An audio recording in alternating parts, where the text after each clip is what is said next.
Bum, ba, ba, ba, ba, ba, bum. All right. Let's see what's happening. Hello.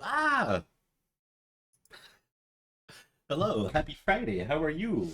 We scooching? We scooting? Let's go. Hey there. Let's see what's happening in the world today. People fighting, feuding, looting. It's okay. All right. Anything interesting? Anything crazy? Anything wild? See what's happening here. What's these? What's this? What's this? What's this? What's this? What's these? What's this? Let me see.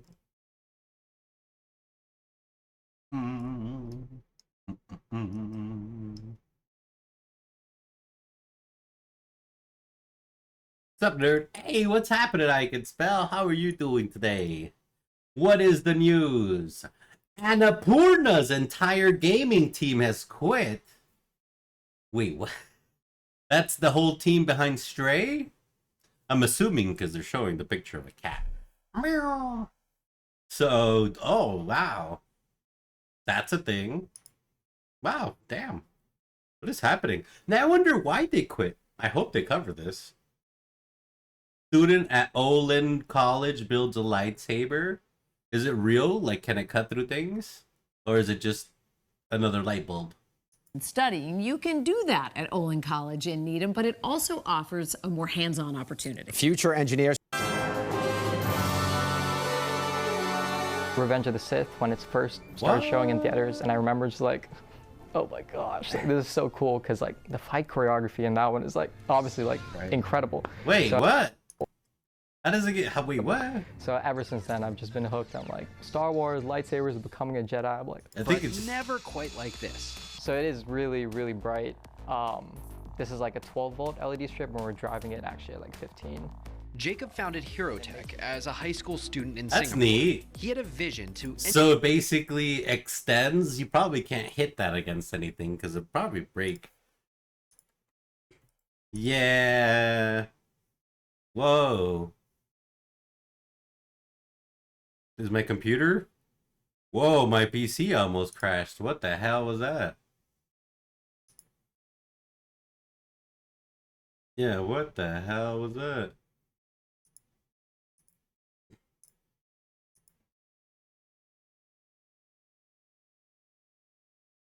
What the fuck? Yeah. What the hell? There was like a big hiccup. Everything just had a stroke. Are we alive? What in the world was that? Alright, everything seems to be good. What a what a world. What a world. What a world. Alright. So engineer gadgets from you can't science bonk fiction anyone and to make with them this function one. in the real world. Join me. It is the only way. He's also created a Spider-Man web shooter and has plans for more. If you're familiar with Avatar: The Last Airbender, like kind of the fire bending. And during his Oh, time that at would be Olin, cool. Jacob started What? a lightsaber project, but he knew he couldn't do it alone. What about a lightsaber? Sent out like a school-wide email. Like, does anyone want to build a lightsaber with me? That's when Madison Tong and Aaron Codrington came on board to transform Jacob's first vision into a more elegant weapon. We saw just how much work and how much passion he had for the project. You were actually one of the main reasons why I decided to create the stuff that I did in order to have a portfolio to get into the school. Fuck, forgot to send an email. Hurry up. It's Friday. We better send that shit right now. Yeah, let's go. Shit, I literally just sent an email and a whole thing just before fucking logging in. None of this would Get have been to it. possible without them. Like Whatever, it won't hurt. Ideas and just bouncing ideas off Who of knows? every single idea. Depending what it is. I mean, if it's like a regular notification email, probably not. But if it's like something important, nah, I can't send it to a client at 10 p.m. Word. Now you gotta wake up early, nice and early, and be like, look, sir, here is the email that took its sweet time to get there. But I mean, it's email. I don't see an issue. You know, you're a hard worker, working late, you know. Yeah. with like having That was a follow-up email after a call with a client we're doing a proposal on. I probably, but it was just a call to set a meeting, and he told me he's on vacation. Oh, okay. If he wasn't on vacation, I'd be like, oh, I'd probably follow up on that. Just, you know, be like, oh, we were working on your proposal so hard, you know, it's important. We really need to make, you know, the sale. We would love to have you as a customer. Just a thanks for speaking. I'll call you next Tuesday type of email. Oh, right on. Yeah, no, that can wait, especially if he's on vacation, like actual vacation, you know. Then that, yeah, that can wait. Yeah, that'll be the, yeah, tomorrow will be fine. Yeah, no, you're good.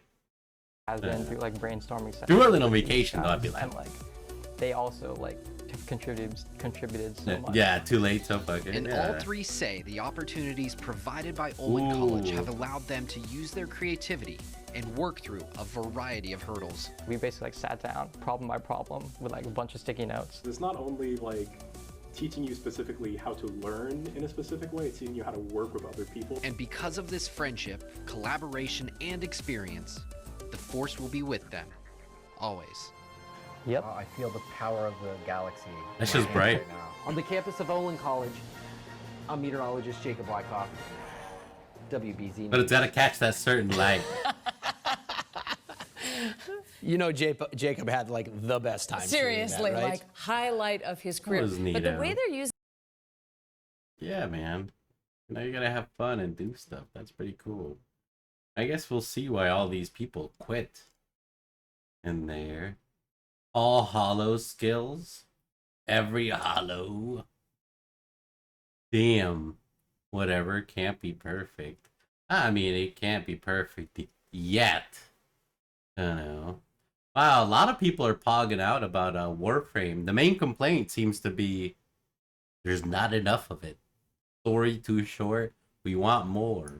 Space Marine 2 doesn't have a lot going for it as a video game, basically just its combat. But that's not a bad thing. People In enjoy fact, the that's its story. greatest strength. It harks back to the time of the Xbox 360, an era before the bloated, overstuffed everything game. The guns feel massive, impactful, and oh so satisfying. The Gears of War and Warhammer 40k tabletop inspirations are on full display, and they're glorious. And when you're actually getting into the melee, it's not as simple as other shooters. You got light and heavy attacks with dodges, parries, and counters mixed in there as well. What the game lacks though is other things to do. Level designs are by and large really linear with no secret paths or mazes to navigate, and there are no vehicles or puzzles. It's all about pushing forward and killing Tyranids, and that's great. It's a refreshing thing to see in an era where AAA studios are stuffing their games with as many features as possible, and especially in a time where sales are struggling and budgets are skyrocketing, maybe Space Marine 2's past gen approach to development should be considered for the next gen. What are your thoughts on Space Marine 2? Let us know. Space Marine 2 doesn't have a lot going for it as a video game, basically just its combat. But that's not a bad thing. In fact, that's its greatest strength. It harks back to the time of the Xbox 360, an era before the bloated, overstuffed everything game.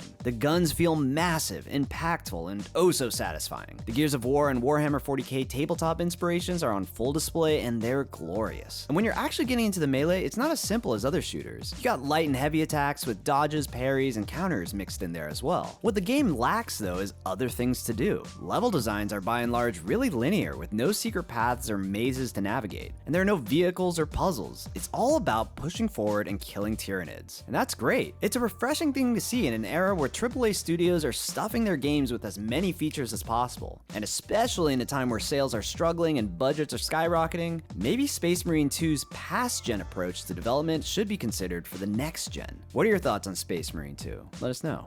Space Marine 2 doesn't have a lot going for it as a video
Hi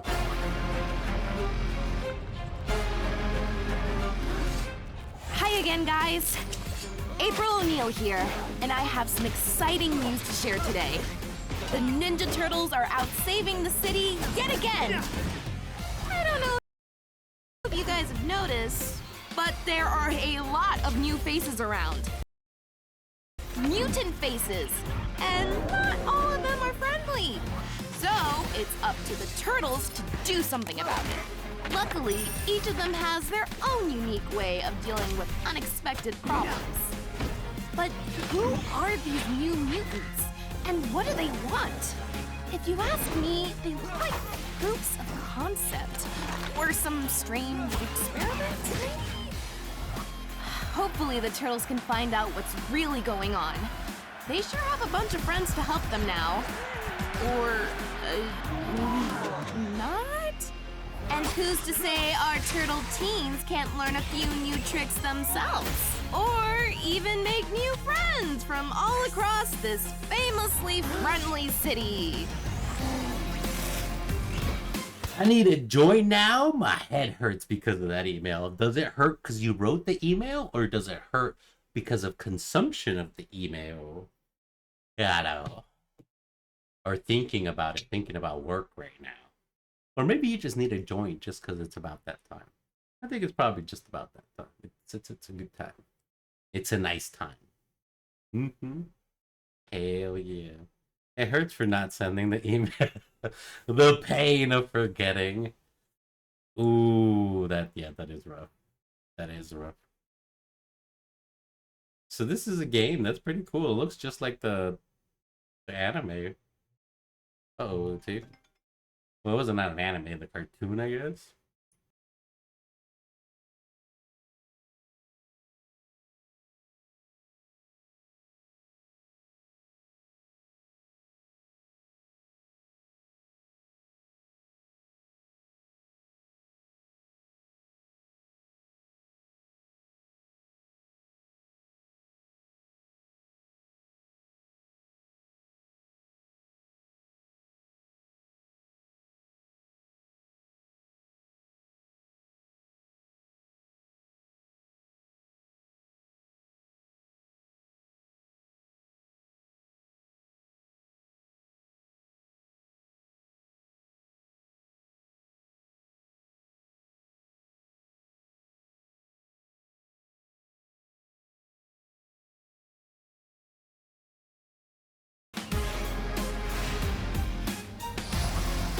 What do you guys think? Was that okay? Do I need another take? Rated everyone 10 and up. PlayStation.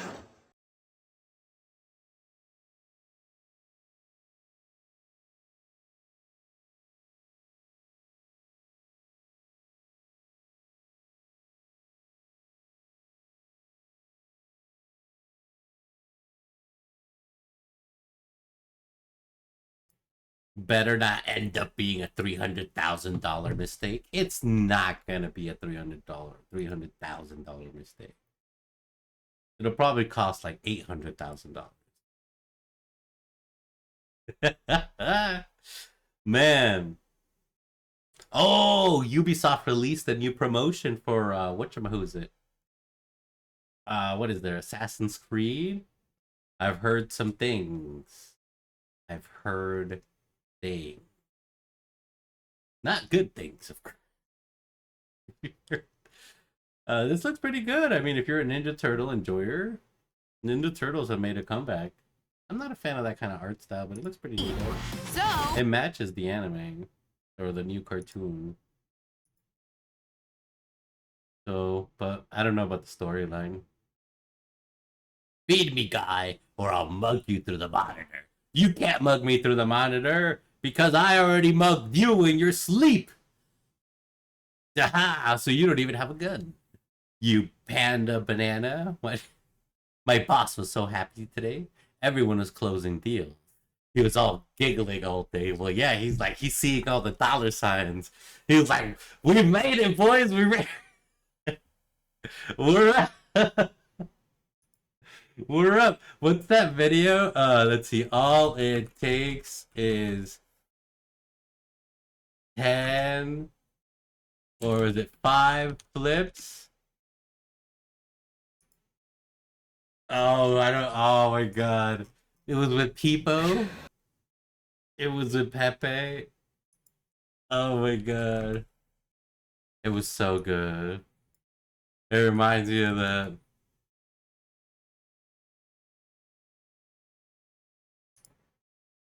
Oh, where is it? Pepe. Oh.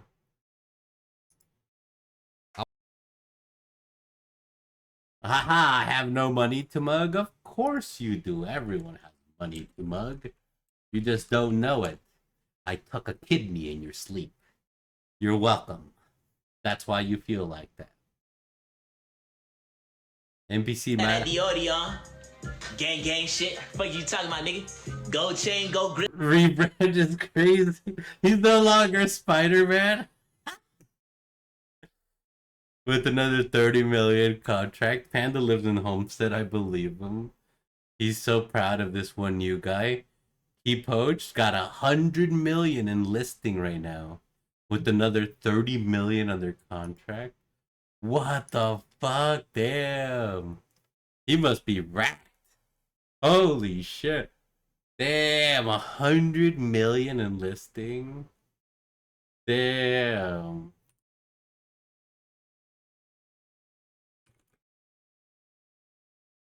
That's crazy. Oh man, I'm never gonna find this Pepe video, am I? No, it was so funny too. Damn.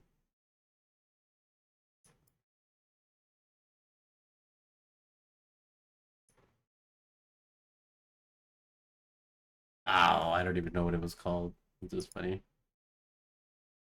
This dude's making at least 3 million this year. Bro, that's insanity. Damn. That's so crazy. That's wild. That's a lot. That's pretty good, man. Hell yeah. Man, I need to change careers. He's making 3 mil while Panda suffers in Homestead. Gotta love him. Oh man, it's crazy.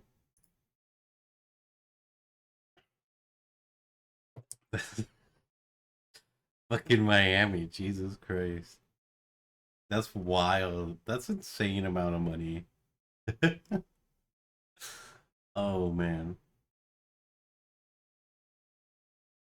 $2,800 for triple screen phone. Insane. Is Dave Bautista no longer doing stuff? A nuclear pasta? In 2018, scientists published a paper entitled The Elasticity of Nuclear Pasta, and what they found was that under the most extreme conditions you can find in the universe, neutrons didn't look like neutrons anymore. They took on exotic shapes like sheets and cylinders that looked a little tasty. I translated the pasta into something that I could print, applied a few coats of shiny science paint, and brought the interior of a dead star to life. Forbidden noodles? That is the interior of a dead star. Just how strong are these tasty structures? So I'm going to draw you two axes. The y-axis here is going to be stress, and the x-axis is going to be strain. It is a billion times stronger than steel. The strongest material in the... Is it a billion? Or was it a billion and then he reiterated? Billion again. Because a billion is a lot of zeros. Universe, and it's not even close. In 2018... Holy jeebles. That is the forbidden noodle. How long? Oh, that probably weighs so much.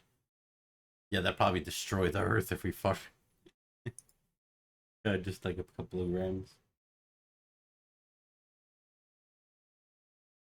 Pressure doesn't turn you into diamonds, it turns you into pasta.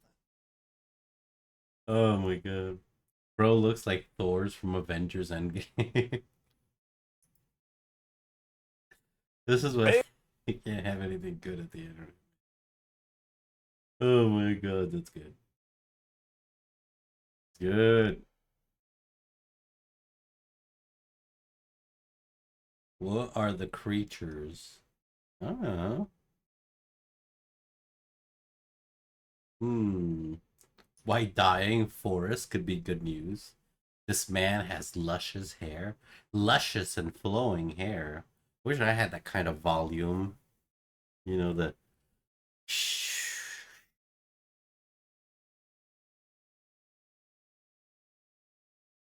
I'm like, it's so real. Why is this true? Please, no bully. Please, no bully.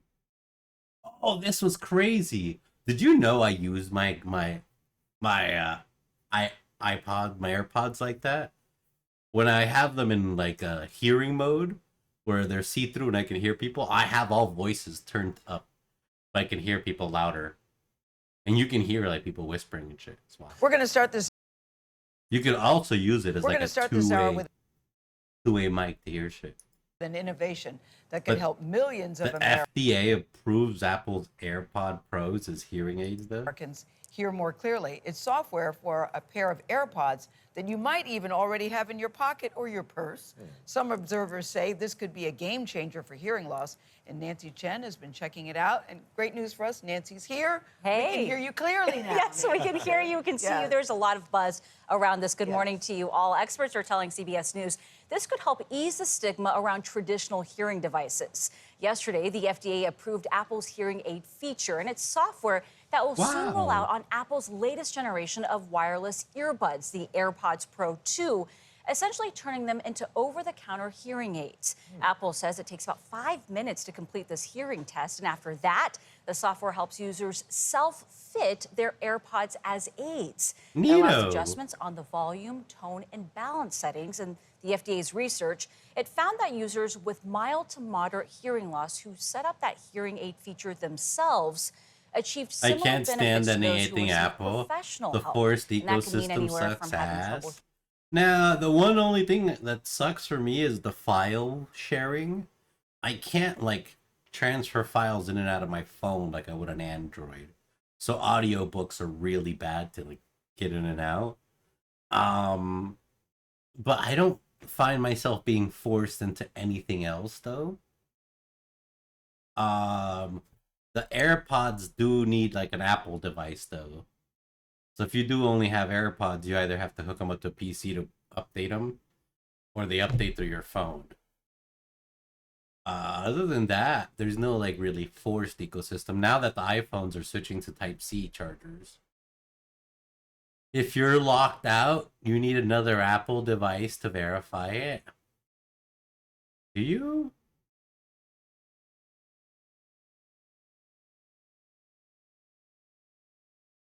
I think you're right.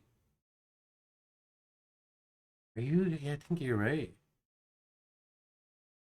Yeah, I think I had like an old iPhone. Can never log back into my old iPhone anymore. You should be able to get in through your Apple ID through their website.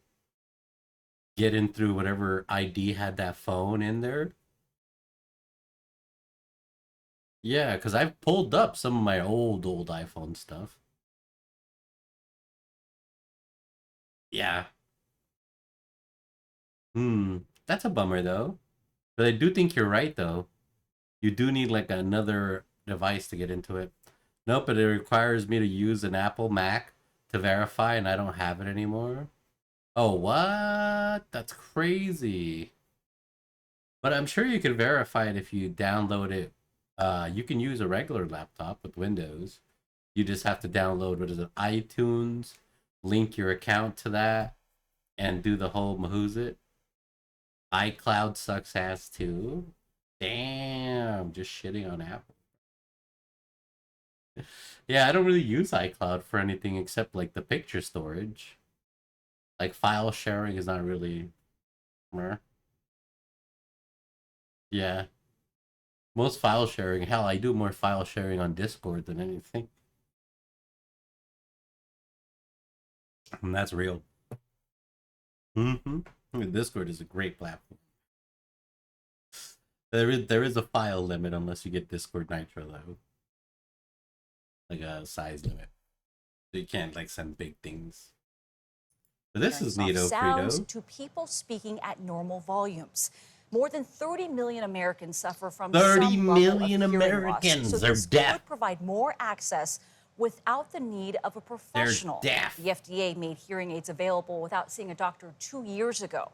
Now, one word of caution from the FDA is that over-the-counter hearing aids are not a treatment for those with severe hearing loss, and they should consult with a healthcare professional. But one note here is that That's right. this is more affordable because let me Apple's see. newest AirPods Pro, they retail for $249, which is just a fraction of what professional hearing aids cost, and that's often not covered by Yeah, insurance. they're in the thousands. I had no idea. I didn't know that. Yeah, they're in the thousands. These hearing They can be very expensive and out of reach for a lot of Americans. Yeah, and they don't play music either. Yeah. True. Nancy, thank you very much. Appreciate it.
Alrighty. Super huge. Damn, I didn't know ear things were like a bajillion dollars. Hey, what is tinnitus? I mean, I've heard of it. I know you get it from rust. But what is tinnitus? It's scary. Ooh. Yeah, it's ooh. Sounds ooh. An inhuman calamity. An unseemly sight. A spectacle painful even to the beholder. Eritreus. The extant work of Eritreus. In the 5th century, Greek physician Hippocrates, creator of the Hippocratic Oath, was sailing with a very ill shipmaster. Hippocrates. The captain was suffering a nasty infection that caused his jaws to press together, his teeth to lock up, and the muscles in his neck and spine to spasm. Oh wow, that sounds Hippocrates terrible. dutifully recorded these symptoms, but he was unable to treat the mysterious disease. And 6 days later, the shipmaster succumbed to his illness. Because he couldn't die or he couldn't Today, drink we or know eat. this account to be one of the first recorded cases of tetanus. And thankfully, modern physicians are much more prepared to handle this peculiar infection. Unlike other common bacterial infections like tuberculosis and strep throat, tetanus doesn't pass from person to person. Instead, passes from the thing. offending bacterium, known as Clostridium tetani, infects the body through cuts and abrasions. These infection sites are why tetanus is so strongly associated with rusty nails and scrap metal, which can cause such wounds. But the condition's connection to rust is actually much less direct.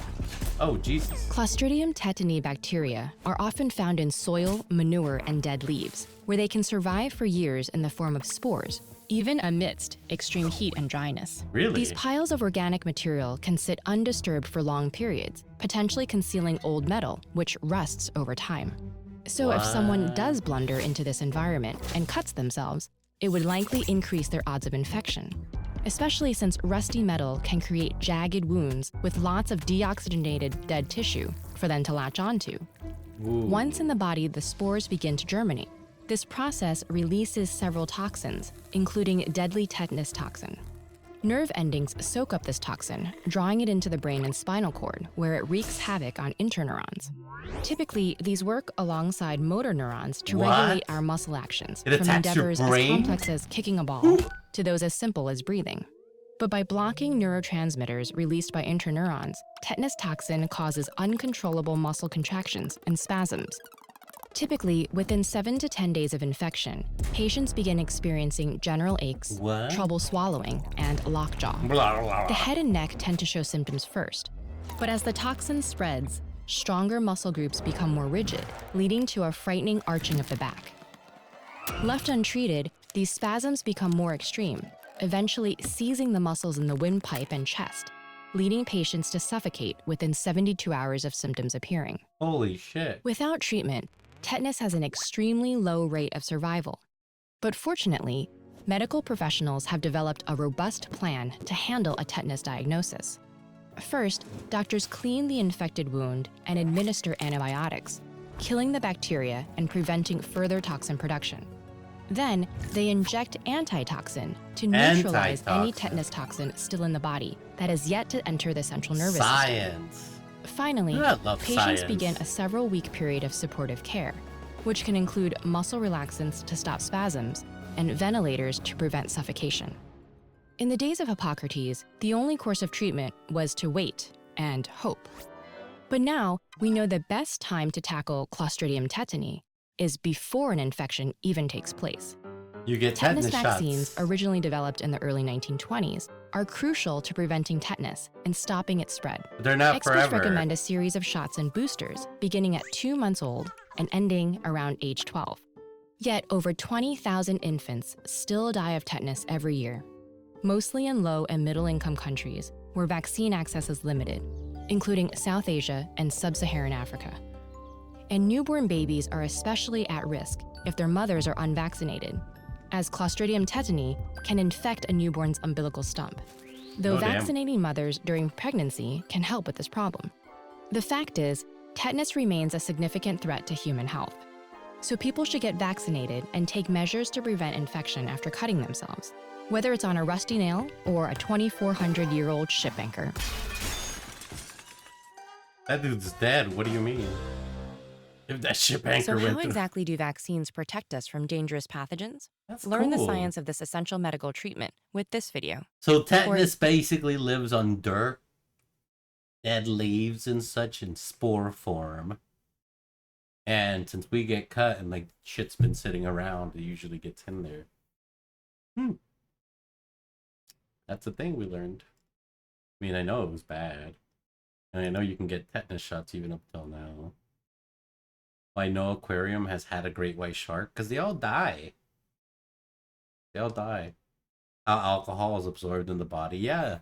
You can literally do like a skin flesh like elasticity test to see how drunk you are. You can't find a great white shark in any aquarium in the world, but you can find whale sharks, the biggest fish in the sea. What gives? The last time an adult white shark was put on display. Had a kid back in middle school who had cut both arms and legs off. What?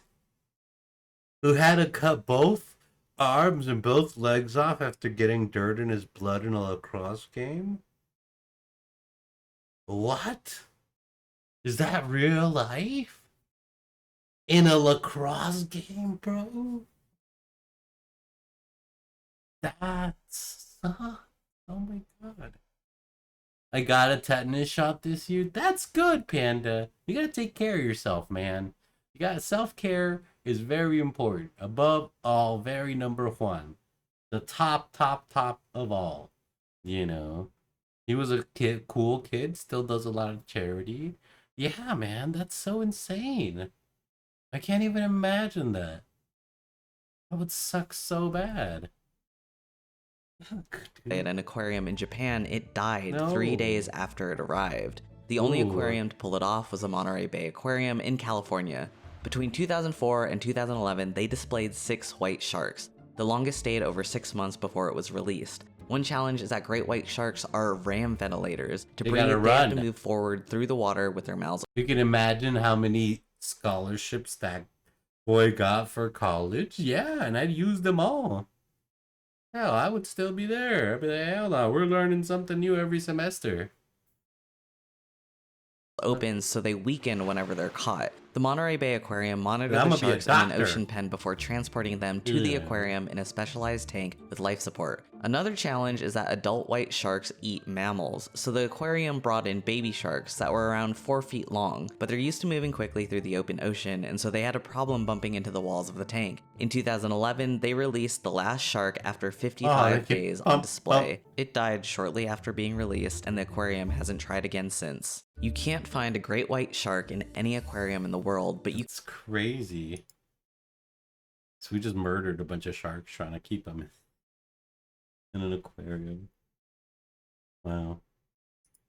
When we ingest and swallow the alcohol, it will move down the esophagus and into the stomach. Now, if I open this other stomach, you can see the inside lining or the mucosal lining of the stomach. The reason I'm showing you this is because some of the alcohol can actually be absorbed through the stomach lining and into the bloodstream. However, this is only a small amount, but it is important to note that alcohol absorption. I remember a few years back, he sent me a message complimenting me on the gun purchase I made. That always confused me.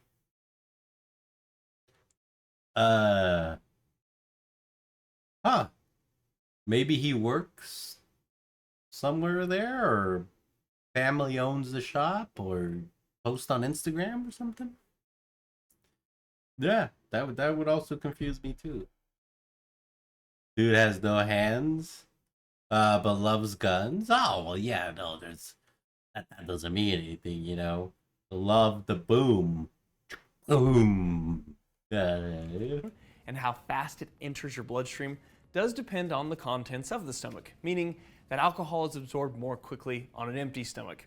If, for example, there's fat and protein in the stomach, this will slow that small amount that can be absorbed through the stomach, and of more significance, this will also slow gastric emptying, essentially slowing the movements of the contents from the stomach into the small intestine. And the small intestine is where the majority of alcohol is absorbed. When we ingest and swallow the alcohol, it will... Lots of alcohol.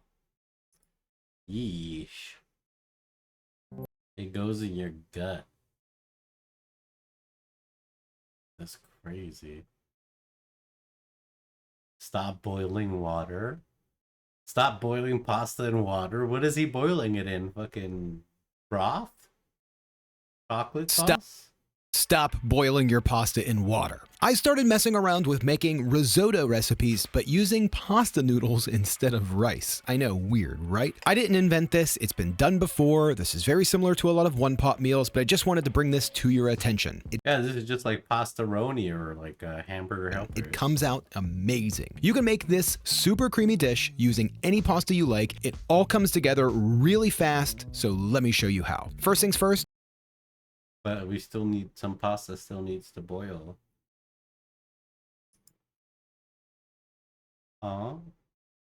What exactly is raw honey? I don't know. Pretentious sounding channel, yeah. It seems like he's trying to like figure out a new way to use the wheel.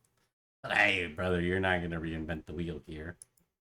There seems to be a little confusion about raw versus pasteurized honey. Raw honey is honey in its most natural state. It's Holy shit, it's like cake. Taken straight from the honeycombs of the hive, then strained to remove large debris like beeswax and dead bees. Raw honey tends to be a little more cloudy than regular honey because of these traces of pollen, yeast, wax, etc. But that's not always the case. Just like any other honey, raw honey has different characteristics dictated by what the honey's made from and where it's harvested. If your honey is chunked out and solidified, it's super easy to liquefy with a quick zap in the microwave. That'll make it easier to spoon out. Now, pasteurized or regular honey is simply raw honey that's been heat treated with a process known as pasteurization. Pasteurizing makes the honey more clear, extends its shelf life, and keeps it in a liquid state for longer. Though the heat can degrade any natural enzymes and reduce levels of antioxidants, and typically removes most if not all of the pollen, therefore making the flavor profile a little less unique and a little less interesting. So do we want to not pure honey?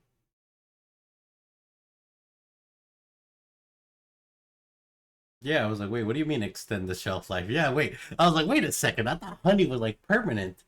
Honey and wine, I think, right? There's like two things that are like last forever almost. Honey and, oh, I don't know. I think it was wine. properly sealed and actually like made like wine or like true spirits. Spam. You can find spam from our ancient ancestors. He found spam from 4,000 years ago in ancient Rome. Twinkies, yes. Yeah, Twinkies. Yeah, the Native Americans, you know, used to hunt Twinkies in the marsh of the Floridas. You know, Twinkies grow. Oh, those are corn dogs. Look at the corn dogs. Those fucking things that grow in the marshes that look like fucking hot dogs or corn dogs, but they're like full of like fucking pollen. Then you ever see that Family Guy reads? Is that what they're called? Is that what it is, Panda? You ever see that Family Guy episode where there was an apocalypse and they find a Twinkie factory? That is one of the OG, actually, Family Guys. Yeah. Yeah, that is like an OG Family Guy. That is like the original. I think Peter still had a job at that time at the toy factory. If people remember that shit. Oh yeah. Found some wild glizzies. Yeah, the wild corn dogs. Oh!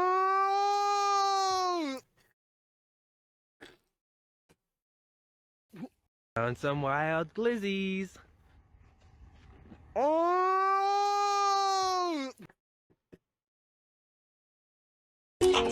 Why do people do that? Why? Let's Why are humans like this? let's taste it.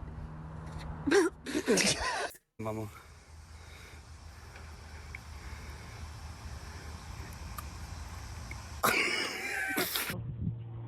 See what it tastes like? Yeah, see. Wild glizzies. This is the best food there. Oh! I sure do love golfing, even when they got world's natural hot dogs. Mustardy corn dog. Okay. Is this what you guys do in Florida? Okay. Natural corn dog.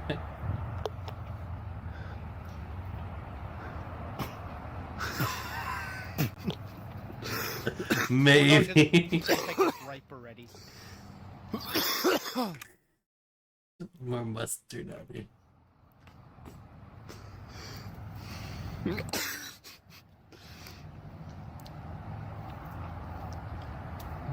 I found a wild corn dog. It wasn't. Corn dog. We found Nasty. a wild corn dog. All right, we're gonna eat it. Wait, no, you'll ruin the flavor. It's fresh. You don't want to ruin that fresh flavor, do you? Okay, take a big bite. It's gonna be good.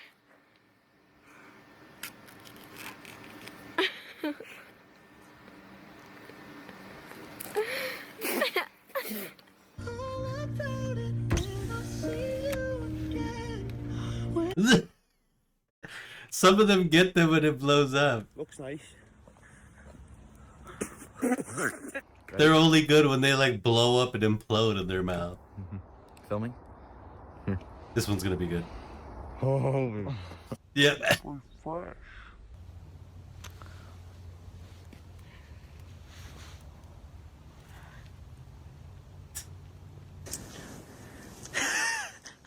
Did you just right put your tongue on that? A little funky. Oh my god. Dude, he seriously put his mouth on. Yum. This corn dog tastes like shit. So I'm gonna see what they taste like today, and if they're good, I might bring them home. Not bad. She's down. Hey, that's fucking crazy. Look at that. As it's fucking pouring out her mouth. Run back. So hard to. Whoa. So hard to bite into. Wait, guys, come over here. Oh man. No, you gotta get the nice ripe hot dogs. Yeah, that's crazy. Yeah, you gotta find the natural corn dogs. The all natural corn dogs. Oh yeah, people were hyped up about Eternum. Right? That's supposed to be a thing. It's the new Souls-like. Where basically you take enemies' masks and you steal their power by basically stealing their identity. It takes place, it's kind of like a, I'd say it's, whatchamacallit, like a Conquistador timeline-ish. The armor looks very, very, you know, Cortez era, you know. Port of Amsterdam, the Dutch Republic, Nito Frito.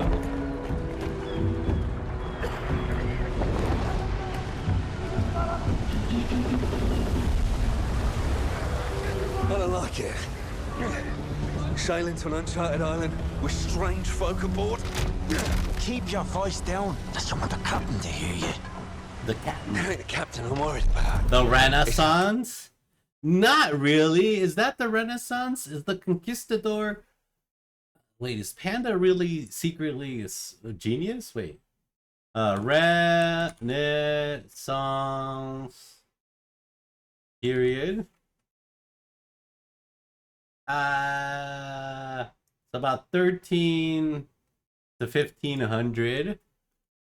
Conquistador time period.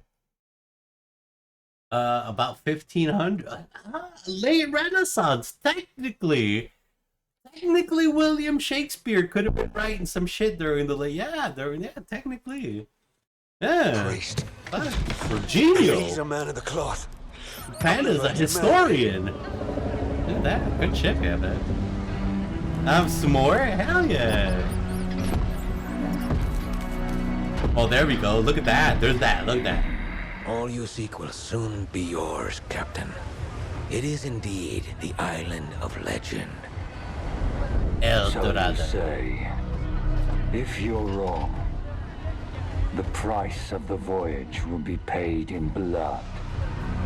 Yours. And those vagabonds you brought along. They merely seek adventure, Captain. The island calls to Oh, those you're one who of the forge their adventurers. own destiny. Cool beans. Okay. Is that a Snorlax shaking its butt? I just saw that. Wait, You lied to me, priest! I warned you the journey would be difficult. I was like, wait a second. Nothing about sailing through the very gates of hell. This is the new world. Is all but It is the new for world. one such as you, Aldous Thorpe. The island The offers actual something new much world. greater than gold. Redemption. For me, and perhaps even for you. Do not fear the storm, Captain. Faith will see us through. Faith will see us through, Capital. You gonna play this guy? No, I'm assuming you play one of the people on the boat, but you do kill this guy. Look at that. Oh, shit! You sailing through the storm! Oh, it's good. Demons! Demons!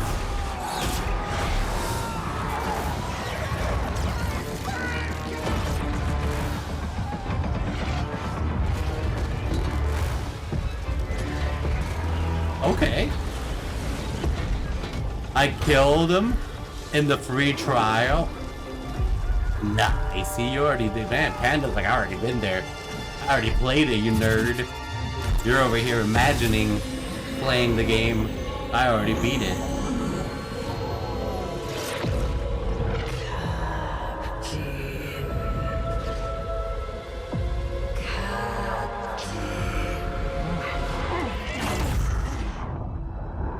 I didn't like it. Really?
neato, neato.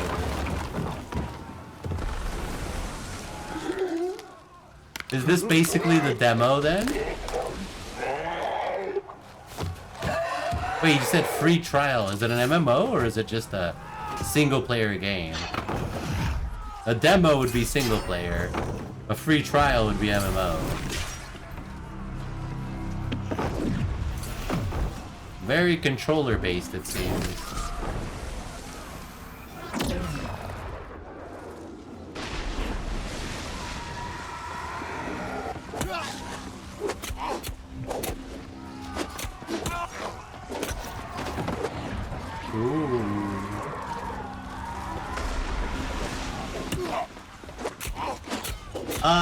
Feels like an MMO. I can see why you didn't like it. It's very loady. Is this made by Amazon? Did Amazon publish this? I feel like. It feels like one of their games. Yeah, it feels like New World.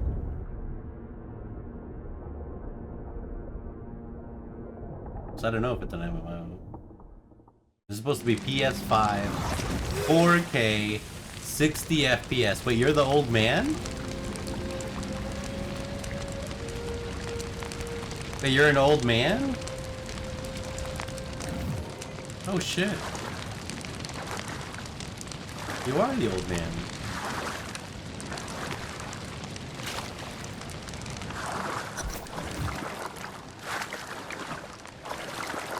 Maybe it's a single player? I don't know. It looks like you got 3 main skills, 1 grab skill, 2 flasks. There's your posture bar, your HP bar, and your gear. This looks just like New World. Wait, what? Is this New World? Oh, it is New World! It is New World Aeternum. Oh, wait, is this just an expansion or something? What the hell? I thought this was a whole ass new game. The beta for the grand reopening of New World is here. Rebranded as New World Aeternum.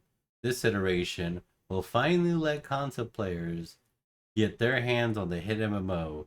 Check out the first 14 minutes.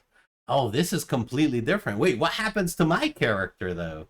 I had a character on New World. Do I get to keep my stuff?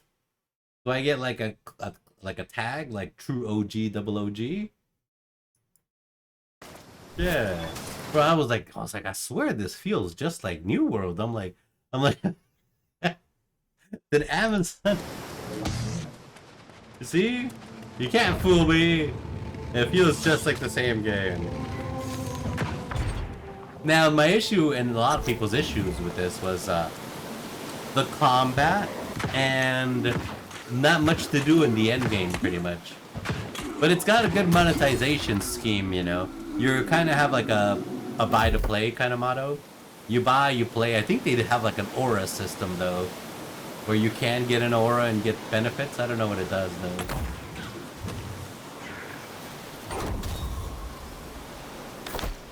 Yeah, it is pretty neato, Frito. Ooh.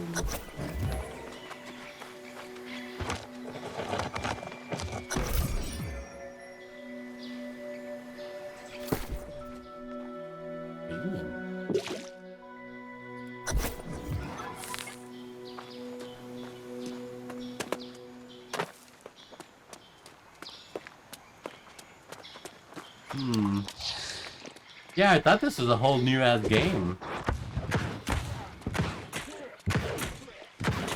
So do you no longer meet the captain over there anymore? What's her face and rescue her? Oh, Guy. We getting a zombie game next Thursday on Epic? What Zombo game? Here, let me download this month's game. What is this month's game?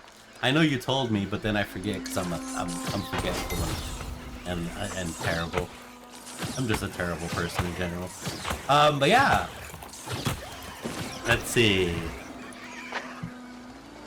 Ooh. Whoa.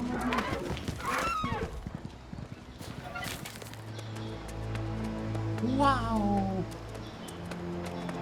Rugrats Adventure is free? Wait, is it free now? Oh, it's temporarily free. Now it's The Last Stand? Aftermath. Oh, is that the one that's coming? It's not free right now, right? Coming soon. Oh, it's coming. Crazy.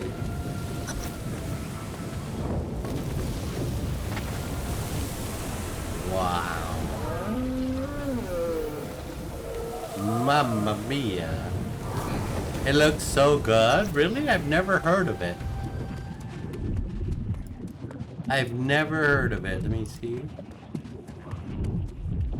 Mamma mia. What is Super Crazy Rhythm Castle?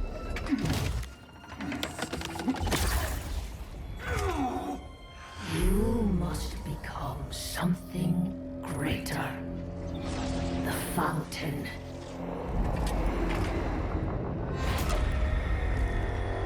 Okay, not really my kind of game. Drink and accept my gift.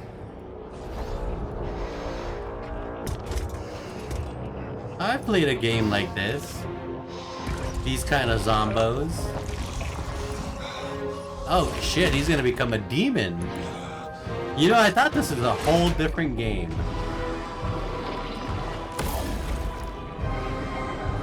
That's so crazy.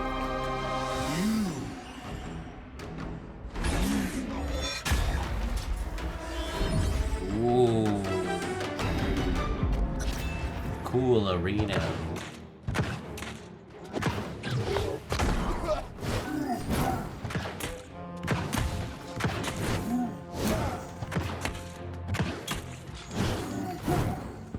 It looks like your type of game. I'd definitely probably give it a go. You know, I'm getting hives thinking about launching a game from Epic. Oh my gosh. I feel your blessings surge within me. Everlasting glory will be ours. Just keep shooting fireballs. What are you doing? Keep shooting. Fireball spam. Keep going. You don't have mana. Come on, just keep spamming. Just keep chucking.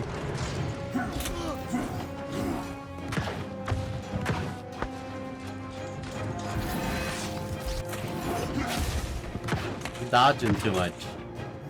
Just need to keep sending little fireballs. There you go. Keep sending those. Let them rain non-stop. You would end this fight 4 minutes ago. Just keep going. Spam. It's auto-targeting.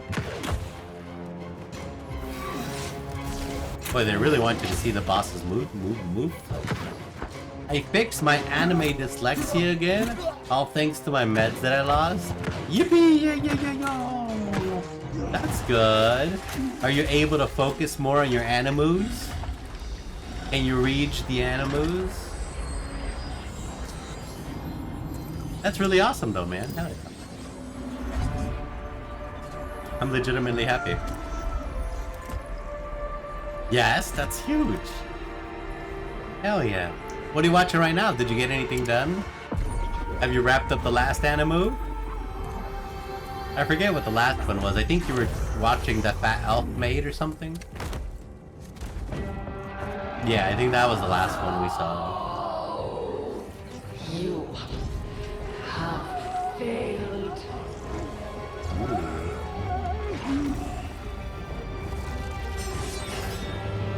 I put the elf on hold? Oh shit. Right on. What's more important than the elf? What could possibly be more important than the elf? You have stolen what is mine.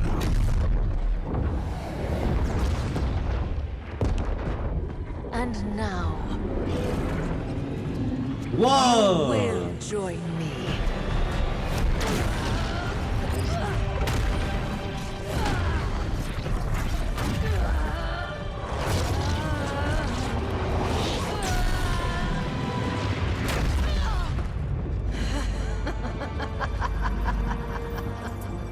No matter.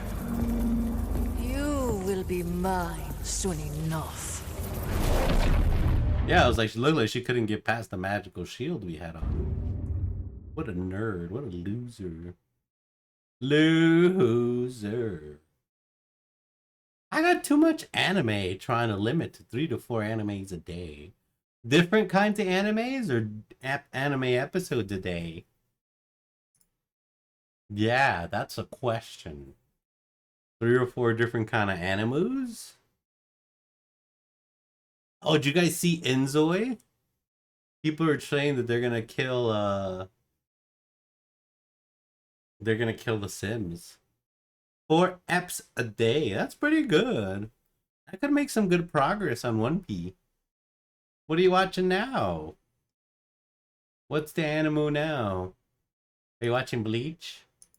Hollows in Bleach have some pretty crazy abilities that are shared between their race, just like every other group in Bleach. Like their most basic ability, Hiero, an outer layer of hardened skin they can start to build up. Because they're like bugs. To make themselves harder to kill. This is almost as useful as the ability to regenerate from damage, which they can also learn as well, but the third basic ability every Hollow should learn is how to sense and measure Reiatsu, an ability they call Pesquisa. Now beyond those basic— Man, that's crazy. It reminds me of all those games I made. I'm watch cosplay anime and the slime one.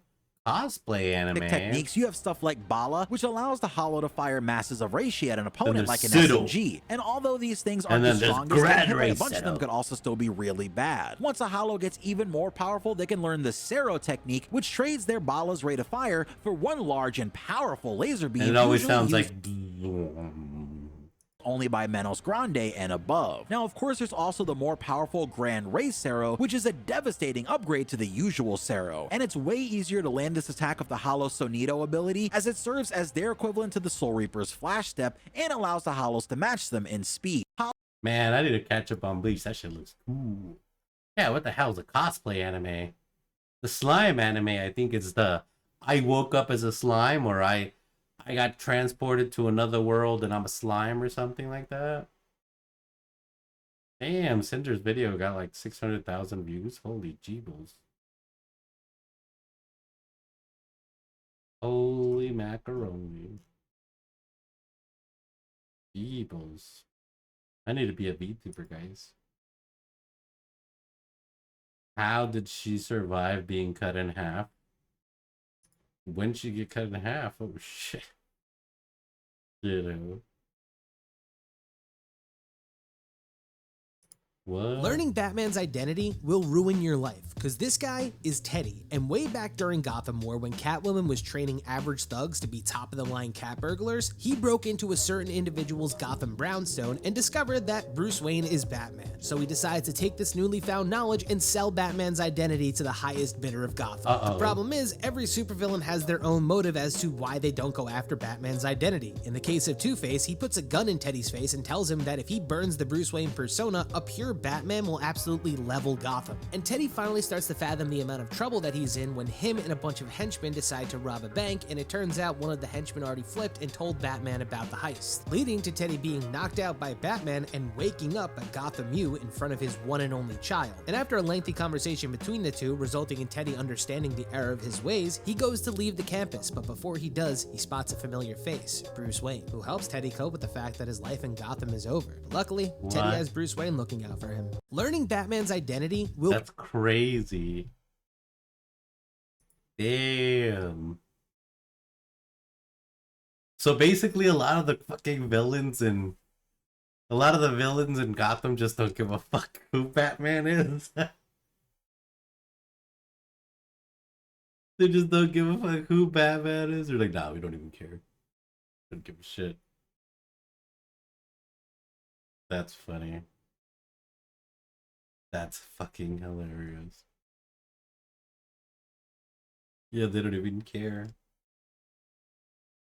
Just to kind of Just a kind of. For how much fun?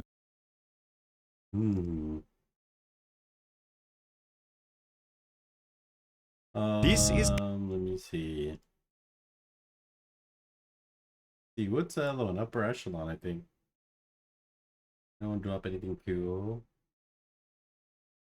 Look, there are people who love scary movies, and then there are people who simply just can't do it. Like after. Wait, did he actually get Look, there are people who love scary movies, and then there are people who simply just can't do it. Like after they watch a scary movie, they gotta watch their cartoons and mandatorily have all the lights on after that. That's me, okay? So when people are asking if I'm gonna watch the new Halle Berry movie, I don't care if Miss Berry's in it. It's scary and I don't wanna watch it. What if Miss Berry goes with you? I'm not gonna lie to you, Hallie. I'm still not gonna go. Also, you're really close. Can you back it up? It's just a little. Okay. And look, scary things are inside of scary movies, and I don't like that. Plus, I already know what's gonna be in a Halle Berry film. You do? I do, yeah. Oh, what's gonna be inside of a Halle Berry? Okay, let me get. You are going to be trying to save somebody. You're doing the iconic head tilt like you're doing right now, and you're gonna be in a distressed wig. Okay. Mm-hmm. Okay. That's okay. Well, I know what's gonna be in your little videos, but I still watch them. Oh, is that what's going to be in my little videos if you know what it is? What is it? Oh. Okay, bring it in. Recipe. I know I look 47, but I'm really 25. Reaction. I'm not going to lie to you, touche. It's like looking in a mirror. But okay, fine. Look, you're right. In that case, I will watch the movie. I will, but I need my mandatory cartoons afterwards. That's the only because I already know the movie's going to be really scary. Oh, yeah. Make sure you don't miss the middle. What do you mean the middle? Wait. You'll be all right. Just go ahead and go. You don't want me to go with you anyway, so good luck. But what's in the middle? That's a good promotion. That's good. How the fuck did he get Halle? Oh my god. That's funny. That's wild.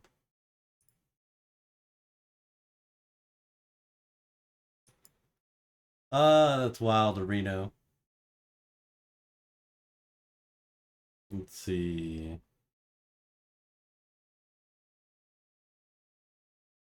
I am not kidding when I say that I made history last night. I was browsing the Nexus mod page for Oblivion trying to find out which mod makes the boobs the biggest. And what I found instead could change mankind for the better. Some absolute fucking madman posted a mod that allows you to order a real pizza to your house using only the game. I'm gonna do my best to explain this, but like, I mean, look, if you ask me to explain how the printing press or like a rocket ship works, I wouldn't be able to explain like the intricacies of these inventions either. So bear with me, please. As is, there's a pretty insane Oblivion mod that's been around for years now. It's called the Network Pipe Control. This mod basically just uses the in-game coding system to like access external websites or like databases, whatever. I do find it funny that this is like a very widely used mod, and one of the reasons listed like why you would use it on the mod page is messing with your friends. Like you're gonna get on your buddy's computer, right? And you're gonna download this mod, and then you're gonna make some kind of NPC that follows him around in game and like reads his Facebook post or like his address out loud to him constantly. Anyways, using the network pipe control and something called the Domino's Pizza API, which it was also something invented by a fucking madman, you can basically go into the Python file and put in your personal information, including your address, credit card. Don't do this. Okay, I'm gonna stop right here and say don't do this at home. Like, I know you're seeing this and you're like, you see me, I'm like a really like cool guy who you definitely like look up to, right? And like, oh, that's funny. What? You know what's a wild thought? The fact that the Reverse Flash can never really truly die. He's a paradox, which means that every single time that we see him in a comic book, it's just a different point in time in his life. And by making himself into a paradox, he essentially obtained immortality. Think about it as like, as long as Barry Allen exists, Eobard Thawne exists. Even the animated films have tried their hardest to show you that the Reverse Flash is really hard to kill. But what's great about his character is he's one of really the only supervillains that is like not allowed to kill their superhero counterpart, because if at any point in time the Reverse Flash kills the Flash, Reverse Flash never gets his Speed Force powers. And to be honest with you, the Flash television show actually does a really good job at explaining why Reverse Flash just keeps on coming back. Because the logic that's eventually explained to us in the television show is that the more a speedster time travels, the less the rules of time travel will apply to them. Eobard essentially just has free reign of the DC universe. That's why we have moments like Dr. Manhattan incinerating him just for him to reappear the next issue. issue. You know what's a wild thought? The fact that the Reverse Flash can never really truly die. He's a paradox, which means that every single time that we see him in a comic book, it's just a different point in time in his life. And by making himself into a paradox, he essentially obtained immortality. Think about it as like, as long as Barry Allen exists, Eobard Thawne exists. Even the animated films have tried their hardest to show you that the Reverse Flash is really hard to kill. But what's great about his character is he's one of really the only supervillains that is like not allowed to kill their superhero counterpart. Because if at any point in time the Reverse Flash kills the Flash, Reverse Flash never gets his Speed Force powers. And to be honest with you, the Flash television show actually does a really good job at explaining why Reverse Flash just keeps on coming back. Because the logic that's eventually explained to us in the television show is that the more a speedster time travels, the less the rules of time travel will apply to them. Eobard essentially just has free reign of the DC universe. That's why we have moments like Dr. Manhattan incinerating him just for him to reappear the next issue. You know what's a wild... That's crazy. Reverse Flash, huh? Ooh. Soul Resurrection. Is it still good? That's okay. I think it's very linear from what I remember. Is it alive? Check out this freaky chemical reaction. What is that? Demons? Isn't that crazy? What you're looking at is a liquid metal in a solution of copper ions. The liquid is called Gallinstan. It's an alloy of 3 metals: gallium, indium, and tin. Gallinstan looks and behaves a lot like mercury, except it's much lower in toxicity, so it's safe to hold in your hand. The surface tension of Gallinstan is quite high, so it usually forms spherical droplets. If Gallinstan comes in contact with a solution of copper ions, chemical reactions happen and form substances on the surface. Like worms. This lowers the surface tension and allows the Gallinstan to spread out more. Protrusions form because the chemical reactions don't happen uniformly over the entire surface of the liquid. The protrusions shrink when these surface substances get engulfed by the liquid. If you'd like to learn more about this crazy chemical reaction in more detail, check out the video linked in the video description. Check out this freaky chemical reaction. Isn't that crazy? What you're looking at is a liquid metal in a solution of copper ions. The liquid is called Gallinstan. It's an alloy of 3 metals: gallium, indium, and tin. Gallinstan looks and behaves a lot like mercury, except it's much lower in toxicity, so it's safe to hold in your hand. The surface tension of Gallinstan is quite high, so it usually forms spherical... Gallinstan. Ooh, what is this?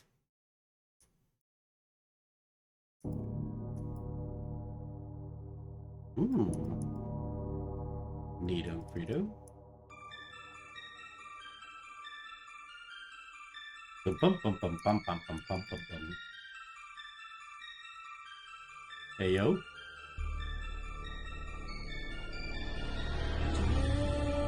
Wait, what is this? The clock tower? Dread.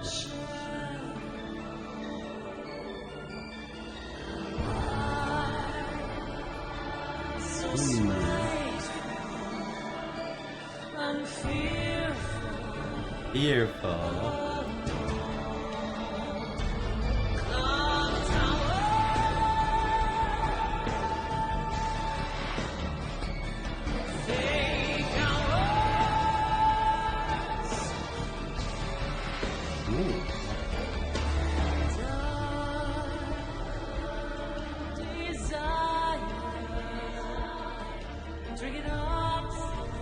Drink it up? Is this like a movie or a game? So confuzzled.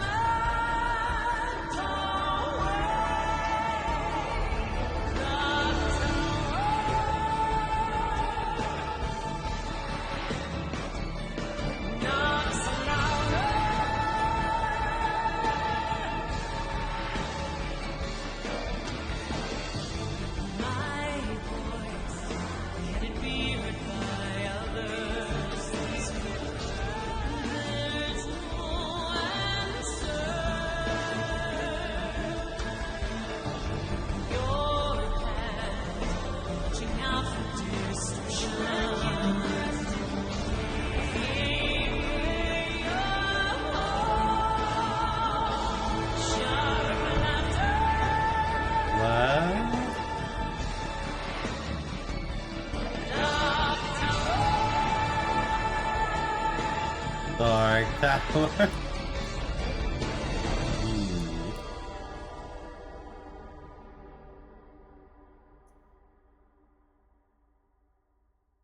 What? Huh? Okay. Well, that's a thing. So, showcase 16-bit Nightmare Returns, Clock Towel. Clock Towel? That's not very scary. Oh my god. That's funny.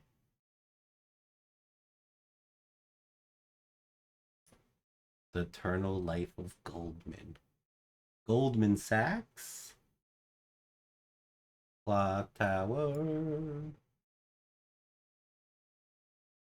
Hmm.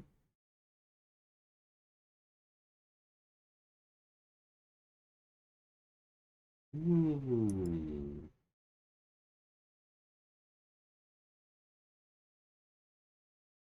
Neato Frito. Okie dokie.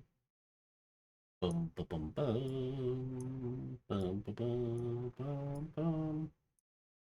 Doop de doop dee. Doop de doop. Doop de doop doop de doop doop de doop ba bum ba bum. Doop de doop boop. Oh shit. Doop ba bum. Get this out of hall. Doop ba doop boo. Hmm.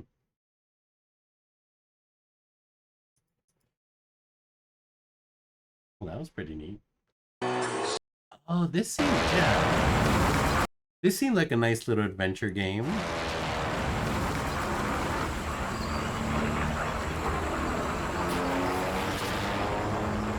Like a nice little yabadoodle.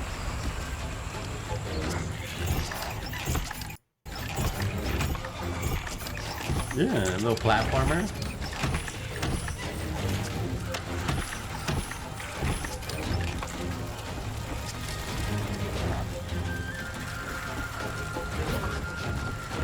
Oh wow.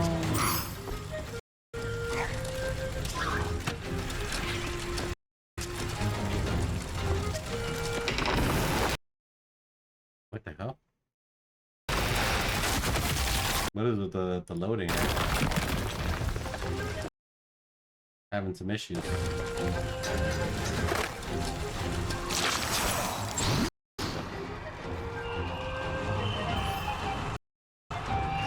What the hell? Are you okay?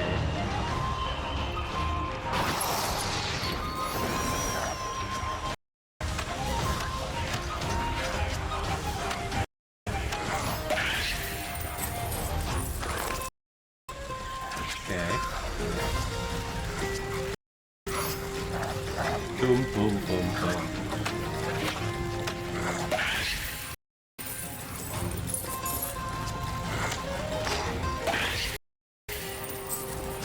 What is happening with the loader here?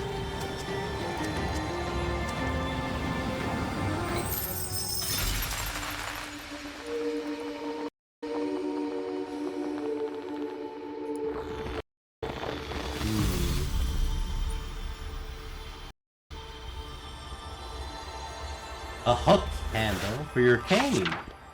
Oh, now you can get the little rings. Okay.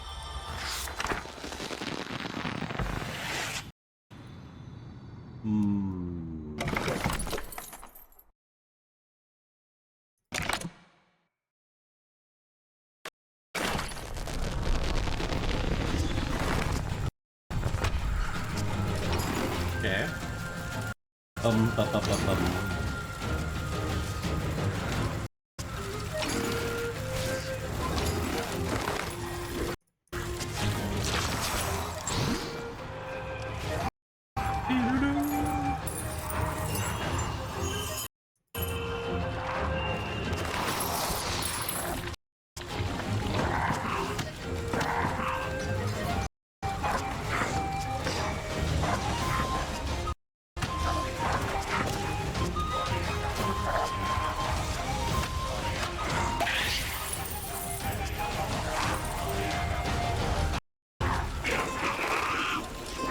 What the hell? Oh, there it is.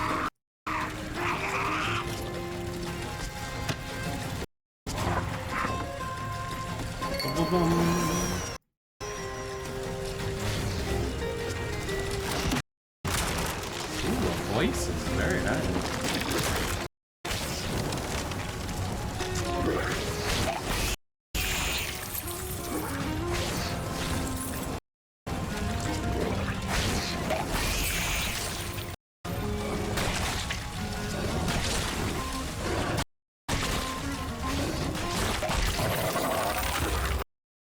Wait. Oh, this just does one level. Oh, yeah.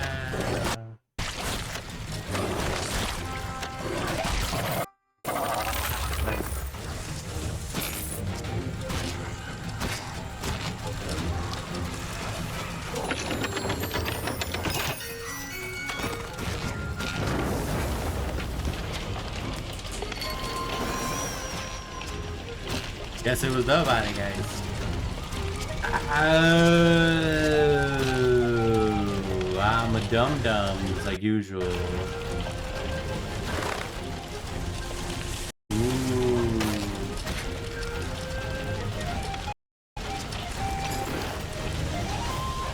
Yeah.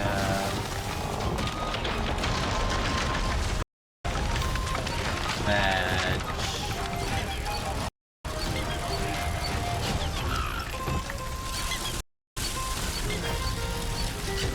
There it is.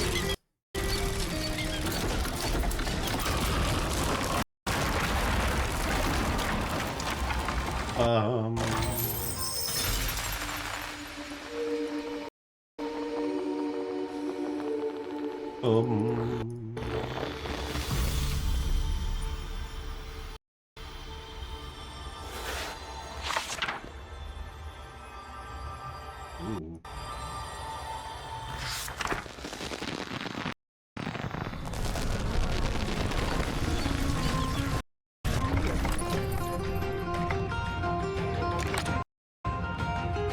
Oh, there it is. Mr. Fausty.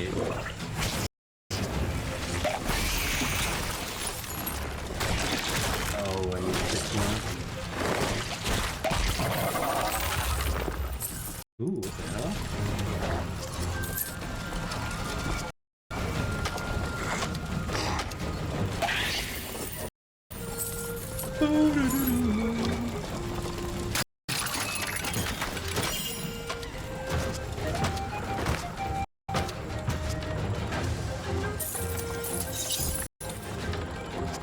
All right.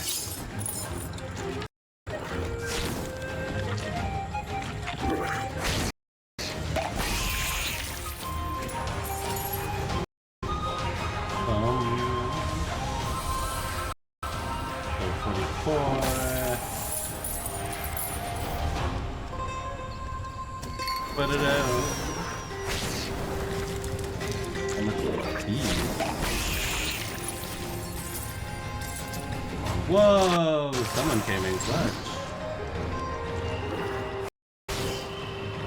Oh, that one's still going, huh?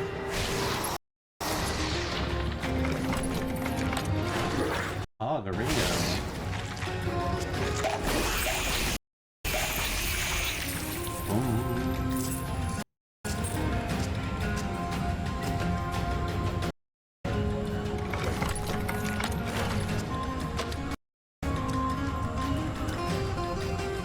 Is this one, a listable one?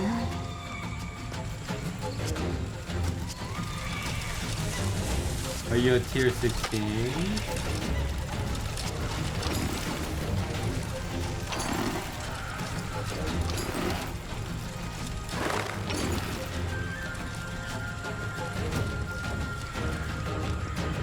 Wait, before that, I'll have to test out my,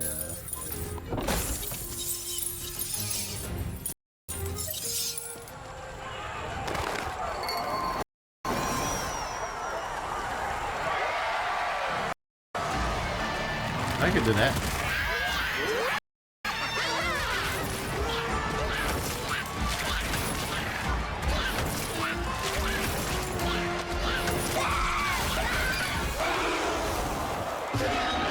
Auga.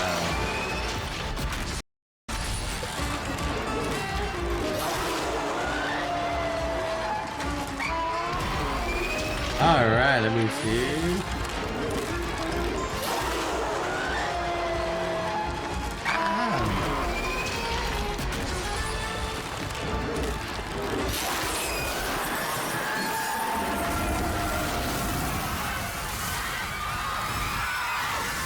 Oh yeah.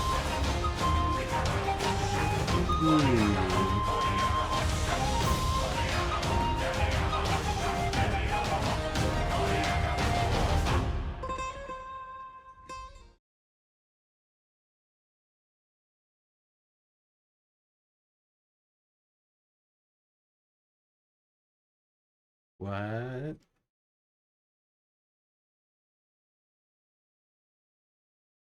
It's happening. That's hilarious. Oh, were they not able to get enough people?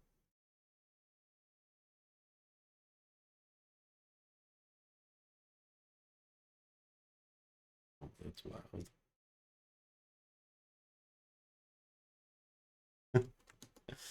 That was a neato Frito game. I don't know about it though. Yeah. I'm definitely getting this game, but whoever's playing the showcase was frustrating to watch. Yeah, the animation seemed good, except the lag. Scrooge McDuck would be proud. He would. Have you ever felt stuck in a conversation, like you've backed yourself into a corner and now you have nothing to say, and then you just sit there in awkward silence, thinking so hard everyone can hear you? We Probably. do. As someone who used to have really bad anxiety, I hated this. So I learned 3 ways that I can get out of these kinds of situations, and I want to show them to you, and how they really work when I want to meet someone new or make a conversation fun, and why sometimes there's absolutely nothing you can do about it. It's good to be here with you, Mr. O'Brien. We've all been there. I certainly have. You're at a new workplace or a new class and you find yourself left in the room with someone you only kind of know. You introduce each other. Great. Now what? Before I did anything else, I focused on trying to be comfortable in that awkward silence, and I did, slowly, because I realized that silence wasn't going to kill me like it would if I was a YouTube video. I don't know about you, but I can remember a lot of the embarrassing stuff that I did in the past. But when I try to remember times where I was silent and it was awkward, it never really stuck with me. In my opinion, life is too short to be worrying about that awkward silence that happens from time to time, but that still doesn't take away from the fact that sometimes conversations got dry or boring. I found myself in a lot of dry or boring conversations. So, I needed a way out of them. There's 3 ways I changed so that conversations flowed better.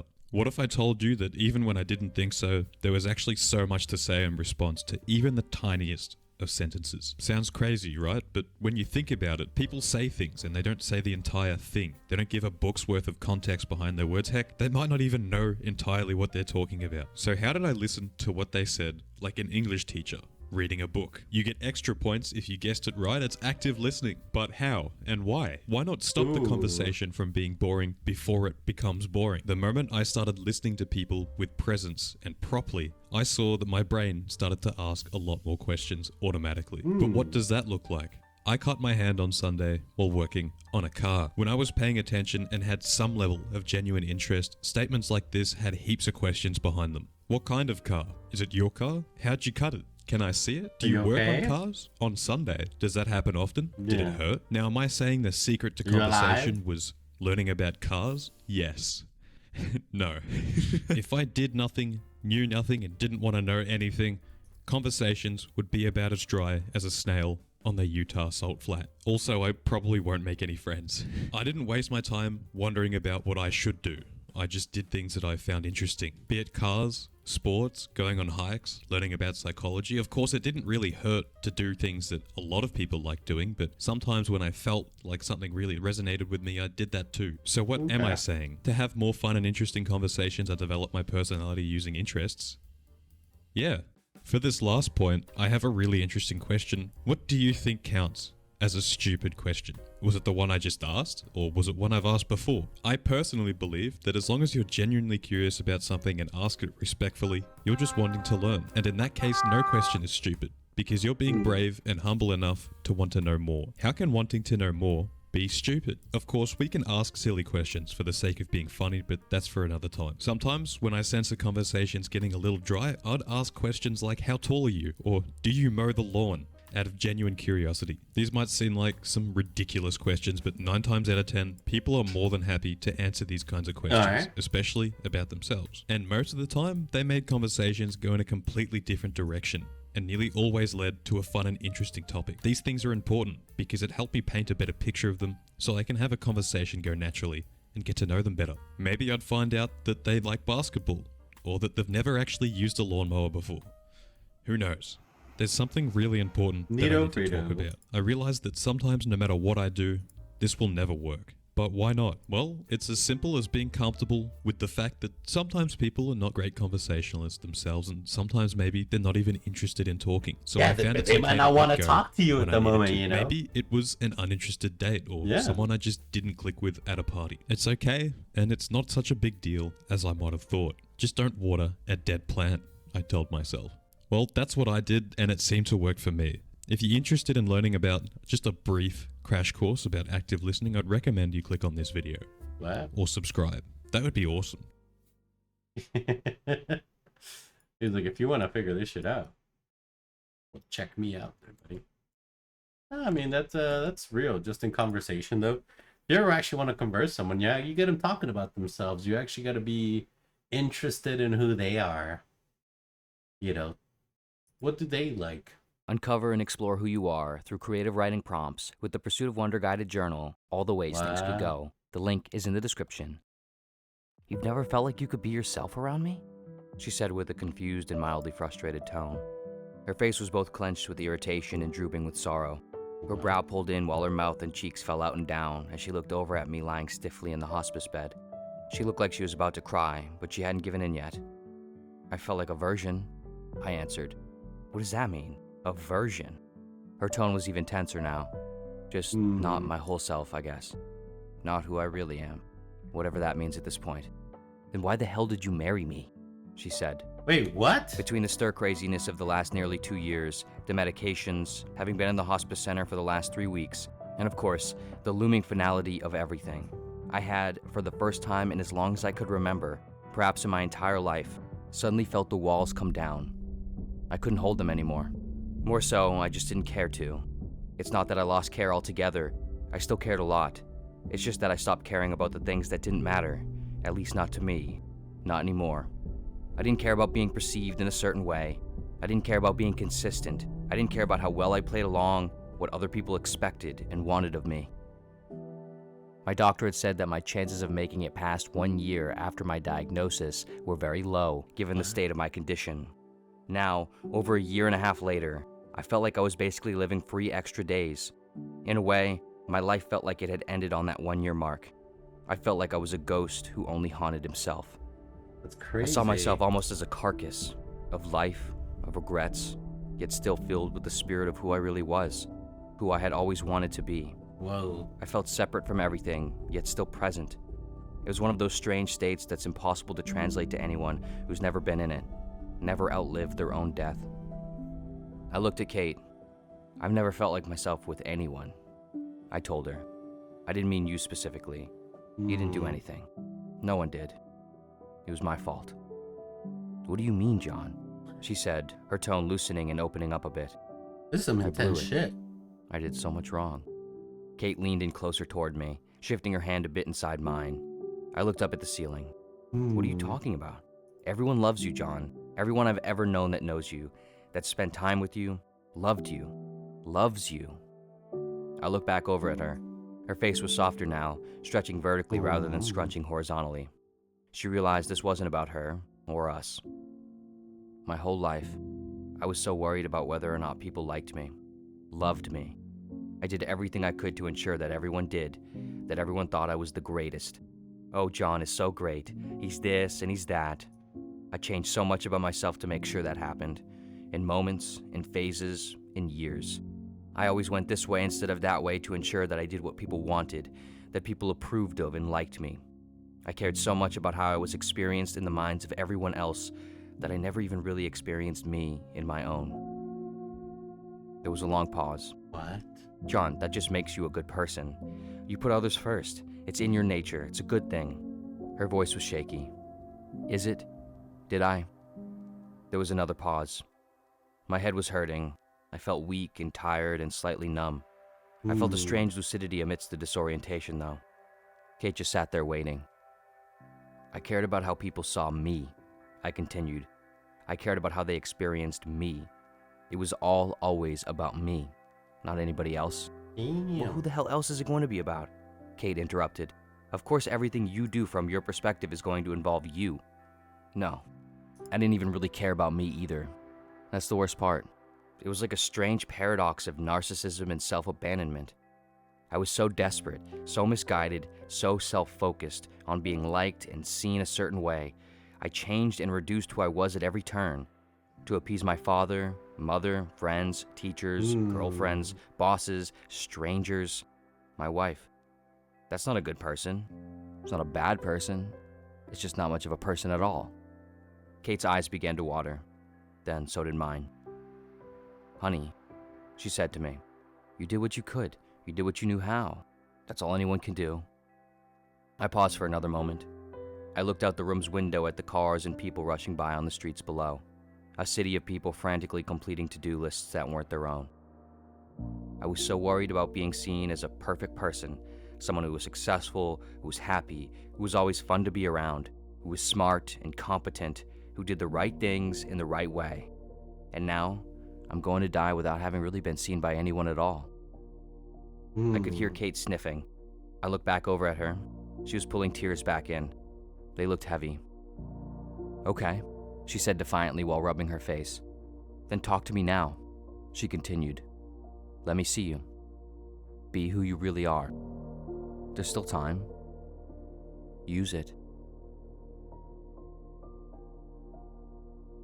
Crazy. Thank you so much for watching. One of the most important things we can do in life is try to understand ourselves. This, of course, can be extremely difficult and convoluted, oftentimes without any clear answers at all. But with the right tools, time, and effort, we can get a bit closer to some semblance of answers. I created a guided journal designed to help with this process called All the Ways Things Could Go. It uses creative writing and drawing prompts that help you explore your subconscious mind and arrive at clearer self-understanding. Rather than starting with a blank page, with this guided journal, you're given thought-provoking prompts designed to stir your creativity and coax out inner thoughts and feelings that might otherwise be hard to access. For example, on page 50, you're given the prompt, write your obituary. This is intended to challenge you to consider yourself from a different vantage point, in this case, after you're gone, almost tricking yourself into writing a guide for the type of person you want to be when all is said and done. It gets you out of the way so you can better see who you are. If you're interested, the link is in the description below. And of course, as always, thank you so much for watching in general, and see you next video. See you next video.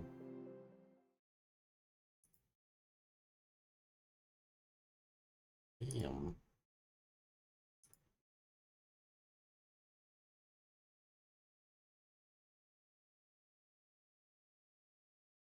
Let's see. Checking out what we got over here. Difference is 1.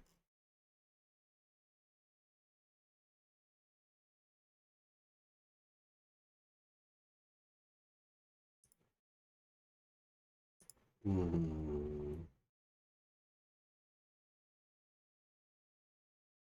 40.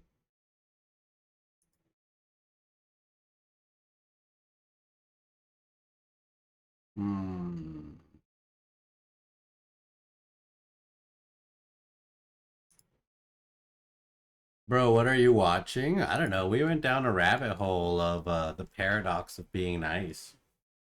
There's some crazy shit. You know, I need to go get something to drink.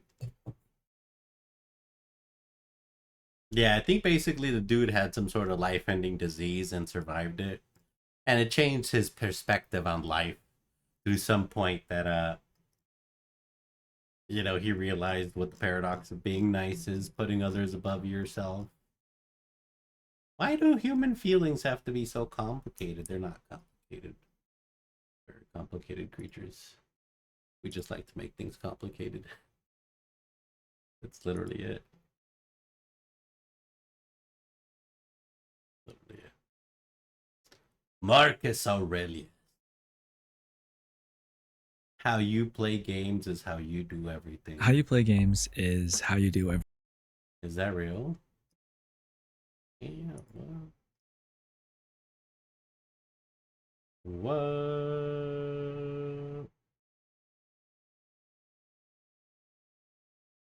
Here's why you wake up between 3 and 5 a.m. Uh-oh. Why? Tell me why. Making Royal Blue. Why did all the crypto bros fucking fall in love with Marcus Aurelius?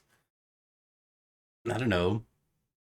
You know, he wrote books. He was an emperor or general. I forget exactly who he was. I think he was a Roman general, right? I know this is an anime picture, but I don't think he was fighting spirit foxes, as far as I know.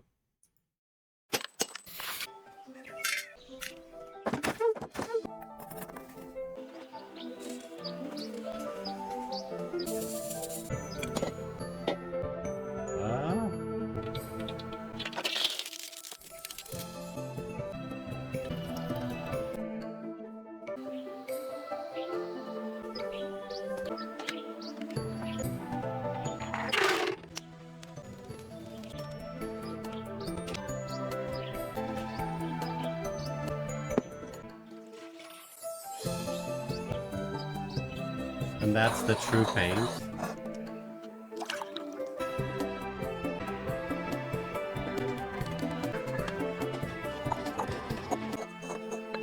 Wow. It's really bright though.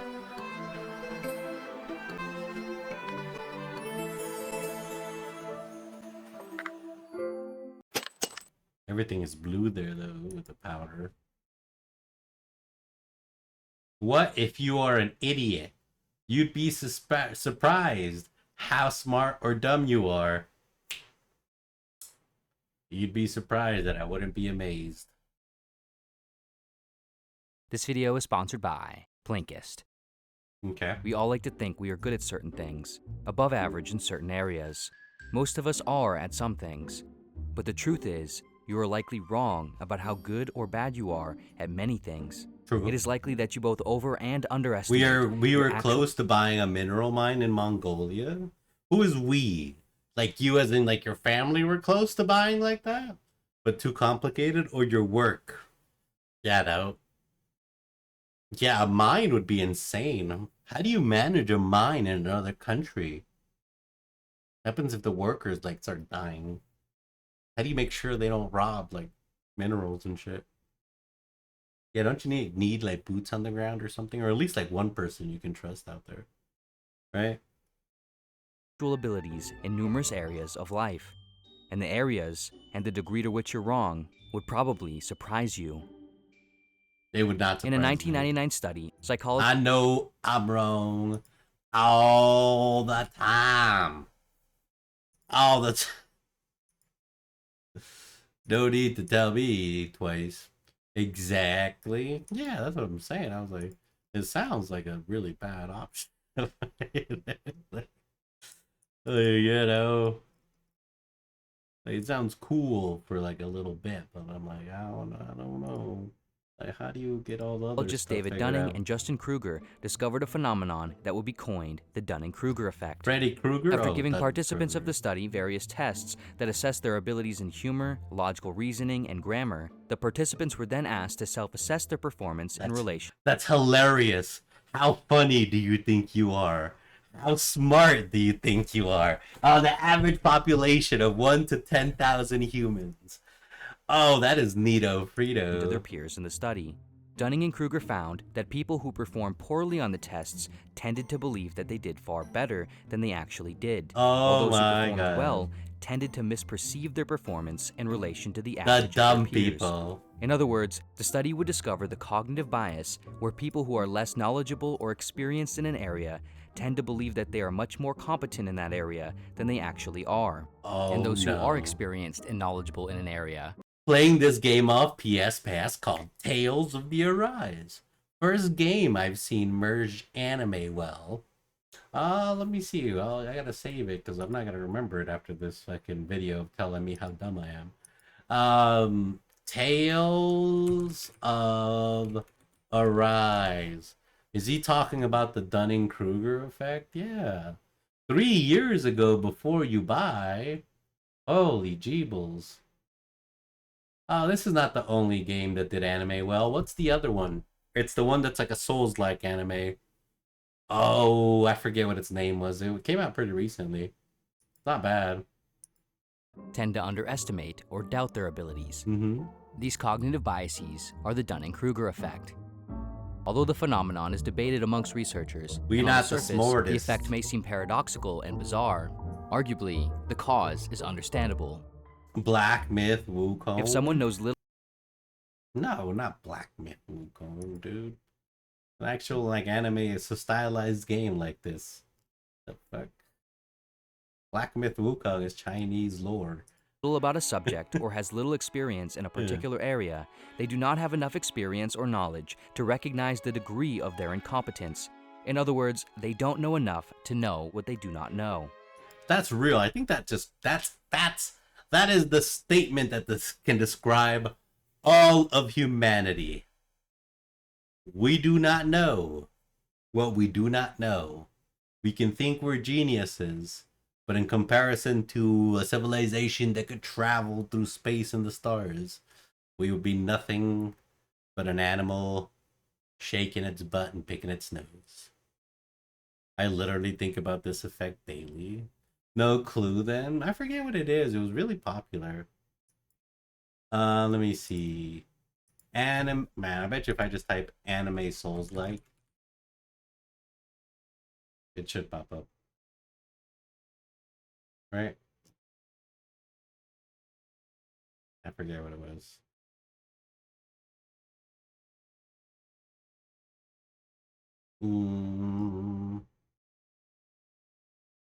I don't know.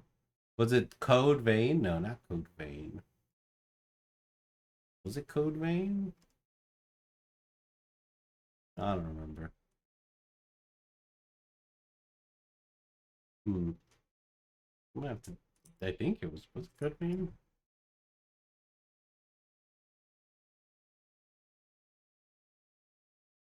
I think so. I don't remember. You know, you think about this effect ever since you've heard of it? I'd imagine If you're so. incompetent, you can't know you're incompetent. The skills you need to produce a right answer are exactly the skills you need don't to have. recognize what a right answer is. Exactly. Said Dunning. On the flip side, Real. people with more knowledge and experience in an area True. are aware of the complexity, vastness, and difficulty involved in being right or successful, and thus, they are likely to be more doubtful of their abilities. They also tend to think that others are more capable in the area than what is actually the case, and so, they are also more likely to underestimate themselves when ranked against others. Examples of the Dunning-Kruger effect demonstrated in studies include things like driving, where studies have shown that 93% of American drivers believe they are better than average. The phenomenon is also often present in the workplace, where employees of companies tend to overestimate their performance compared to their coworkers. We're like many as more than we're like the worst, some of the worst drivers in the world. Like in the world.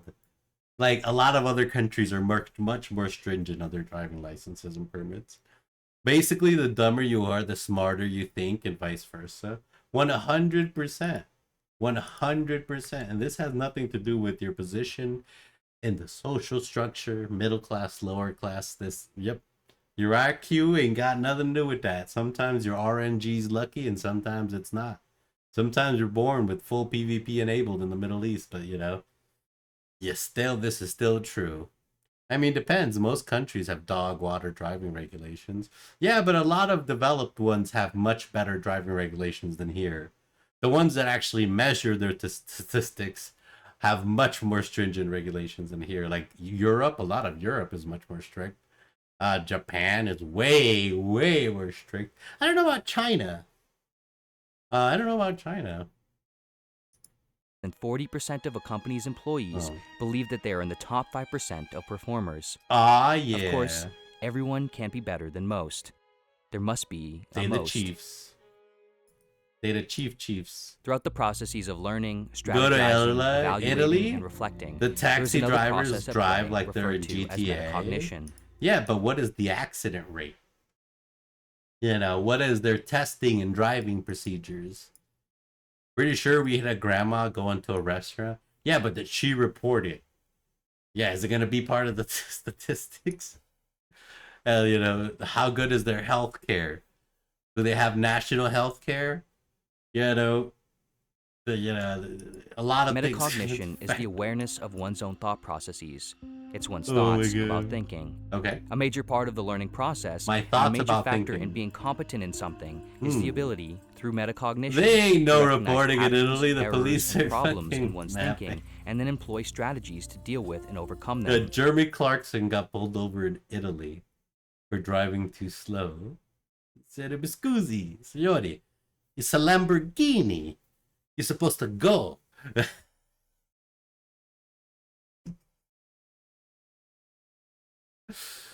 Oh, I was dead. According to Dunning and Kruger, when someone is incompetent in an area, they lack metacognitive abilities in that area. As a result, this lack of awareness of their thought True. processes and knowledge prevents them from recognizing where and when they may go wrong. And so, in their mind, they never do. This phenomenon can be fairly unsettling. They don't know where on an they're individual wrong, scale, so to know they that you never don't know what you don't know.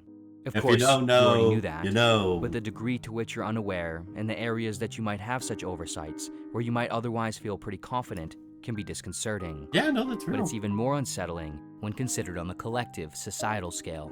Ooh, What's spooky. curious is that, in many cases, incompetence does not leave people disoriented, perplexed, or cautious. Instead, the incompetent leaves are them often blessed with cocky. an inappropriate confidence, Yeah, buoyed by that's something that feels what to them I'm like saying, knowledge, man. said Dunning. They're cocky about it. They're cocky about people. Not just.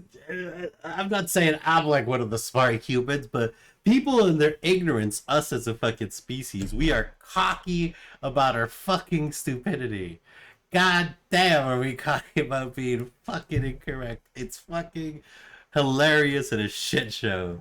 Partly as a result of the So Dunning-Kruger effect, insane. people who are not qualified to speak on certain subjects are still some of the most confident and loudest who do. Bro, more that's qualified so real. individuals, rather, tend to be less loud and less simplistic, and instead, more thoughtful and cautious. And for exceptionally high-level experts, since they tend to misperceive how big of a gap there is between them and the average person, it can be reasonably assumed that they are likely to insufficiently cough, communicate guy. about the subject they are an expert in with the general audience. That's me. I'm an expert And of in course, everything, some cases, guys. complex things Except simply I'm too cannot much be of a fully explained genius. quickly or And I incomprehensibly. can't communicate myself correctly with the lower IQs. So true. There you go. I can spell. Thank you for finally understanding me. You know, it took you long enough, you know, for the IQ to catch up, you know. But hey, thank you, you know. Yeah, I just have trouble, you know, communicating with these lower life forms. That's how it is. Whenever he gives an opinion on a game he's never played. But I haven't been wrong. Where have I been wrong, though? Where have I been wrong? You know, show me proof that I've been wrong, and we'll go from there. You know, where have I called the game wrong? You know, I'm gonna talk shit about it, but I was right. terms to individuals who are not experts themselves. And so, out of the lot here, the incompetent That's but the confident thing. amateur, the competent but cautious intermediate, That's or right. the exceptionally competent expert who is confident but struggles to understand and communicate with the layman, who is more convincing to a mass Oh my audience of God. individuals who do not know the difference between correct and false information. What the fuck? What It's are we gonna seemingly become insult it more and more on? common to have an opinion about nearly everything. That's real. Maybe it's always been this way. No, it's always been this way. Now we just have the internet. And now Twitter and Facebooks and Instagrams and Snappy Chats and TikToks. All of them unite us and connect us as a social humans. Not really, because all those apps are banned in China and they have their own versions. But, you know, we connect as humans and, you know, talking about, you know, total effects. What is this video? This is the Dunning-Kruger effect. You'd be surprised how smart or how dumb you are. A video describing guy. Yeah, it's describing the difficulty of like people with high IQ not being able to properly communicate with lower life forms. I mean, with regular Andes. I mean, with just, you know, you guys, you know, as a genius. Can't even fucking say that. It's a genius. Maybe having access to all the world's information, but only enough time to read the headlines, and the incentive to still leave a comment, has exacerbated. Yeah, people love leaving comments. Whatever the case, because of this, and in combination with the I Dunning-Kruger love that effect, some of the shit. voices we hear the most of are the least qualified, useful, or accurate. They are Real. rather voices of confidence and charisma, Bro. not nuance and care. The right voices, rather, are often quieter, harder to parse, or still looking for the right words Like and me. means to express themselves. It's Yep. natural to want to have a voice that Guys, is heard. It's that's me. desirable to be perceived, liked, I didn't know followed, Netflix made a deal impactful. with Guy to Being make a voice of documentary change and about impact it. is a noble goal. It did. We're But moving sometimes up, the guys. greatest impact is silence. Isn't that crazy? Does the world really need more voices? From small Or does the streamer to world like need more now careful voices? Netflix documentary. Of course, the irony here, Star. being a voice that is not silent, is not lost. But the point here is We not made merely it, we about made being it. silent outright. We it is here. about being carefully noisy. Let's go. At least attempting to be. It's impossible to have no opinions, but it is possible to have less, or be more careful around how we hold the ones we do. We here. Once you know about the Dunning-Kruger effect, it might feel like now you are no longer susceptible to it.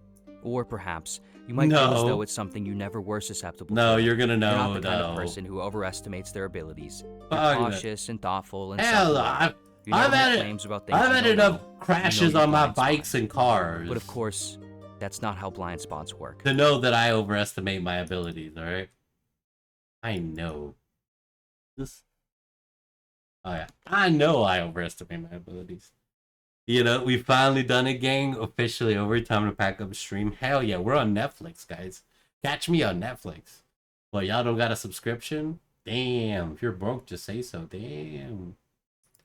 In truth, do you think anyone who is subject to the Dunning-Kruger effect, overestimating their abilities or knowledge, thinks they are? The phenomenon is No. precisely that one does That's- not know. that's that they the are a literal victim to it. that's the literal The effect. first rule of the Dunning-Kruger Is Club you don't is fucking that know. you don't know you're a member Yeah, of you the don't- Dunning-Kruger you Club, don't know. said Dunning. In fact, thinking you're impervious to the Dunning-Kruger effect I don't have a is Netflix itself an sub? example of Damn. the Dunning-Kruger effect. Rip. You know just enough about the phenomenon to believe you Rip. can circumvent it, while not knowing enough to know you probably can't. At least not automatically or That's universally. crazy.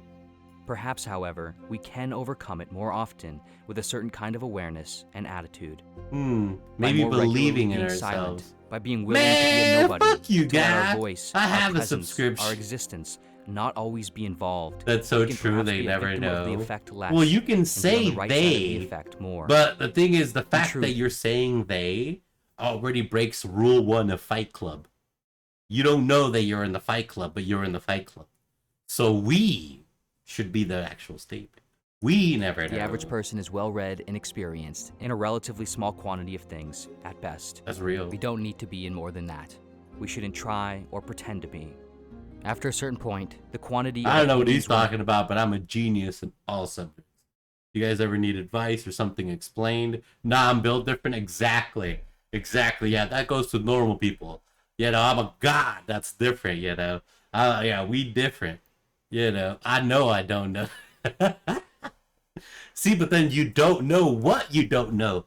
You don't know, but you don't know what you don't know, so you can't even gauge what you actually don't know. You know? You know? holds is almost always inversely proportional Crazy. to the quality and accuracy of them. Crazy. We will inevitably often fail at correctly making the distinction for ourselves and knowing which areas we belong in and which of our opinions deserve sharing. But that's okay. The goal here is simply to try our best. Exactly, as Ultimately, long as the I know Dunning-Kruger that's effect is a continual there's sliding the scale thing. that follows us I through don't life. know. As long as we even take if on I new don't endeavors. know, then I'm not a victim. But that's the thing. See? That's the whole rule. Is see, you're not a victim, but then you don't even know that you're not a victim because you don't know what you're not a victim to. You're not even educated enough to know. See, he don't know. New challenges, new goals, we will be incompetent in certain Crazy. areas. And as long as we are incompetent, we will be partially ignorant to the true degree of our incompetence. But as long as we continue to learn and grow, I mean, I'd we say will I'm also more uncover than new partially knowledge, ignorant. and we will I'm continue to full-on realign ignorant, our but all right. self-perception with our actual abilities. Life is a continuous cycle of 2 + realizing how 2 little equals you knew, 7. how much Yes, you were wrong, according to the and how first complex things Machine really Man. are. What's his And name? then, Iron realizing Machine, it Flying Machine, again. War Machine. What the fuck am I talking about? That was a cool video. That was pretty good. This video was sponsored by Blinkist. Who's Our Blinkist? awareness of Hi, ourselves Mrs. is limited, distorted, What are you and often doing? confusing. Our biases and oversights have tangible impact on our lives. They disconnect us from reality. We're and paint our disconnected from decisions in reality. colors we are partly blind to.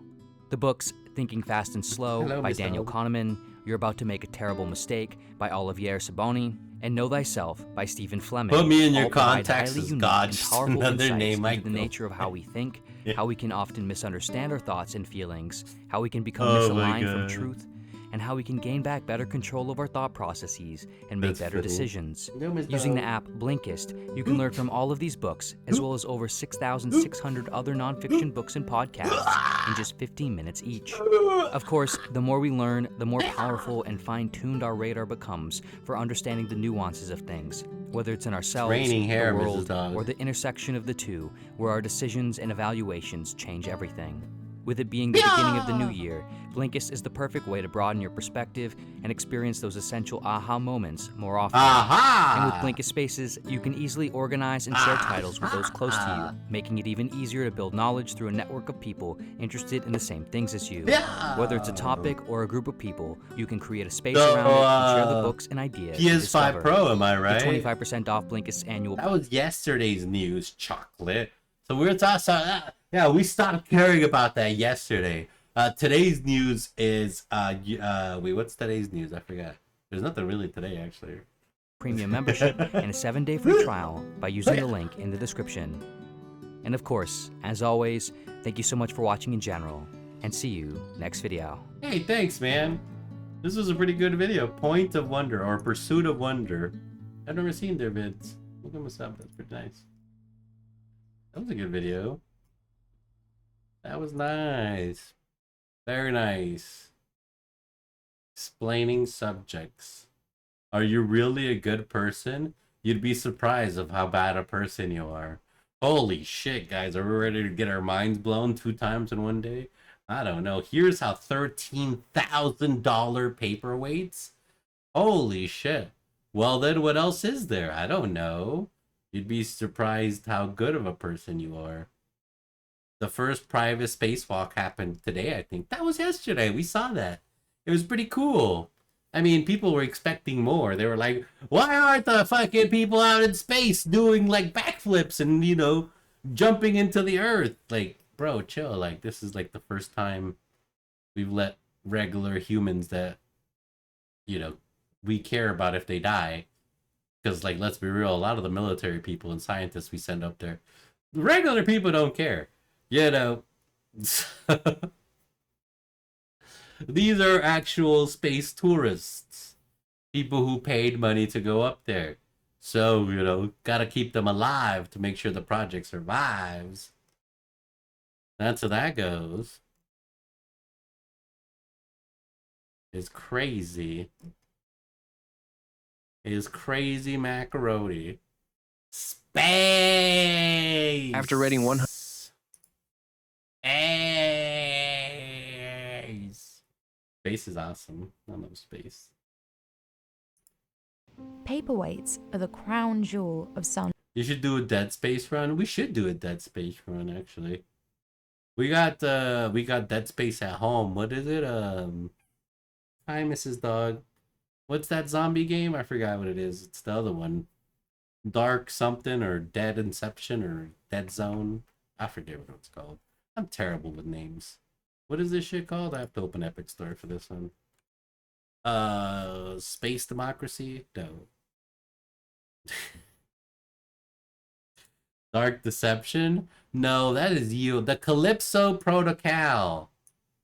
The lipstick protocol, guys. The lipstick protocol. Yeah, this is we got Dead Space at home. These are all my games on on Epic. Are you guys excited? We should play this. This looks cool. Wow, you didn't make that easy. Yeah, of course I did. Everyone knows the Calyptic Protocol is we got Dead Space at home. Yeah. The Maid of Skur. Wait, no, let me see what it is. Don't just install it. The fuck, bro? Can you go to the store page? This is no wonder I don't use this goddamn website. I just want to see what it is, man. It looks kind of like a scary game. 17, Blood and Gore. Didn't Calyptic Protocol get terrible reviews? Yeah, but they did a lot of updates. I don't know where it actually ended up at, you know? They got shit reviews. The combat was god dog shit terrible. And it was just the fuck. It was literally we got Dead Space at home. Literally we got Dead Space at home. And yeah. Melee was the only option. Shooting shit was not. There was no ammo anywhere. Just terrible animation. But I think they worked on it. I don't know where, like I said, I don't know where I finished up. You gotta do an Outlast run? I've never played. Wait, is Outlast? Outlast is which one before I say? Is Outlast the one dude's in the fucking, is that the one detective guy with the gun? Or is that the hardcore parkour game? Let's see. On Steam, it started out as mostly negative. Now it's gone up to mixed. Oh, that's good. Thanks, Chocolate. That's pretty good then. You know, it started off as dog shit and it's kind of working its way back up. The famous one? What the hell's the famous one? I don't know what game I'm thinking about, but it's probably not that. I'm thinking about the hardcore parkour game. Dying Light, that's not the one. I'm thinking of Dying Light. Yeah, that's the wrong one. Yeah. Yeah. That's neato, Frito. I mean, going from negative to mixed is actually pretty decent, you know? Louis. Nowadays, only 5 artisans know. Oh yeah, 13. Are you gonna get one of these paperweights I can spell for your future office? One of these $13,000 glass paperweights? The most ultimate baller of baller paperweights? Or the only ballers, the ballers. Not the broke boys, but the ballers.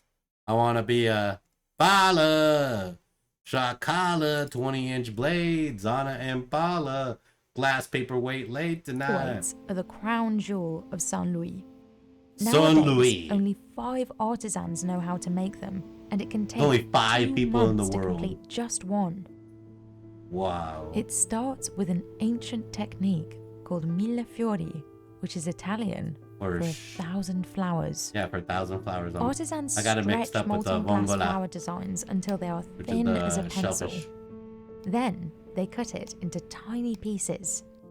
Clam. One by one, workers sort them into a mold, then fill it with molten crystal. How about another latest game creation with the on word the year of dead the in rabbit. it?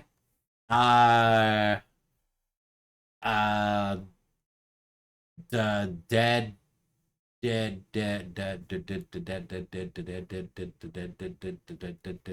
I don't know. I just had a stroke for a second. I don't know what else. Resident Dead, Deadly Demons, Dead Zombies Next Door.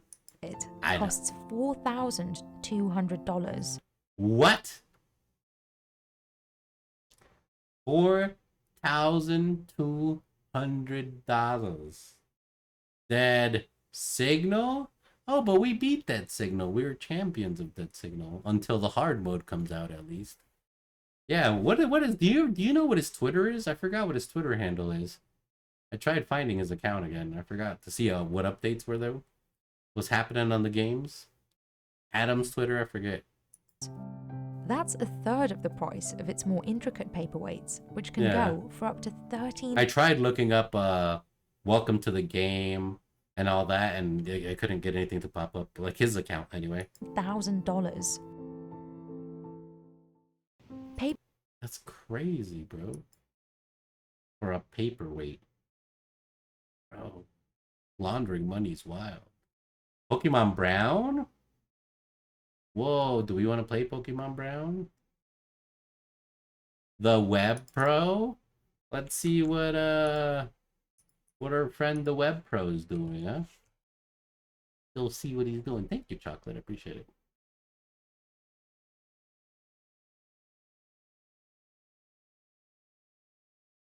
At the Web Pro. What is happening?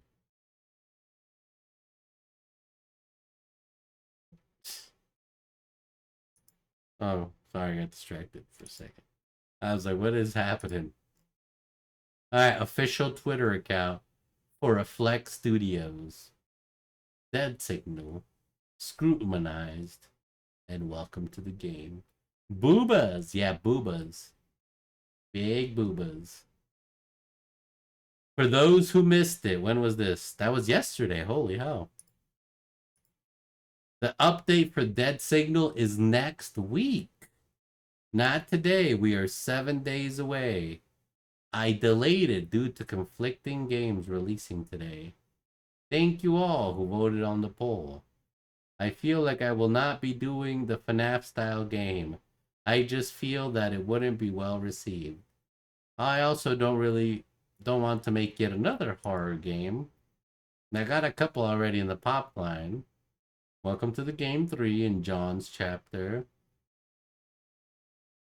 So he's looking to dip his genre into the Boba Tea Cafe. He's talking about Fears of Fathom. Oh, it did drop.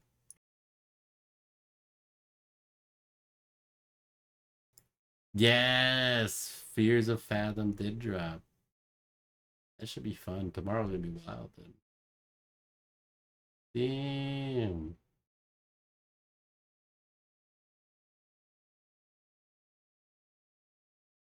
Neato. Damn. Yeah, you're right though. Yeah, Fears of Fathom is huge. It would have completely overshadowed any update. Can't wait for you to play it in about a year. Which one? This update? I don't know. We already beat the game. How hard could an update be? Yeah, how hard could an update be? Oh, look, guys, if you want your username to be used in a future game, you can put it in a Google Doc. And then he'll see if he uses it. I'm gonna submit King of Butt Cheeks. Fears of Fathom, knowing how slow you get the game. What? No, Fears of Fathom will finish this weekend. Not even that long. Yeah, we already did all 3 of them, the first 3 chapters. Yeah, we actually were gonna wait. The last one was really good, actually. I gotta edit that video. That one was fucking bonkers. That had legitimate fear. That had legitimate fear. The new one? Yeah, most likely the new one too. No way, she got fucking tattooed. The Noir 1 and 2, wild. That's a real fan. That's a real fan. What's Milena trending for?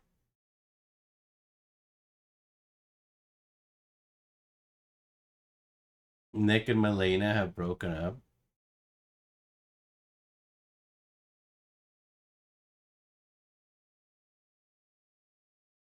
Oh, that's why.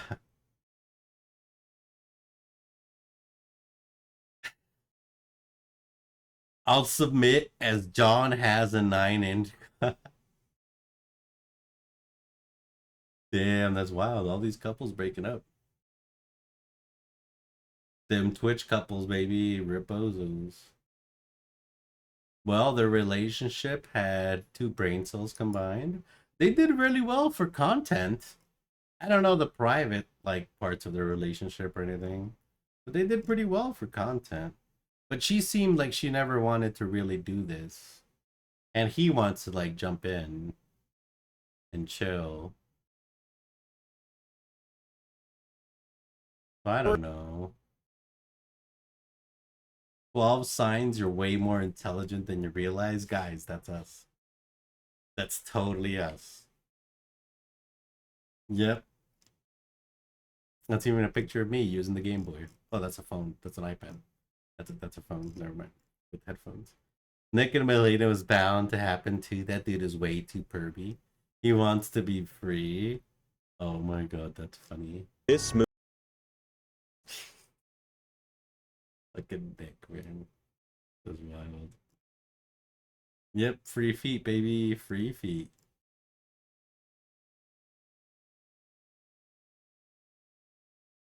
Cheat code for life. This morning routine is scientifically proven to make you limitless. Wow. That's a lot. Is Garrett scientifically proven? Like limitless, like the movie where you take like the drug and your brain opens up? Or like what? Limitless was a banger movie. It was. It was. It was really good. That was a good era too. Lincoln Lawyer was pretty good too. Your YouTube is tied to mine. Holy shit, someone wants to buy my gloves. Is this for real? Please tell me it's for real. 45 divs, come on, asshole. Buy the gloves. Buy the gloves. Buy the gloves. Son of a bitch is not buying the gloves, you fucking dirty rat. Okay. Your YouTube is tied to mine. Lol, I was just watching Limitless clips. Oh, that's hilarious. You're gonna get some Limitless clips. Mountain Dew ice cream? Yeah, actually, people really enjoyed it. They made a Baja Blast gelato. God knows what's actually in it, but it probably tastes delicious. Reviewbra enjoyed it. He made a whole 20-minute video about it. That's pretty crazy. What, that's Seattle, bro? That looks like Vegas, but that's like that she should be in a club in Vegas, not outside. Like even the girls who walk our streets like don't even look like that. What? That's crazy.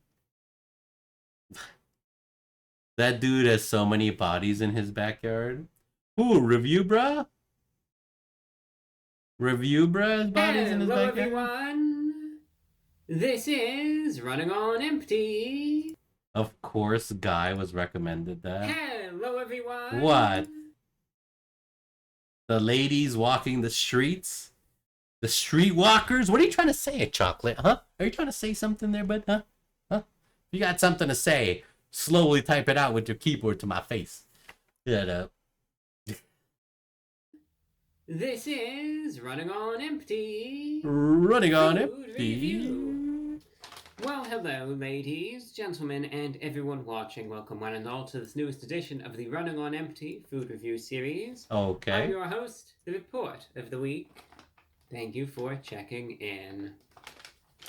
Initially, I wasn't sure what direction I wanted to go in as far as even what series this is, because it's not necessarily a meal in the traditional sense that I would review, be that, you know, a burger or a chicken sandwich. Or A burger? As a matter of fact, this is more of a dessert, but I decided I'll still put this under the Running on Empty food review umbrella. Oh, it is a for the heck dessert. of it. It's ice cream. But it's I a got a lot of gelato. requests for this one, and I'm pleased to say I got my hands on it. It's a So, gelato. I'm excited to try this one out. A new release from Taco Bell, and that in and of itself isn't all that surprising because they release stuff constantly, for better or for worse. However, this one is different. You know, he's very verbose. He knows how to drag this out. Do you think he writes? Oh, look, there's his little notes. It's not really a script. I was gonna say. Do you think he writes scripts for these videos, or does he just like freeball them? His accent confuses me. It's like trying to be British, but then gives up. This is a gentleman, an American gentleman accent, all right? You know, all of ye slobs who cannot speak like a proper gentleman. Y'all need to fall off. He sounds like the douche from the Titanic. Obviously, Mountain Dew, Oh my God. Baja Blast. A lot of people associate that with Taco Bell. I certainly do. Yeah, yo, I think real word. nowadays you could purchase the Baja Blast. Yeah, I was about to say, can you buy Baja Blast outside of Mountain Dew? I think you can buy the bottles, right? I'm not making fun of your review, bruh. Just saying his voice reminds me of him. I live, love, laugh review, bruh. What in the whatchamacallit? What is that? What in the Hobby Lobby is going on? You know, the review bruh is awesome. Blast by and of itself. But it does have that For classy years and gentleman years, it's been associated thing. solely with Taco Bell. And to celebrate an anniversary, and I believe it's the 20th anniversary, but it might be the 25th. I feel like his shoulder pads are way too big right here, though. Because you see how small his hands look? They look like little tiny hands. And then you got them beefy pads on that jacket. Taco Bell, for a limited time, is releasing a Baja Blast Gelato. Gelato. And they describe it as having a tropical lime flavor. Ooh. It comes in a 3.6 ounce single serve cup. Okay. And again, it is a gelato. It's like a dessert, Baja Blast flavored. Comes with some special, unique packaging. And again, a lot of people are interested in this one. So Gelato. I'm going to make sure I go out and get this. I have it. I have procured the goods, as they say. I will admit, though, and this is important. Am I weird for pronouncing the herb and herb? No, herb. What? You're gonna tell me you don't pronounce the H in what? Or where? Or why? Might as well not even speak the English. Baja Blast Gelato is concerned, you are going to have to jump through a few hoops, essentially, in order to get your hands on it. Not a ton. I mean, they've done this before, and you know, it's just the way that it is. This is how Taco Bell does things. They want to make this exclusive, you know. They want to make you feel special when you like you right? Because obviously that's you a what rock it's about. star. It's not about downloading their app so they could bombard you with stuff or anything like that. No, it's to make you feel special. Why'd you put the H in front of the W? That hard H sound, you know. That hard H sound. The whip. That hard whip sound. You got to be a rewards member. Because I thought it was funny. And granted, to be a rewards member, it's a difficult process. There's oh my God. certain initiation rituals that you have to attend, and what? People have mixed feelings about that. Whip. And I'm just making stuff up. There's none of that. To be a rewards member, all you have to do is go to their website, make an account. Yep, and give them your personal information. And they will happily be a rewards member. Make you a rewards member. Mm-hmm. Not only do you have to be a rewards member, but you could only order this through the Taco Bell app or through the website. Wait, what? Now, so you can't even order this at the Taco Bell? That's just me. That's just you have to get the app. Some might find it silly. Some might get it. So this is how they bribe you to bring you into the Taco Bell ecosystem. If you want to try their Baja Blast Gelato, you're gonna have to go to their website and make an account, or order through their app and make an account. So you're gonna have to give them a phony baloney email or your personal information, depending how you roll as an internet user, which is insane to think about, right? Bullfucky. It is what it is. Yeah. I'm not a big fan of apps. I didn't download the Taco Bell app. I have the rewards account. I ordered off the website. And that works too. So if you prefer not to deal with the whole app situation, you could just go online, go to their website, and put in an online order. But this is precious cargo we're talking about here.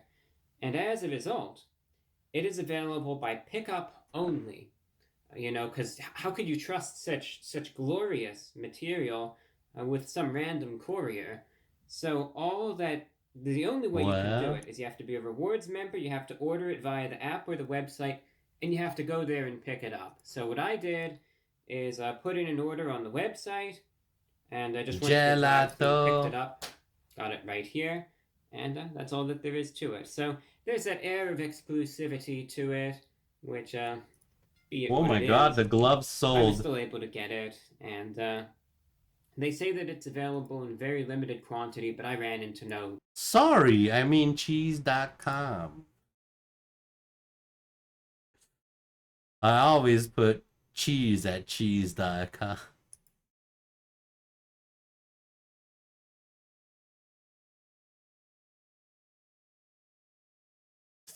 I like it. His was not deleted, but they got chocolate.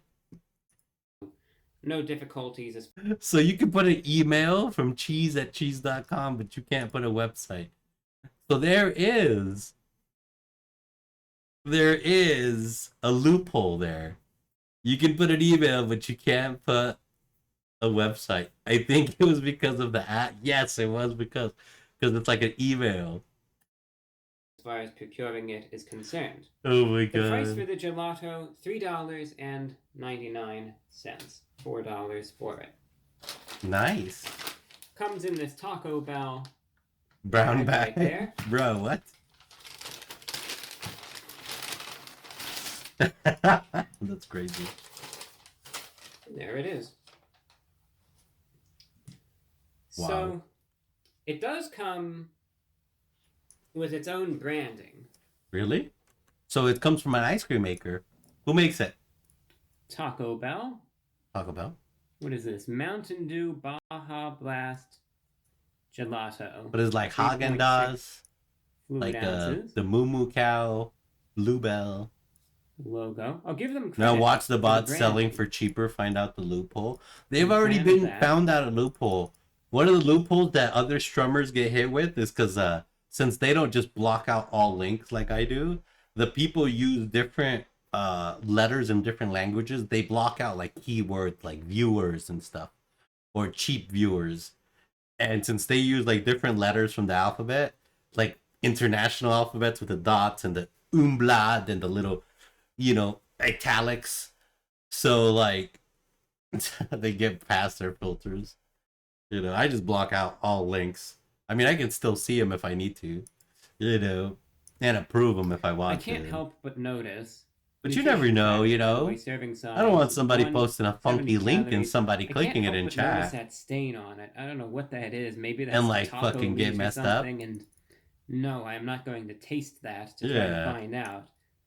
Because I could only hope. Damn, yeah. Like I said, I don't know what that is. That's how it came. What if someone posts like It is free what it is. games? I'm upset there's not Diablo hot sauce Mountain Dew Baja gelato. Blast Gelato. I think if enough people get behind the movement, April Fools, they would probably release something like that. It's a booger from the employee. A lot of people have expressed some grievances, though. They've said, look at how small the thing is. It's tiny for $4, And bro. it is understandable. It's small. It's Inflation, tiny, as a matter of inflation hitting fact. hard. And you can see on the bottom too how it's a little. It doesn't go all the way to the bottom. Yeah, it's got So the little people have scoop had at the their bottom. grievances. And admittedly, as far as advertising is concerned, they do make it seem bigger than it really is. The way they portray it, it makes it look like a big tub of ice cream. All Like of that, 2 but, spoonfuls, bro. One thing that I have that's analogous to this that might make sense. I got some of these little Yeah, those little single serve. single serve like ice little cream. tasting from Haagen-Dazs. Yeah, some vanilla. Little ice vanilla cream there. Haagen-Dazs.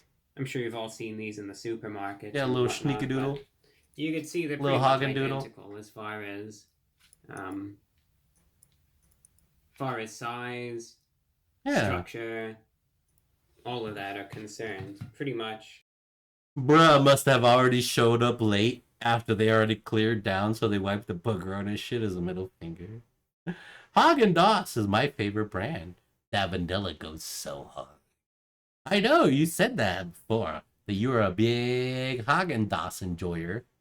Now, does Haagen-Dazs make like big things? Raspberry white chocolate truffle is goated. White chocolate truffle? That actually sounds kind of insane. Is it real truffles or is it chocolate truffle? It's just chocolate truffle. So it's like just really nice creamy whipped chocolate. Pretty neato. That sounds like a wild flavor. Maybe we'll hunt for it this weekend. Identical. in every regard there. So Haagen-Dazs makes the Baja Blast ice cream. We knew it. That was simple to figure out. And I just wanted to show that because I think that's something that most of us have seen. Probably a lot of us even have stuff like that. Those single serve ice cream things. So if you've ever had one of those, as far as quantity-wise, Yeah, 2 spoonfuls of ice cream. Yeah, I've had those. So anyway, little tiny now baby. comes the best part. Let's try it out. I look for Haagen-Dazs next time I go to the store. Me too.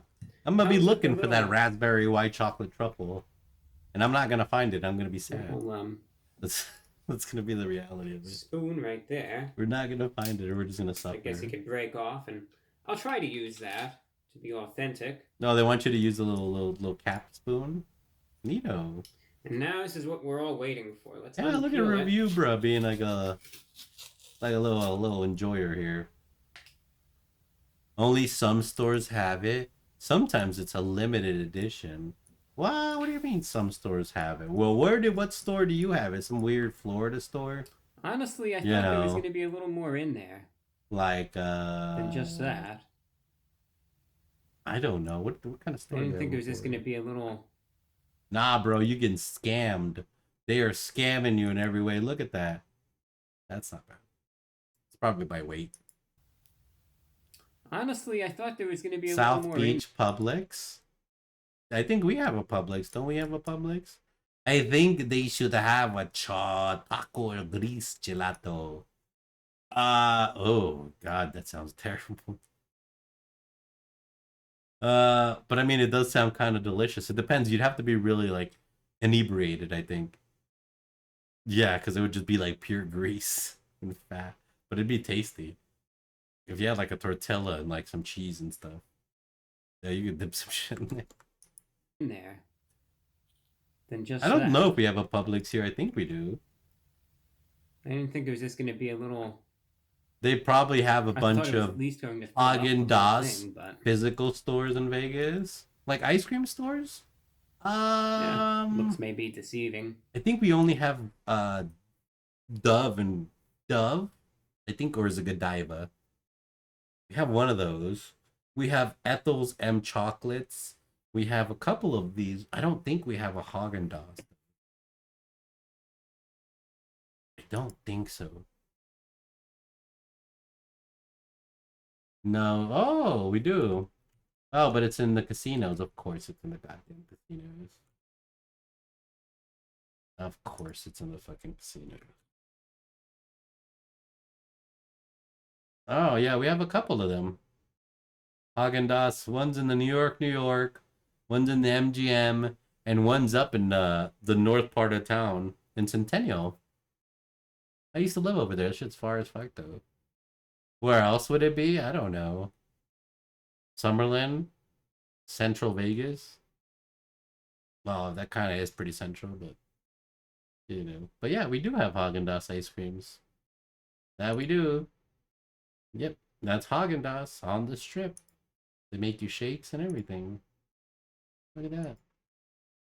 Hey, look, is that white raspberry shit right there? Or is that just some cheesecake? Like a New York cheesecake flavor. Sounds like a dope place. Probably delicious. Look at that. That shit looks good. What the hell? Damn. God, I miss my Baskin Robbins. Damn. Did look like it. Gotta go. See, so there's no reason they shouldn't sell it. We have actual stores here, right? So there should be no reason fucking Haagen-Dazs doesn't supply the West Coast Vegas here with their damn ice cream. I don't know. I just thought there was going to be a little more in there than just that. All that empty space. Hey, it's like my head, I don't want guys. to critique them too hard. All that empty space. I just thought there was going to be... I thought there was going to be a little less empty room, I guess. No, it's by weight review, bro. It tastes good. The little machine comes in the cup. It's like... No real... And then it stops once it hits the weight. And then it freezes it. Talking about. Mm-hmm. I could smell a little bit of the lime. I certainly can. Well, hopefully it it tastes really good. Hopefully. Give credit where credit is due. Mm. So now what I'm going to do is I'm going to try with the The Taco Bell spoon. Feeding device supplied. I'm gonna try this. They're really trying hard Try to eat to it give this you a way. little. Well, because it's See what it probably tastes like. expensive, If not, bro. I have a Since Taco Bell doesn't really make a lot of ice creams, whoever they licensed through this probably wanted like a hefty price. They had to come up with a recipe.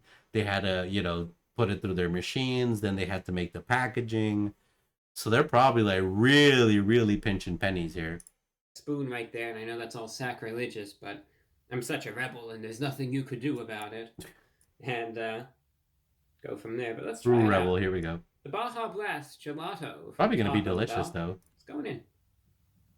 They probably have a low supply of it too. Yeah, because it was probably so expensive to make. Gotta ration the goods. Yeah, that's probably why they gated it too. You know, you have to use our app or have an account on our website. You know, we're gonna have some of your information. You're gonna want this delicious ice cream. We're getting an email out of you or something, bub. I'll try to show you. Credit card real information, close what it looks like. sex, age. We're getting some of that delicious info. That sweet, sweet personal info. I got it. The Taco Bell ice cream sandwich consisting of their gelato sandwiched between two of their giant Cheez-Its. Wait, they have giant Cheez-Its, bro? Why do they have giant Cheez-Its? What? And why would you want lime in the middle of two Cheez-Its? That sounds like a terrible thing. Yeah, they do, remember? Why do you act like I go to Taco Bell all the time? Of course I don't remember. What?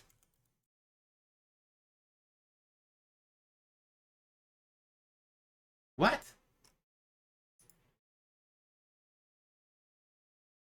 What? It's just a giant Cheez-It with a taco stuff on it. It's just literally taco on a Cheez-It. Yeah, it's literally a hard taco and a Cheez-It. What the fuck? See? This is madness. Haagen-Dazs ice cream sandwiches are the best item they make. Are the best item Haagen-Dazs makes? Really? You think so? They're ice cream sandwiches.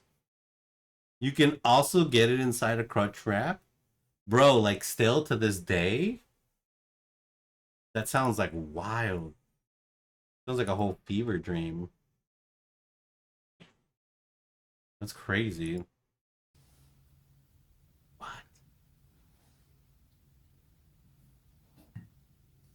Okay. Is it delicious? His eyes opened up. I see them glazing. I think he's falling in love with the ice cream. His pupils are dilating. Oh, he's chewing. There's some thunderstorms in the area. Not sure if you could hear any rumbling in the background.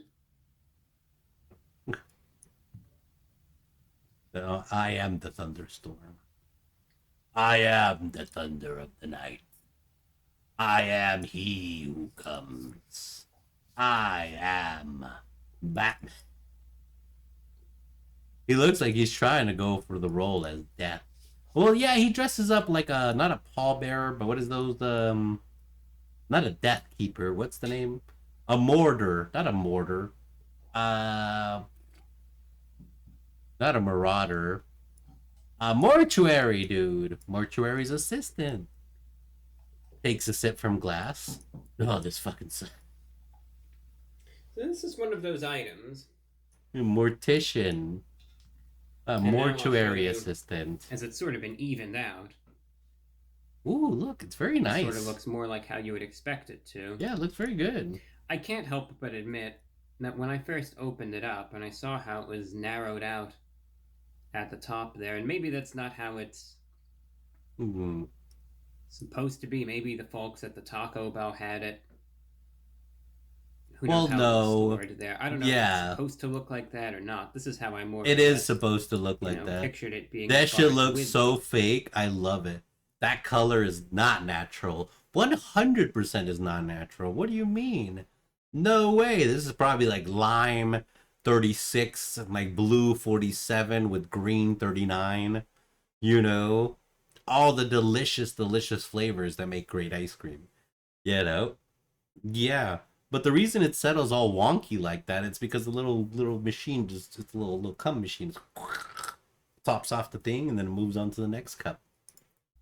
Yeah, but it looks good. Like anyway, it's how we somehow convinced. When I first opened it We're up convinced and, blue saw raspberry is a thing. Well, blue raspberry is a thing. I have them all the time, guys. You can't lie to me, guys. You're telling me my sour candy flavor is a myth and a lie? No way. What? This color doesn't look natural to you? Yeah, we just saw somebody hand make royal blue, remember? From scratch. That's all natural through a chemical process. But you know, admittedly, taste-wise, but somehow we all agree on its flavor. It's not just that. I feel like blue tastes the same. I have this weird affinity and I love blue. We know blue raspberry tastes blue. Yeah, I love the color blue. I don't know why. It is very tasty. I do. Like, look, I need to go get a Gatorade. But the Gatorades I get are Glacier Freeze. They taste just blue, perfectly blue. I love blue raspberry, yeah. And actually, before I could pull up my Amazon orders, I ordered, I think, a pound of blue raspberry sour strips. I already ate them all. Yeah, it came in a fucking plastic case like this. It was great. Yeah, I love blue. Blue's amazing. Concerned. I also love sour candy. Is, of course, the texture upon which it possesses. And that's one of the biggest differences, comparing that to an ice cream, is the fact that a gelato, generally speaking, is much richer. It's much more milky soft to an extent. It has more of a degree of structure to it, not necessarily solidity, but structure. And it's just one of those things that's supposed to be a little fuller, for lack of a better word. A little fuller. As I was trying this out, I could definitely notice that as far as the texture is concerned, that it is unmistakably a gelato. And that goes without saying, so that's one of those things, and at least they got that right. My biggest takeaway, if you want to save yourself some time, is that I regard this as a one-and-done promotional item. Yeah, most By likely. that I mean, this is one of those things, it's my expensive. interpretation at least, is something that you would go out and get, to say you got it, and to say, hey, I got the gelato, Yo, have you tried the gelato? I did. Loser not trying the new thing. The gelato that you actually got it, right? Because everyone's just going to be You tell an there, Italian that's gelato, and they'll slap you. No, they won't. From Taco Bell what are you talking about? I bet you there's some Italians that work in part of corporate for Taco Bell, man. They'd be like, "Yep, this is some gelato. How much do we make on this Baja Blast? Yep, that's gelato to me. That's just how much we made. I made a bonus. Yeah, that's gelato. That's true, authentic gelato, as my grandfather would say. Yeah." And then that's going to be that. And you're not really going to have the motivation to say, all right, I'm going to go back there and get another one now. They'll slap your ass with a raw pizza dough disc. Placing order what? After order. So you guys are saying Italian people just have random raw dough discs sitting anywhere where they can just slap you with it? Guys. So I could just be the first one in, when they open up again. And that's not Italian, guys. It's not. That's not how it is. Like I said, this is one of those items. It's me, buddy. You're going to try it out, and you're going to think to yourself, all right, tastes all right. Yes. Smack you upside the head with a wet noodle. Reaction. With the wet tastes noodle. All right. Sorry. I'm not really going to rave about it. Exactly. So would you buy it again though? Like when you're like late night Taco Bellin', would you buy it again? It is Baja Blast flavored to an extent. Mm-hmm. One thing, of course, it is missing, and granted, you can't replicate this with a gelato. Granted, is the carbonation, of course, the carbonation, and the fact that the Baja Blast. He misses the spiciness of Baja Blast. The true like why isn't it spicy? Drink that always adds to it, and that always I think makes it a bit to an extent, or at least Yeah. adds to it in a pleasant Or way. shove your It's head not into a basically having cheese any of that. wheel. You can't shove your So, head into a cheese This isn't wheel. necessarily as flavorful. It's not like a as cheese the helmet, Baja it's a Blast wheel. beverage itself is. That's not how And you need to science be made aware works. of that. I go in, I taste a little bit of that, like they even described, tropical lime. Yes, that definitely is there. It is lime. Very flavored. tropical, very And limey. It is reminiscent to Baja Blast, but again, Very it's just blasty. weaker as far as the flavor is concerned. Far, far weaker. Oh, it's than weak? If you took a single sip Calling of it a Baja bitch. Blast. I would say the flavor found in a single Oh my sip of God. Mountain Dew Baja Blast, the beverage, is probably about 5 times as strong. as That reminds me when And Taco I Bell say was that with donating exaggeration, 50K to My queso in biggest 2 takeaway was hours. That was wild to see. flavor-wise, Yeah, that was crazy, right? I think I heard about that. Did they? Yeah, they stopped into his stream. And, Did that's they a little donate him like disappointing. Twitch subs or what did they Not do? I terribly forget. So, but still, I would have. Yeah, I wish that the forgot. flavor were a little more potent. Yeah, I heard about that though. Because again, you see it, and it's What are you visually doing? appealing. Curse ground? Oh, there it is. But it's not necessarily. Damn, just name a flavorful as meal I thought it was after going him to be. already. Like for real And though. that's why I'm treating it as a novelty item. Like that's I a think lot as a of money. novelty item. My recommendation: you go into this. But that's and pretty Totally cool. go in with the understanding it's a novelty. That's pretty pogorisms. You're getting this to get it this one time for the fun of it. Hell for the heck of yeah. it, to try something new for a limited time. and Whoa, that's we all there sold is another to it. buck. Everything's for And I sale think today, if you go boys. that, you'll still be underwhelmed by We sold the gloves, essentially 45 the fact that divs. it's We not as sold the flavorful and fucking maybe the how prismatic small it is jewel, compared to the 12 divs. We portrayal sold the in chess piece, advertising. 45 divs. But nevertheless, that's the best way to avoid being terribly disappointed by it. It tastes what it's supposed to taste like. Poggers. Tastes like Baja Blast, no frills. Alright. Just has that Get back lime to it. flavor to it. Tropical lime, sort of mellowed out. A little bit of sweetness too, but definitely just tastes like Baja Blast. Gelato. But especially for The queso meal. I would have called it the quesadilla and made it like a nice like stacked quesadilla that he likes, maybe like a chicken or like a steak quesadilla, and call it the quesadilla. Put a whole bunch of queso. Maybe put like the white cheese, the white queso. Yes, bro. Put me in corporate, bro. Tag me in. gelato that's supposed to Tag be me so in. rich. I was just surprised, like I said, that the flavor is just a bit on Tag the me in, weaker bro. side. We'll fix And, that menu up much in more no mild time. than the beverage itself is, and I think that's going to disappoint some people. But Oh. it's a novelty, and It's that's a novelty. understandable. $4 for this. $4. Novelty item at a novelty price, essentially. $4 is too much for it, granted. That but is, bro, for that little I can thing. understand why they priced it the way that they did. My Yeah. biggest grievance is, again, the fact that it's just not more flavorful, all things considered. I think it could have just been a bit more potent. And that's the biggest thing, but novelty item, and if you like just go I ahead and said, get I this, pretty can't much see you being think it's like it's in limited supply because it costs so much to outsource. Because they had to go to a whole different supplier because they don't generally make a lot of ice cream.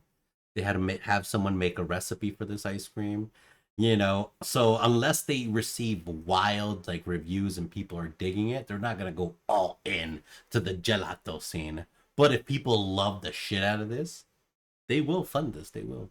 They just got to see enough return.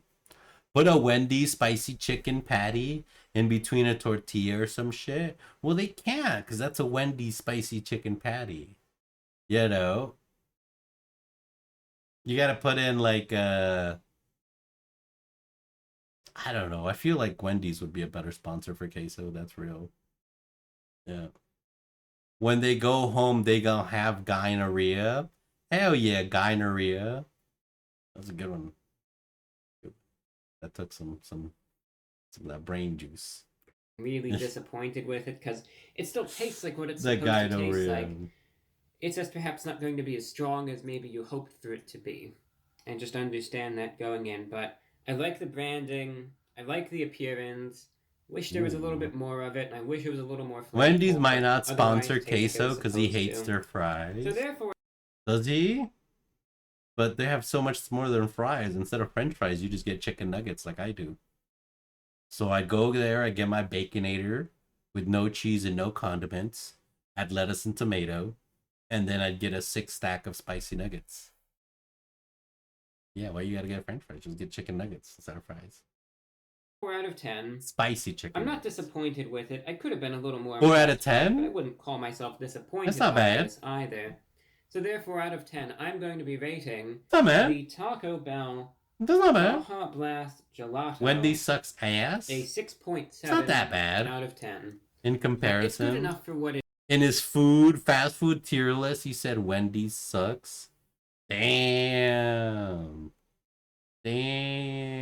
Well, I guess he would know. I would take his recommendation over mine.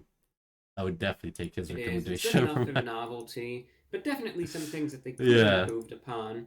But it is not bad. Yeah, Gaignuns in probably any not the regard. best judge of that. This is an item that once is enough, and that's all It's there sad. is to it. Certainly doesn't leave me with Need to the build urge up to our go back cred. and want to get it again and again and again and make me wish, it's such a shame that this is a limited Like a time. I Frosty. can't wait for them to bring Like it a lot of people go get Frosties or fucking, what is the McFlurries and shit.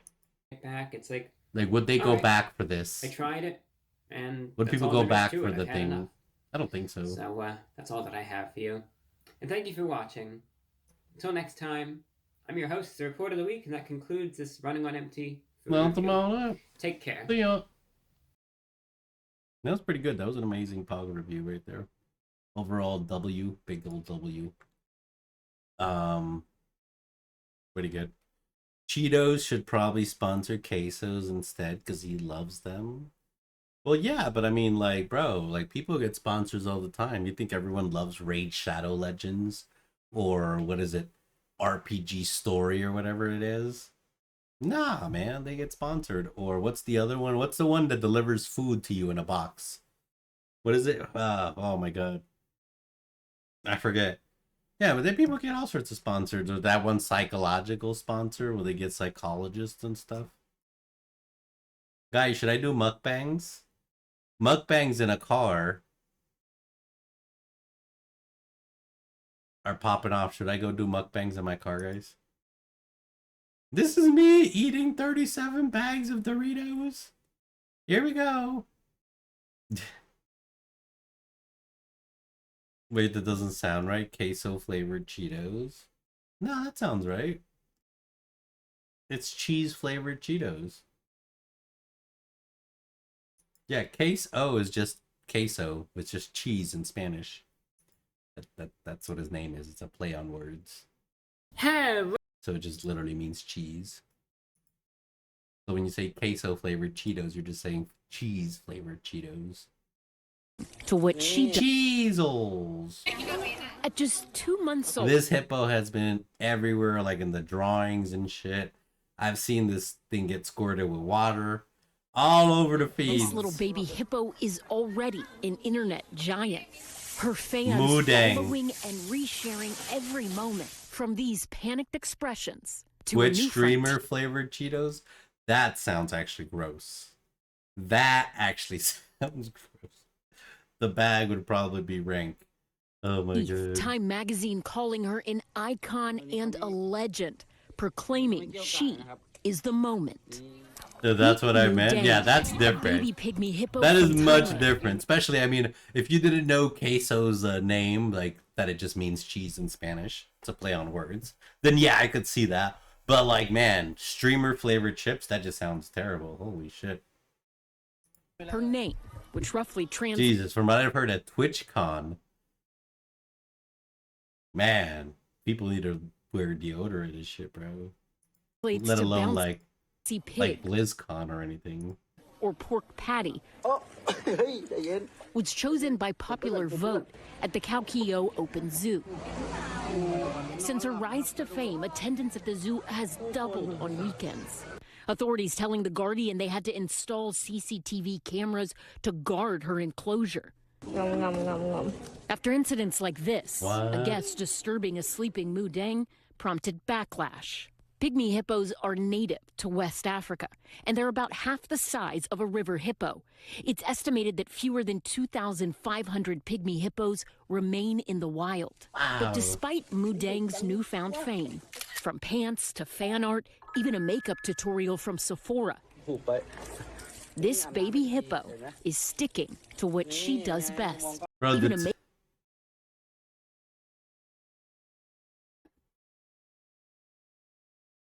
wear your blush like a baby hippo. What is that supposed to mean, Sephora? makeup tutorial from Sephora. Bro, This that baby is hippo fun. is sticking to what she does best. A healthy mix of sleeping, screaming, and zooming around. Thanks for watching. Stay updated about breaking news and top stories That is on an the adorable NBC little News blob. app or follow us on social media. Moodang is very cute. Yeah, Moodang is very adorable. Moodang is adorbs. Oh, wait, what?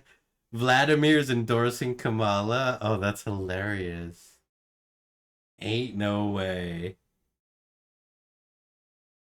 What? Is this real? Donald Trump has expressed mock surprise after Vladimir Putin appeared to endorse his rival Kamala Harris for the US presidency. What? Speaking at a rally in the key swing state of Wisconsin, Mr. Trump told supporters he didn't believe Mr. Putin was serious and insisted he was the toughest candidate in his approach to Moscow. Russia would have never happened if I were president. What? Attacking Ukraine would have never happened. I'm built different, baby. I knew Putin. I knew him well. And, you know, he endorsed, I don't know if you saw the other day, he endorsed Kamala. He endorsed Kamala. I was very offended by that. I wonder why he endorsed Kamala. No, he's a chess player. I endorsed Kamala. Should I be, Congressman, should I be upset about that? He No? knew pudding? Everyone knows pudding, like chocolate pudding. Yum. Was it done with a smile, Ron? Was it done with a smile? I think it was done maybe with a smile. I don't know. Who the hell knows? Nobody's going to figure it out. They're about 19 steps ahead of us. But this whole Russia thing, nobody was tougher on Russia in history. Did you than hear Trump. the British And the person agent that got knows better exposed in than anyone Russia? is President Vladimir Putin. He knows it What?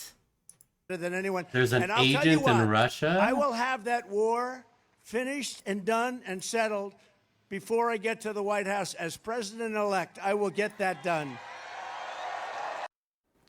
Well, Donald Trump's comments follow remarks by Mr. Putin at the Eastern Economic Forum in Vladivostok when he said Kamala Harris was Russia's preferred choice for the next US president. She has such an expressive and infectious laugh. It shows A she's bunch doing of them well. not. What? A whole cell of British agents? Were they working for what's it? Not MIT, not MTI, not UTI, not ITA, not IPA. What's their MI5? There we go. I mean, Trump, he's imposed more restrictions and sanctions on Russia than any president has ever imposed before. And if Mrs. Harris is doing well, maybe she will refrain from doing something like that. Oh shit. So he basically said, "Oh yeah, no, cause she ain't gonna do shit. Trump's gonna." She's like, "He done all the sanctions. We don't want that." What the fuck? That's crazy. A bunch of them, not one. What the hell? UK secret agents. MI6. Oh, it's not MI5. It's MI6. Wait, what? Let's see. British agent exposed in Russia. No, I don't find nothing. Oh, here we go. Russia expels 6 British diplomats from Moscow for spying. Russia claims UK spies working in Moscow. Well, let's speak live now to Ivor and. Okay, who should we check out? Who's gonna be the Nito Frito? Russia strips accreditation of 6 British diplomats. Oh, it's the BBC. I wonder what they're gonna say. We start this hour with some breaking news that. Okay, so let's listen to this Sky News. Well, let's speak live. Oh, they're British too. I want. Британские дипломаты уличены в шпионаже. Как посольство Великобритании... Why are they screaming? Британские дипломаты уличены в шпионаже, как посольство Великобритании в Москве. A Russian state TV channel has published the identity of 6 British diplomats. В Москве превратилась в филиал Ми-6. Расскажем в выпуске. Russian officials claim the British citizens are intelligence agents working in Moscow. Дипломатов, которым Россия указала на дверь. Джессика Дейвенпорт, Каллум Эндрю Дафф, Грейс Элвин, Кэтрин Макдоналл, Блейк Паттель, Томас Джон Хиксон Стевенет. А чем все они занимались? The TV report includes surveillance footage of the diplomats. Интересно, вот Джессика Дайвенпорт с редактором Липским из признанной иноагентом «Новой газеты». What are they вот она doing? с функционером НКО иноагента «Гражданское содействие» с 2007 по 2009 годы. Даже All женился в 6 столице diplomats were ordered to leave У их Russia. разведки есть такой ход, чтобы вызывать больше доверия, заводить семейные узы в What? стране внедрения. Вон как Бир с женой разгуливали в меховых шапках по Красной площади. The bunker construction business must be booming. Oh yeah, it's always booming. Yeah, people always have tons of money to spend. Дипломатия удивительно изобретательна. Да, вот так классический британский шпионаж. Whoa. Putin threatens war. Whoa. What it is it good for? I smoke PCP and chat with dolphins. What the fuck? We would never spy. Honest. That's crazy. Okay, We so start this hour so what with- do the British people have to say in defense, So we though? start this hour with some breaking news that Vladimir Putin. Russia has revoked the accreditation of 6 British Vladimir diplomats. Putin. Russia is accusing them of spying, of espionage. But were they Russia's state spying? security service, the FSB, has said Why are their we even activities have debating you threatened giving national Ukraine security, long-range but it did missiles? not name any That's of going to the lead to diplomats. World War And it III said that the move was a measure immediately? against multiple I don't know. unfriendly acts and had what it called documentary proof confirming London's I mean, it's not my choice. Hell, you guys already heard my choice. I say don't give nobody the guns. Just hold the $5 billion, rebuild Hawaii from the fire that we lost everybody. Help out our own, you know, fucking nation. Maybe fucking start manufacturing something here. You know, and then coordination of an and then we escalation go in from the there and figure out the international rest of the political world, and you know? military situation. Now it's not Or like Trump said, you know what was crazy though? One of the craziest things that Trump wants to do that he didn't push during the debate is he literally is pushing for a federal audit of the government to reduce wasteful spending. I think that would have been such a huge point to push. But he didn't even push that. I think some bug bit me or something. What the fuck? If Ukraine strikes Moscow with American rockets, we're going to war? Probably, yeah. Maybe, I don't know. How does that work? In this new world order that we have compared to World War II era. not clear whether the diplomats are currently in Russia, and one Russian TV channel actually aired footage claiming to show them leaving the country. Well, the Foreign Office here in London has yet to comment, but all of this breaking news follows President Putin's warning that Russia would consider the use of US and British supplied long-range missiles on targets inside Russia as a serious escalation of the war in Ukraine. Now, the UK's Prime Minister, Sir Keir Starmer, is due to discuss giving permission when he meets President Biden in Washington today. It's very high on their agenda. Sir Keir said that Moscow had started the conflict. President and could end it Biden? by withdrawing its troops. They from blow up Ukraine. Alaska? Bro, So not political Alaska. Editor Chris Mason, who was traveling That's a with lot of the our Prime natural Minister, resources we said have this stashed report away and stole shortly from after Russia. landing in the United States. Trump had a bad performance. That's why he's not doing another one. The Prime Minister No, he arriving did. here in Washington. It's because he got debated and they were like fucking with him. Like it was like a little bit biased. Whoever was hosting the debate. So I mean, yeah, he did. But if he would have chased that goddamn, we're gonna audit the goddamn fucking the federal government, I think he would have got a lot more motion. Even though he claimed it was a monumental Trump victory. Well, yeah, bro. Are you gonna go out and be like, nah, we took a fat L? Or are you gonna be like, hell yeah, brothers, we still winning? We taking the dubs. We go take the other W's. Everyone knows our name. Let's keep pushing. That's how we do. You know, like what would you know, you gotta pretend you're a victor until the bass bell ding ding. And then you can finally be like, all right.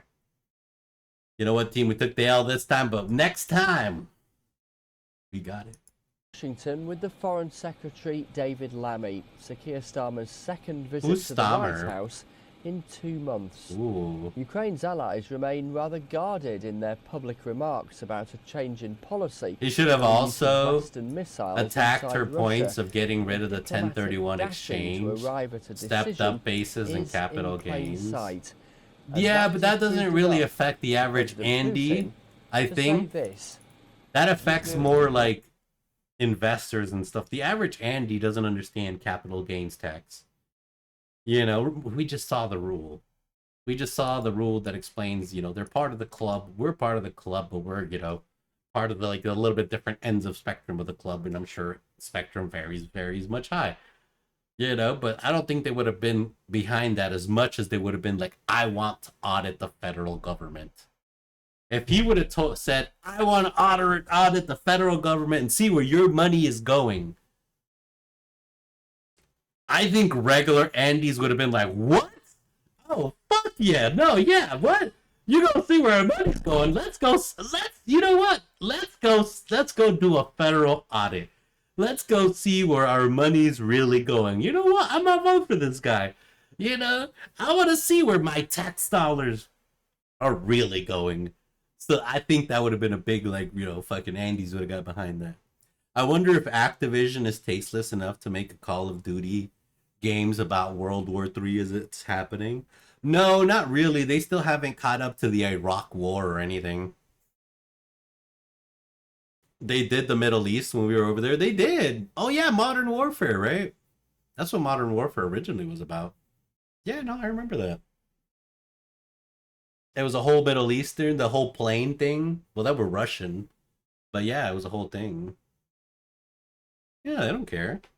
Same thing with Battlefield. Battlefield took place in a lot of like Middle Eastern areas. Battlefield 4 anyway. Big deserts, a lot of areas like that. If this decision is made, it will mean nothing other than direct participation of NATO countries, the United States, European countries, in the war in Ukraine. It is their direct participation, and this, of course, significantly changes the very essence of the conflict. This will mean that NATO countries, the United States, European countries, are fighting World War.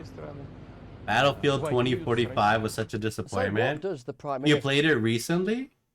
But I heard it's pretty good now. make of that? On our flight here, we had a chance. Yeah, to they ask fixed all the him shit, what but we it took call them a forever. huddle where all of the reporters on the trip crowd around the Prime Minister and ask questions. Call of Duty Modern Warfare, Moderner Warfare?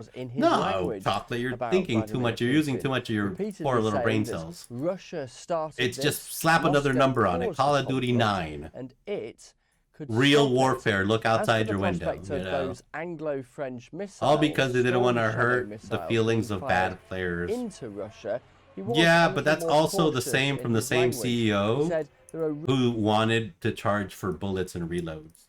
I believe he was the CEO who made. Was it not? It wasn't Bungie who made Call of Battlefield, right? But yeah, he was like, if we can charge the players for ammunition once they run out. really was him. important developments likely in the next few So weeks. yeah, he's got and great months, ideas. And therefore, a number of tactical decisions ought to be taken. This is the reality of a war grinding on. Russian drone strikes in Konotop in northeastern Ukraine this week. Damn. Ukraine's allies want to help counter this and for Kyiv to win. Western missiles may help, but may provoke Russia too. It is a big judgment call. Chris Mason, BBC News, in Washington. So basically, A judgment call England, indeed. England, the BBC turned their spies getting found in Russia into a whole different story about the war in Ukraine. Very good, very good. Very obfuscate, avoid, and ignore. Very good. What spies? What are you talking about? No, this is big. It's bigger. Have you talked about the war in Russia? No, no, no. Small things. What about the missiles? Yes, the what happened to the spies, guys? Y'all just said, oh, nobody has seen them? All right, so here's the war in Ukraine. They don't want to be diagnosed with moderate to severe skill issues. What does winning even mean? Winning means accomplishing whatever political goal they have in mind, whether that be Ukraine signing to NATO, whether that be, establishing blah blah blah, NATO control here, blah blah blah. Whatever their goal may be in mind, that's what winning means to them. Getting their goal accomplished. That's winning. It doesn't mean that we regular civilians are going to get anything. Doesn't mean they're going to take care of us any better. Doesn't mean they're going to provide us with any actual meaning or service. But, yeah, so let's move on. That's the government. Yep. Oh, yeah. When did you first... I smoke PCP and talk to dolphins? What in the world? Oh, let me go get my burrito real quick. I have a burrito downstairs and a drink. Yeah, my throat is dry. I'll be right back super quick. Burrito.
Burrito and blue glacier freeze Gatorade, because blue is the best.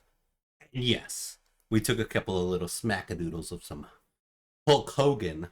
At least that's what they brought me. A friend brought me a package, a nice little care package of some delicious delectables. All right, so this guy smokes PCP and chats with dolphins. Guys, I'm going to be honest. I don't know what PCP is. Yep, I'm going to be real. I don't know what that is. Just decide that you wanted to... Is it...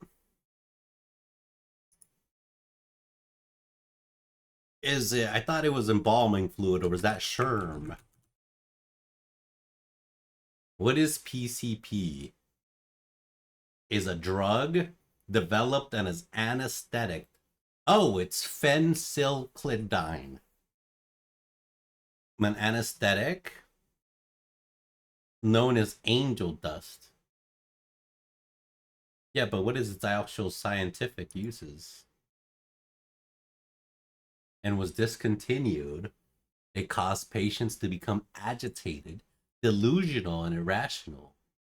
Today, individuals abuse PCP because of their mind-altering, hallucinogenic effects it produces. Oh. Okay, cool, Reno. How do they make it now? What the fuck? To smoke PCP and interact with dolphins. What was the motivation for doing that? Where are you getting I've always PCP been interested from? in dolphin intelligence. Angel PCP dust? Is that their dandruff or something? Well, maybe. Or maybe it can be like their like dick cheese and then they like freeze it and then they get it into powder or something. Especially with dolphins. With Be just some one- wild shit, right? You can Some wild alien trips right there. Or angel trips. How would that sorry. manifest? What would be an example? True, could be that. It could be that. Telepathic questions I had asked was, how do you convey information down through time? How do you store information? Hold on. I was out about waist deep one time. There was a dolphin kind of swimming out about 10 or 15 feet away. And I had the impulse to pick up a sand dollar. And when I looked at the sand dollar, the impression that came was that these sand dollars are information storage devices. In other words, a dolphin can project, right? Because they use sound to project images. And they project that image onto that, and it stays within, right? Because when shells grow, they grow holographically, if you know what I mean. I don't know. It's a really interesting idea. A shell will retain its information as it grows. So another dolphin will come along later, will ping that with the same frequency, and they will receive the information stored in the shell. So this was something, this is a realization that you had. You were, you were on PCP, you picked up a sand dollar, and you understood its significance in recording information for dolphins. I was in this telepathic bond with the dolphins while this was happening. Wow. Alrighty, much better. Holy hell. That was terrible. No, not the bug bites? Yeah. I don't know what it was. Timothy's Can crickets bite you? PCP hydrochloride, and I'm hoping to learn more about that. I want to rewatch this. Can crickets bite you? Yeah. I think it was a cricket. Ooh. Impression that came was that these sand dollars are information storage devices. In other words, a dolphin can project, right? Because they use sound to project images. And they project that image onto that, and it stays within, right? Because when shells grow, they grow holographically. What? I don't know. The fuck? It's really interesting. It's tetanus, guy. It's over. Oh no! What were the symptoms? Your jaw locks. Your neck twitches. Frequency. And then you die. Information stored in the shell. Oh no! So this was something. This is a realization that you had.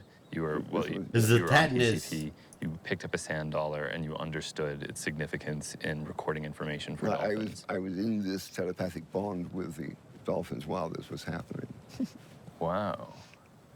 Wow. That's an amazing story. They say it's rare for them to break skin. They're capable of biting. PCP hydrochloride. Thank you, Chocolate. I wonder what bit me. More about the qualitative effects Probably a of the demon drug bug. As he dissociates. Trying to take my soul. Oh my God, he sounds like a crackhead. Well, I always like to say a little blessing. A blessing to our trip, and thank you very much. I don't know why one would just attack you though, unless you grabbed one and provoked it. Well, no, Vegas always has like a cricket problem here every year. Around this time, yeah, they're fucking everywhere. I would feel bad if you were to feel... Yeah, no, I think I was sitting outside with a friend, and she was like, I'm scared one's gonna climb in my vagina. Because there was like a bunch of them crawling around. Can you feel the effect of it now? I don't know why, but I remember that statement clearly. No effect? Wow. Like, I'm scared one's just gonna jump in. I'm like, what the fuck? First, that'd be kind of wild, but okay. I'm not a bug expert. Let's have a look at well, yeah, me neither. This particular substance affects. I guess this is performance art, but I have nothing to perform. It's such a personal, private thing, you know, when I do something like that, you know. Like PCP? Well, in for a penny, in for a pound, I guess. I don't know what I'm kind of doing, but that's... PCP is a hell of a drug, guys. You have a weird friend. I do. But she was sitting down in like a summer, like a little summer dress. I was about to say that. No, well, okay, we'll stop there. But my yeah, she was much more plastic. Not really wearing anything. Because I think they're just in a crawl. Like this. The extraordinary thing about this substance is so she stood up and started walking around. Gets rid of any pain. Yeah, no, she is probably a little weird. How are you feeling? I feel like sitting down. Oh my God. Sit down. I don't know which ones are hostile and which ones aren't. Oh, I mean, like, aren't all bugs hostile? Because they're trying to do their best just to, like, live life, right? part of the land. So aren't they like now. all like trying to I feel murder very everything proud of or the land. everyone?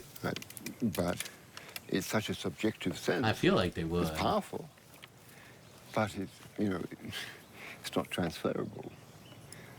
Bro, what? I mean, speaking personally, for me, my man is philosophizing these here. Are, he's philosophicalizing.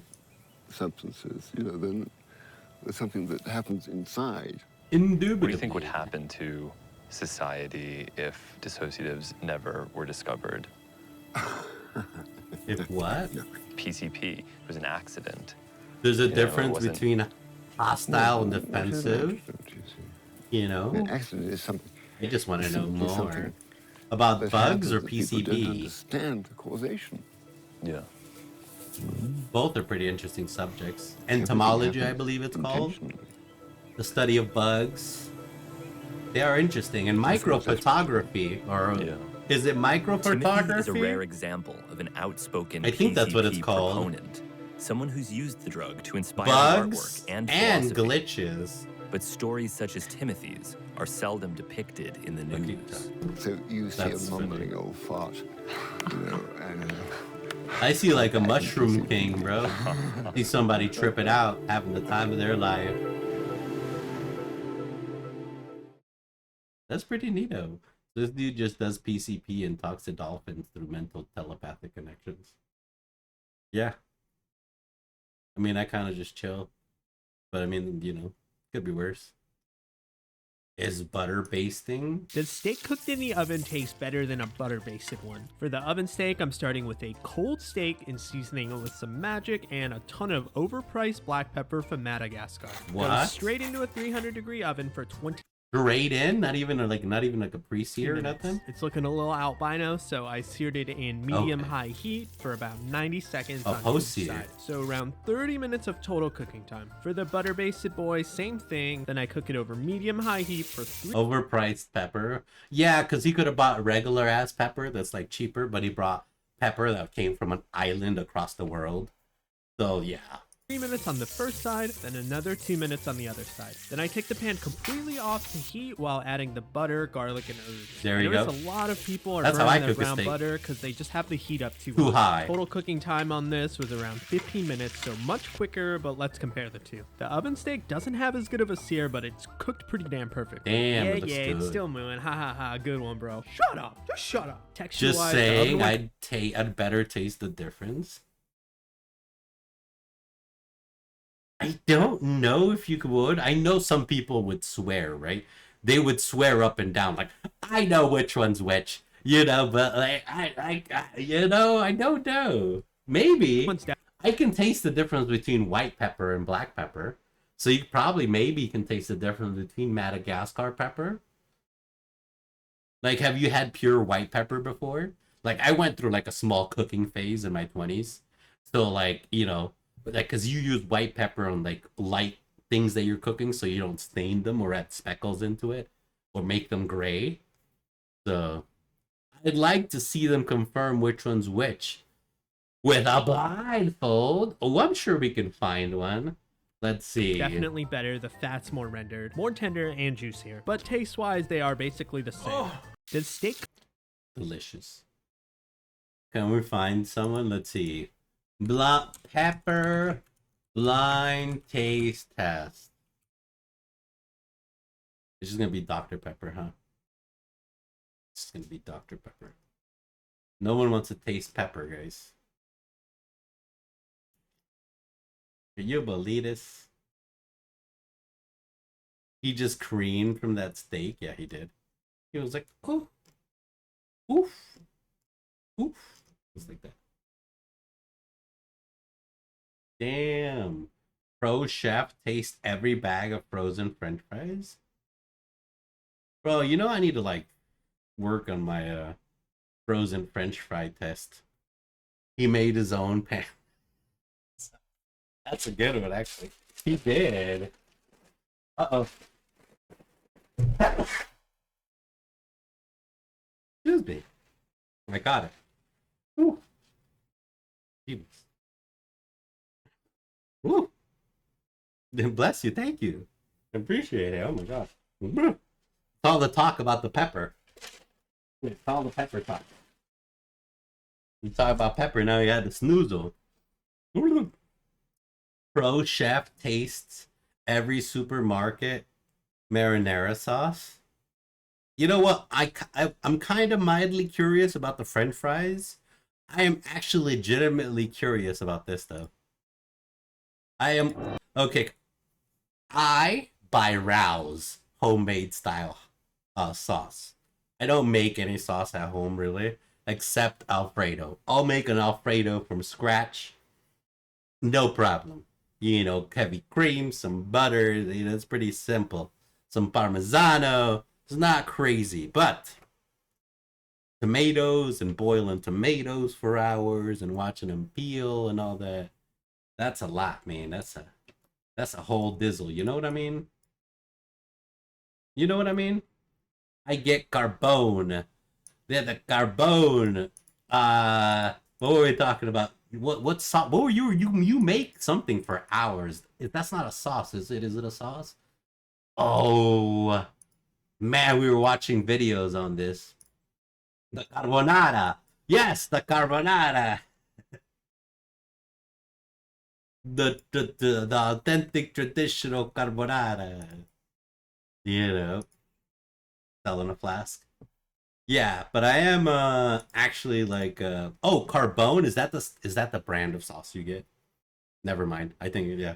I'm over here just fucking going into like damn fucking circles. Let's see. But let's see. I am curious to see like what do people think of actually like store brand pasta sauces. What would their recommendations be? You know, because I said I get Rao's. Sometimes, I mean, I'm not a big ragu real Andy, you know, I think, but we'll see what they have to say, you know. Between the three of us, we have 90 years of experience of making Italian food at the highest level. Holy shit, I believe her. I trust them. Look at them, I trust them. Yeah, no. Yeah, as soon as I heard her talking, yeah, but why does she have a pineapple? Is she a swinger? Or... Wait, what? The three of us, we have 90 years of experience of making Italian food at the highest level. We're going to be tasting and rating some of your favorite tomato sauces. Okay, what do they got? We're going to be tasting and rating some of your favorite. So they got Carbone. Oh shit, they got the Carbone. They got Rao's. Shout out to Rao's. They got Rosero's Marinetto by Muti. They got Newman's own. Oh, Newman's. I've gotten a Newman's.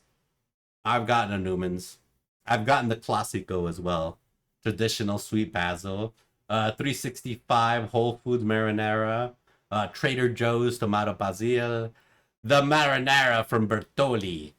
Prego traditional and the good old ragu.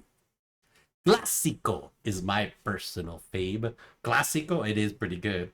It is pretty good. I usually get Rao's. I haven't even seen a Carbone, so I don't know where this is at. Yeah, I've never even seen one of these bad boys, but maybe we'll try to keep an eye out. I usually get Rao's. I've gotten Newman's because they use like really good like organic ingredients. Classico is pretty good as well. And then I don't really shift from here. I think I've gotten a Bertoli before. But that's about it. I don't shop too much at Trader Joe's, but their sauce is probably pretty fire. Tomato sauces from the supermarket. We'll show you which ones. Oh, but Rao's is pretty good. No, everyone has their favorite. This is a Big Taste Test. Everyone has their favorites for a reason. Bertolli, traditional marinara. Yeah, that's one of the classics. It smells pretty good. Oh shit, that's bad. Well, I'm sure they're not gonna be like, it smells like shit. Yeah, I'm sure they're not. That's not how they're gonna start off. Yeah, I'm sure that's not. Smells, yeah. Smells fresh.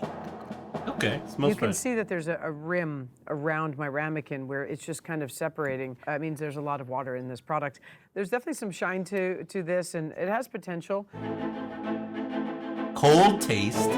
So they try it cold, warm? There's texture. There's tomatoes. There are tomatoes in here. It's still, for me, too sweet, too many herbs, too many things going on in here. But I can have 2 spoons of this. I had 2 spoons. Yeah. Yeah. Do you guys want to talk about the citric acid that they've added to this? Yeah. I mean, the citric acid is probably because the pH of the tomatoes was wrong. Yeah. Yeah. What? Fucking chefs knowing about things I don't even know about. So basically, tomatoes are acidic.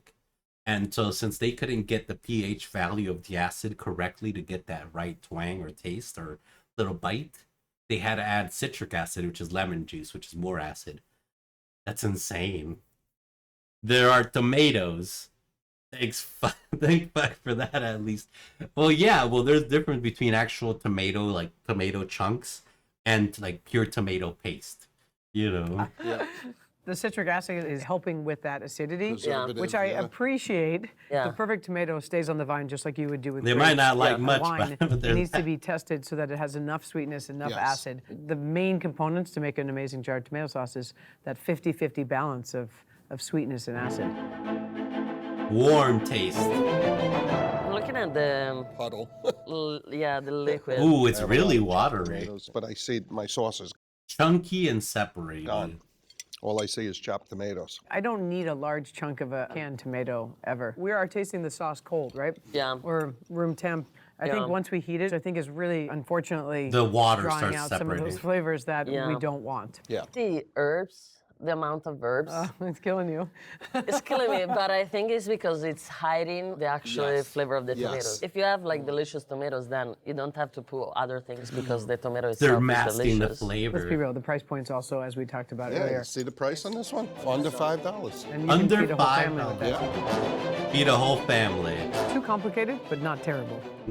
I do like a chunky sauce occasionally, but not in my spaghetti. Yeah, but you know, once you heat it and boil it down, you can break it down and in there. Once it gets all nice. But yeah, where is the The Italian? Italian in you, Bertolli. Oh Separate no. textures, flavor of the tomato is lost. Ragu, old world Oh, style. the OG ragu. I mean, for $5, you can't ask for much. No, I mean, like it's like doing pretty decent for $5. There's actual tomatoes in there, like she said, real chunks. You know, maybe it separates, but hey, Carbone is winning this. I haven't heard of Carbone. Maybe I gotta go to like fucking Joe's or some like the other Whole Foods on the side of town or something. Sprouts. I don't know where that's at. I have not seen it, but we'll keep an eye out. Traditional sauce. Ragu though, baby. I don't like ragu that much. For me, ragu's always been like a meme. I've never willingly, personally got ragu. I don't know what it is. It's another sauce. Pretty much every store I've been to has it. Maybe it's an East Coast product. Do you think that? Maybe it's just really popular on the other side of the world. Well, the US. Because I know chocolate is on the West Coast. I'm on the West Coast. And I've never seen a can like that blue can of Carbone. Like the blue thing. I mean, I don't know what it is. I don't know what it is about it. Wait, what?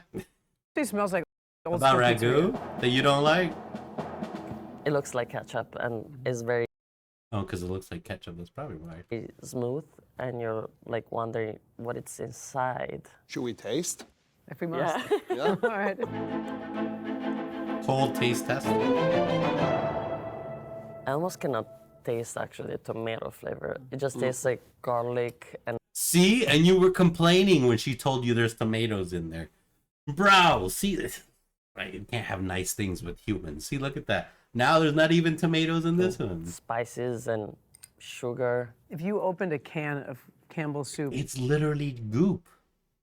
It's literally goo. that's the texture of it and the same flavor. You're almost getting this flavor of caramelized water with like these hints of acid in the end. This is very one-dimensional. You know, it all looks the same. You can't Wow. significantly figure out what items are in there. One of our first ingredients, right, is tomato puree. So this is, we're That's not what even you- starting with real tomatoes. Yes. And this is that watered down. Yeah, if you ever pay attention to an ingredient list, they're listed in orders of amount. If one didn't know this, typically the first amount is the thing that has the most of it. So if your product is not starting with real tomatoes or real meat, like if you're looking for pet food or whatever, if the first ingredient is not an animal, then you get scammed. Made by Heinz. Ooh, roasted. Version of tomato sauce. Warm taste test. Very acidic. I was hoping it'll be smoother, but it really feels very dense and heavy, and it's just sitting on top of the pasta. Each pasta should be able to absorb the sauce, and I see that this pasta is very separate, and you know it's really surprising It's a because the water separate content. pasta. It should have gone inside of the pasta. Yes, and, not at all. I don't think we have it here. And those herbs are really interfering, and Yeah, I they don't are. know where Very they came bitter, from. very bitter. And this just gives tomato sauce such a bad name. Yeah. Oh, that's a bummer. I find this sauce insulting. To all Insulting. the other tomatoes out there. It's not ragu and help. Reminds me of elementary school. Not the best. Rails, homemade. Okay, now this is what the one I get. Oh boy. Here we go, gang. Think they're gonna like it? Well, we can't be blaming the sauce, obviously. You choose hydrophobic noodles. Yeah, this is the one we get. All natural. I think that's why we get it, because it says all natural. All natural premium. Oh, they're about to roast my goddamn fucking tomato sauce, huh? I'm about to have to find a new sauce. I feel they're just gonna eat this alive. Okay, here we go. Here we go. Rouse is my second favorite, is it? Okay. Alright, here we go. So I don't have a complete shit palette, hopefully. Here we go. It does smell like there's meat in there. Yeah. Right? It might What? Like there's meat in there? be the black pepper. I know, I'm so surprised right that there's away. black pepper. Oh, the texture is not bad. Look at They definitely gonna shit up and down that this. shine. Cold taste test. Here we go. Yeah, black pepper really stands out in here. I mean, the texture of it is super silky, though. I like the texture. I really like the texture. is good. I think there's still too much water in here, but I mean, we're moving in the right direction. Yeah. So there is Italian whole peel tomatoes, which basically most of the sauce. That's the first ingredient. We got Italian tomatoes. Olive oil, onion, salt, garlic, basil, black pepper, oregano. Moving in good. That's It's like a tomato puree. Yes. Then we have olive oil, which is the second, and you can taste You can actually taste olive it. oil It here. stands out. Because you can really dig in here, Yeah. and it like holds up really nicely. Rouse cooking. I Rouse think a lot of the cooking. ingredients are slightly still too muted, but I think a little salted pasta water Right. could bring some of that out. Yeah, you add a little salted pasta water, a little bit more seasoning, a little bit of fresh grated cheese. Bam! I'm pleasantly surprised that I almost went for a second bite. It's emulsified, so like we don't see separation between the water. Not much at all. Second Olive bite. oil, I see a little on Yeah. the bottom, but it's a smooth taste to it. You want it to be nicely blended so that every bite And that you see there's actual chunks of tomato. Hey, it's gonna have a- Italian tomatoes. very similar taste and texture. Mm-hmm. You're considered a little on the higher end compared to some of Yeah. the other sauces we're going to try today. But I'm still thinking about taking a second bite. Yeah. Damn! She actually liked it. Damn! She liked it. It's an improved traditional red sauce.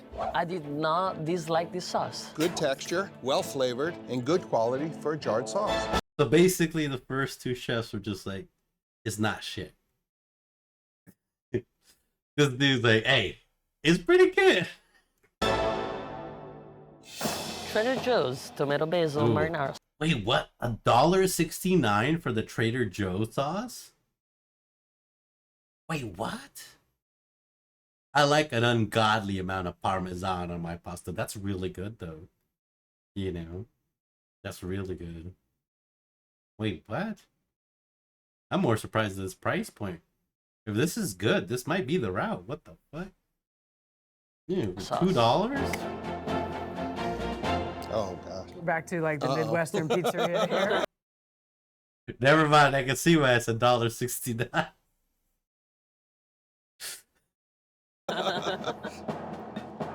I mean, this is just like a big batch of soup.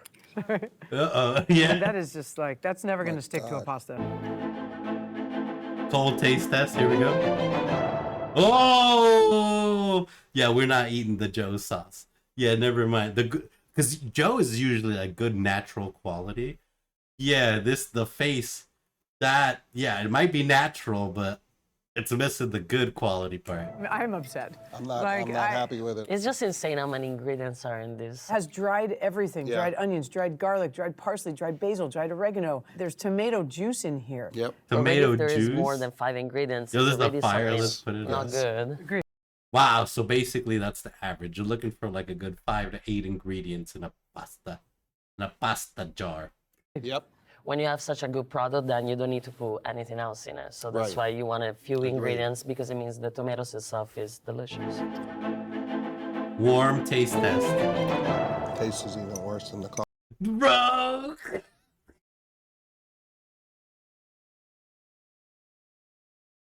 He does not like this. He wants to spit it out. I mean, I think this is fit for a cocktail shrimp from like the depths of something. I'm I'm not happy with it at So all. many people go to Trader Joe's to buy great products at a discounted like price point, and that is just completely wrong. I think you can grab a head of garlic or a whole onion and a can of canned tomatoes for less money is a better product than this. I fully agree. No, you can. That's literally just fucking tomatoes. I'd call them Trader Joe Mama, but that'd make them sound Italian. And I don't think these judges would appreciate it. Trader Joe's is an epic fail. Damn. Do not try this at home.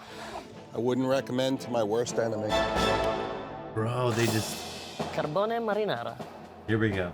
Oh, so this is the Primo sauce right here. Enemy. $8 per jar. Carbone. Yeah, 8 doll hairs. This is the Super Primo. Carbone marinara. Yeah, I've not seen this jar anywhere, though. Yeah, maybe I'm not rich enough to be able to see the next tier of food, guys. We need to unlock the next tier, you know. Yeah, somebody grabbed the shovel for at Trader Joe's is a riposo. A nice, subtle, roasted tomato flavor.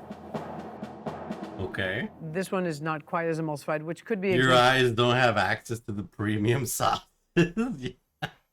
All I see is fucking Prego. I've unlocked Rouse, but then, you know, there's like a shadow sauce up there. Maybe one day. Here lies Joe, a great trader. Once. Good thing. I actually enjoy to see the olive oil because it means like there is Olive oil in which there. is like, yeah, it's real. Yep. Cold tasting. I'm conflicted. I don't taste a lot of different flavors. It's kind of very one-dimensional. It is one. What? That's what they said about the ragu. It was one-dimensional. What? You're right. And you know when you cook an onion and not cook it all the way? Yeah. Yeah, it has that taste to it. It's adding a non-sweetness to it that I'm not 100% enjoying. The list of ingredients, we have imported Italian tomatoes, a whole peeled tomatoes with tomato puree, sea salt, and basil. Using peeled tomatoes that have tomato puree in it, basil in those Yeah, tomatoes. so you want to start it from 0 and then just build up all the flavor that you want. And here you already started from not 0. Heating up basil is not something that should be done for a long duration. No. Whenever I cook with basil, it is last minute, just getting those aromatics in there. When you're bottling wine or champagne, it gets better with age. You know? Yeah. You want it to change. You want yeah. it to change, and you Yes. want it to evolve, and you want it to get breadier and all those flavor profiles. Basil is not something that I would put in anything to let sit for a long time. Okay. The whole peeled tomatoes with basil and salt added I know is it's just offending like, you, I know. it is. Yeah. Somewhere under heat, under pressure too long, changes it. It's something in there that's sitting in there. So if it's shaken, if it's moved around, that flavor's going to change. It's not going to be exactly the way it went in. That's crazy. What? Yeah, one-dimensional. That's worse than two-dimensional. Well, depending how you look at it, it could be worse or it could be better, depending on how your number scaling works. You know? Chunky, muted, and disappointing. The raw onion flavor was a little too prominent. I expected more from carbone. Prego, Italian sauce. Prego. Damn. I mean, I'll try it. But they hate on the carbone. I Can Spell just calls everyone a hater. everyone's I'm a hater. The professional Italian chefs are haters. Everyone's a hater. We just oh my god. Better than zero dimensional. That depends, man. Is zero the ultimate dimension? Like Limit Break for Goku? You know. But I'll definitely try it, though. You're definitely a hater. They hate in differences.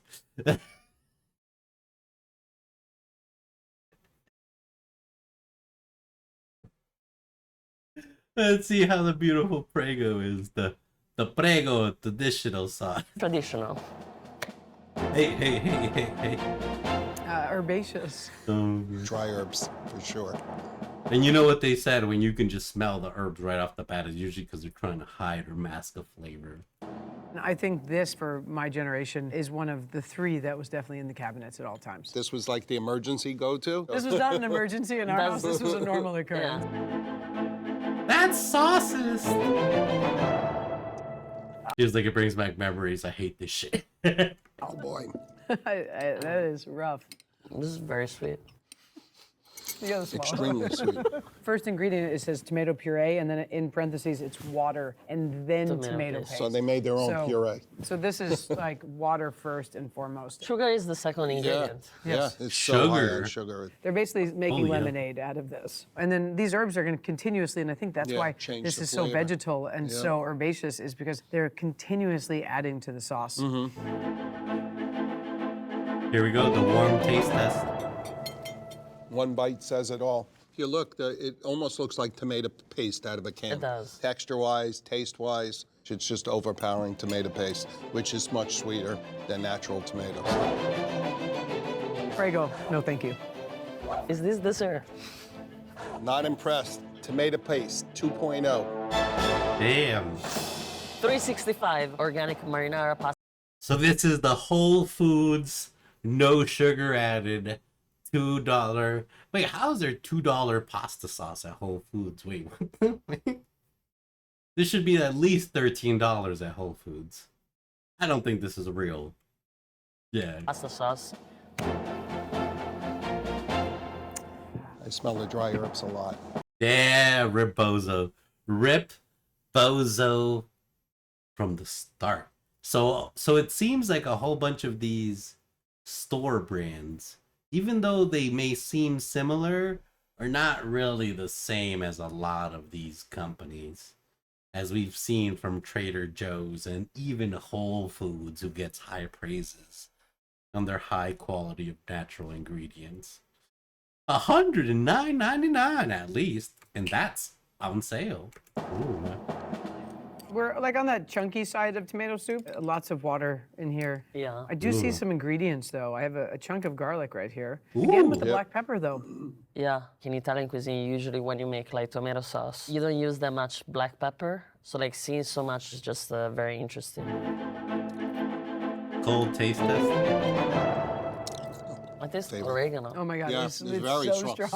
strong. I just bit on a couple of pieces. Yeah, very strong on oregano. For me, oregano is kind of like that cousin that comes over that you don't want Once to come in a over. while, that aftertaste of black pepper and oregano, it's just sitting in my mouth. And Agreed. This is another one that says no sugar added to it, but it has that it's like so sweet. yeah, it could be overripe too. When they're overripe, they're very soft, and they end up breaking down when you're cooking them much quicker. So you don't always get the same consistency. Sometimes you get more of that puree as opposed to the chunky. I like oregano.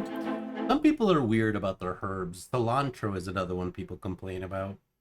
Some people don't like cilantro taste. Or I think it's like a chromosome, I think, in the human gene that cilantro tastes like soap to some humans, I think. It's just this oregano is like... It's so strong. So overpowering. I don't see the olive oil at all. This is very watery on the bottom. Yeah. You wouldn't never think that this was all organic product. I wouldn't. Because there's that common misconception, right? Yeah. It's organic, Yeah, that that's must it. means it's great. Correct. And that's not always true. Right. And as we're learning right And we're learning right in front of our eyes, just because it says organic does not mean tasty or even good. now with our sauce, I'm sorry, Whole Foods. Yeah, I'm not impressed. Inferior tasting sauce. I taste oregano, not organic tomatoes. You missed the Target Whole Foods. Newman's own marinara. Now, I've had some Newman's products. I know they all do everything naturally, right? So let's see. Made 100% extra or I'm having a stroke. Virgin olive oil here. A little more natural smell to it. I don't smell the herbs. First glance, it looks like it could hold up on some pasta. Yeah. Yeah, the texture looks yeah. I've had Newman's own frozen pizza. Ooh, that sounds good. Smooth. Maybe we'll taste the tomatoes this time. Maybe. Taste test. Here we go. You can taste the fennel seeds. It's really fennel-y. I think they put fennel here just to give a nuance on this sauce, you know? Yeah, and fennel has kind of a licoricey taste to it, so a lot of people don't know that taste at all. For most people, the flavor of fennel seeds would not be received as fennel seeds, but more like as a sweetness. This one has like more flavor compared to another sauce. A unique Sure makes taste. it unique, right? It's different than any other one that we've tried. And so far, I think we all agree that this is a great texture that we all really like. Texture's very good. Warm taste. I still taste the fennel a bit, but it's not a very negative thing. It's kind of like adds a little dimension to it. It's coating the pasta well, even the stuff that I'm picking up. Look at the difference. It's actually on the pasta noodles. You know, I've never gauged how good a sauce coats the pasta noodles. Adds a little dimension to it. It's coating the pasta well, even the stuff that I'm picking up. The sauce is staying on the pasta. I might actually have a second bite. Yes, I was doing the same. Look at that. Some of the other ones that we've tried were so strong on herbs. Whoa. This one has a much better balance to it, where you're actually tasting the tomatoes. And I don't think it's too sweet like other one. Has like its own thing. It does have Newman's its own thing. Paul, you surprised me. Steps above others, fennel flavor, unique. Holly, way to make it your own. Mutti Rossoro tomato. I haven't seen this one, but this looks very fancy. You know, with the octagonal shape. And it says Parma, Rossoro tomato, no sugar added. Marinara pasta sauce. Never heard of Mutti. Me I kind neither. of like the smell of this one. That's probably why we never heard of it. It probably ain't in somewhere where we look at. Yeah. I have high hopes. This is a different beast than we've had. Very different. Very different. It's only like $1 more than Rouse, though. There's something sweetly smoky going on. Like tea-like almost. I'm tasting the olive oil. It's coating my mouth. I think this is fresh oregano. It's not dry oregano. I mean, finally, we have as ingredients chopped tomato.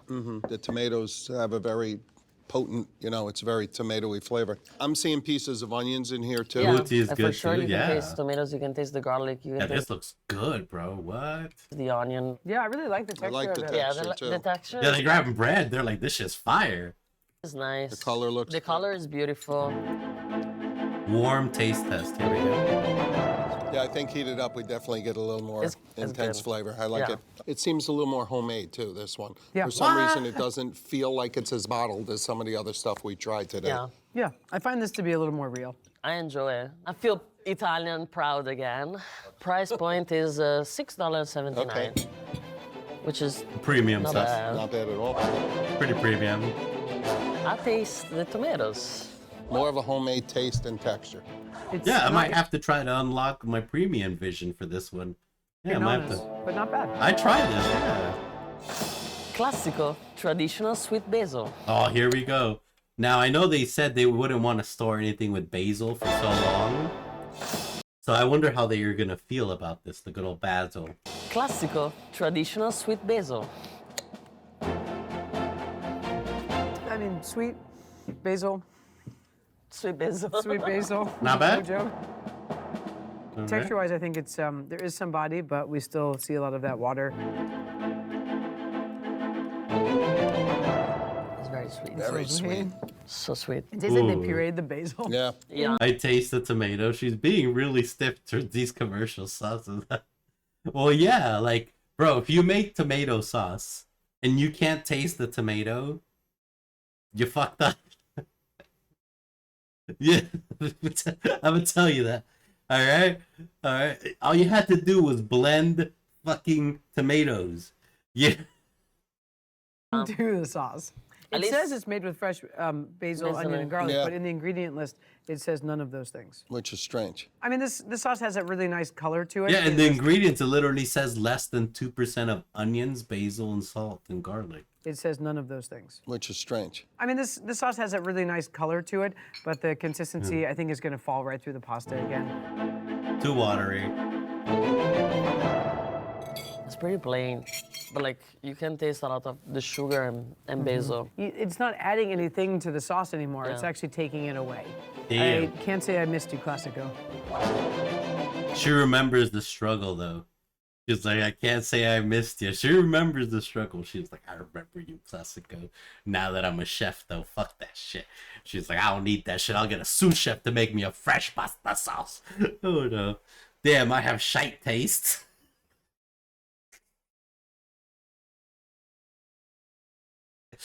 Oh my god. Classical, not so classy. This is not my classical sauce. Sauce, a little too sweet. So now we have to decide which one is going to be our top three. I think they fall into two categories. Top three. Okay, here we go. Come on, Rouse. Rouse, top three. I think Rouse is going to do it. I always make my own sauce. I don't. Like I said earlier, the only sauce I can make is a freaking good old, I wouldn't say Parmesan, freaking Alfredo from scratch. That's about it. I don't really make anything else. You know, that's the sad part. So yeah. So come on, There are the lower tiered, more sweet, and then there's the higher tiered, better ingredients. Overall, just better flavor. There were some that you have to really doctor them up, and if you're telling somebody to buy a sauce, why would they have to doctor them up? So do we have our winner? I think we do. We do. Yes.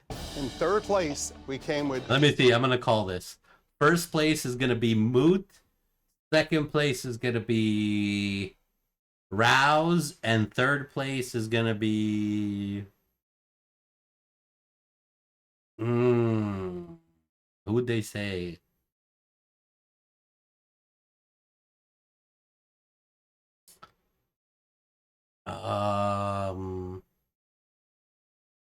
Which one else was a good one? I forget. The only sauce I can manage to make myself is burger/French fry sauce. Yeah, but doesn't that take like work to make a good French fry sauce? It's like a certain mixture of mayonnaise to ketchup or something. And then you have to add in fresh something or other. I forgot. I've seen people make it in Utah when I lived there. Yeah, third place. I don't know. I forget. Newman's Own. Newman's! Yes! They like the fennel seed taste. They thought the sauce was good overall. And it is Newman's Own. It has its own little twang with fennel seeds. If you don't like fennel, there it is. You mean ketchup and mayo? Yeah, but there's like a little something else you add. It's not just ketchup and mayo. That's like the basic sauce. But the actual like true pie sauce recipe has something else, if I remember correctly. Right? There's like another thing. What is it? I don't know. We can look it up right now. Marinara sauce. We like the anise flavor, which is a little unique, not too sweet, very tasty, and nice homemade flavor. In second place, we've chosen Rayo's homemade sauce. Yeah! We thought it had a great texture, a great flavor. It had an amazing... You can add pickle juice. I personally go equal parts ketchup, mustard, and mayo, then relish and a little smoked paprika. See, that's what I'm saying. There's other recipes to this. See, mustard too. What the hell? And relish is probably like the pickle and a little bit of bam, smoked paprika. List of pure ingredients. No funny business in there. So number one, we have Moot. Mutti marinara sauce. Mutti. The key for a great marinara sauce is the quality of the tomatoes, and we think that if you go buy marinara sauce in the supermarket, the number one thing you should do is always looking at the ingredients. That's why you can choose the best one, and that's why we choose this one. Mustard is an underrated condiment in the U.S. an overrated condiment in Europe. Damn, Gordon Ramsay coating all the meat in mustard. Why? Why would you do that? And now you put a little bit of mustard on it before you put the crust. And I'm like, why do I gotta follow that step, Chef Ramsay? I don't want to put a crust on it if I have to put mustard on it. Why? Why? Why? Why? Why? Okay, here we go.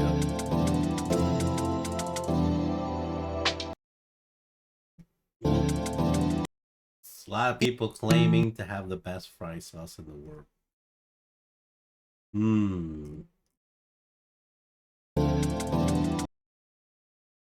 I used to be not so big on mustard, but as time went on, you know what? It's not so bad. It's not so bad. It's not so bad. Feel so cold under my window. Da-da-da-da. Wait, I'm not a big mustard fan though. It tastes weird. But I mean, I don't like ketchup, ranch, mayonnaise, or any of the other stuff either. So, you know, here, let's start the video. And eat my burrito. Oh no, we went back. Delicious. Look at that creamy French fry sauce. Oh yeah.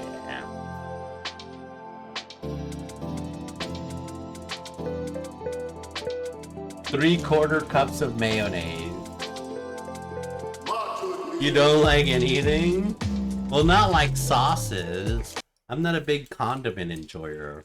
Weird. I don't know. What the fuck you want from me? When I go to eat my hot wings, I get dry rub. I don't even get saucy wet wings. And then I don't get mustard or ranch. I mean mayonnaise. Wait, ranch or blue cheese. I don't even get none of that. Because that's a weird. I don't know. I just never grew up with a... That's a problem. So we came from Peru, and since my mom worked 2 jobs, I never had to eat what I didn't really want to. Because I was always alone. So I never got used to ketchup, even as McDonald's or whatever. My brother doesn't like sauce on his burger when he goes to Five Guys. Yes, but tell your brother that if he orders bacon on his burger, you can order extra bacon and it's free. It's included. You're welcome for the free hack. Yep, I always get the bacon burger. And they're like, what do you want? I'm like, I want lettuce, tomato, and extra bacon. He was like, bing, bing, bing. Bing, bing, bing. All right, cool. Question mark? Yeah. Bacon is one of their free condiments if you order it on your burger already. Haxer.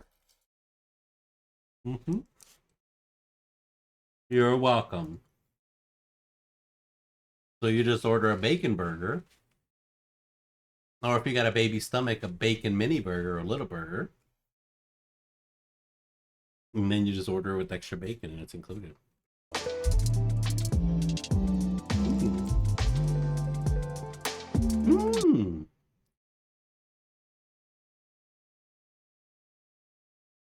I had to Google it. What the fuck? I didn't know. Is it on Google?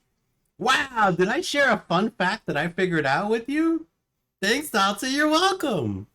Because I didn't even know. I didn't get a tip or anything. I just figured this out because one day I was like, I want extra bacon. And then I saw on the receipt that they didn't charge me. And I was like, what?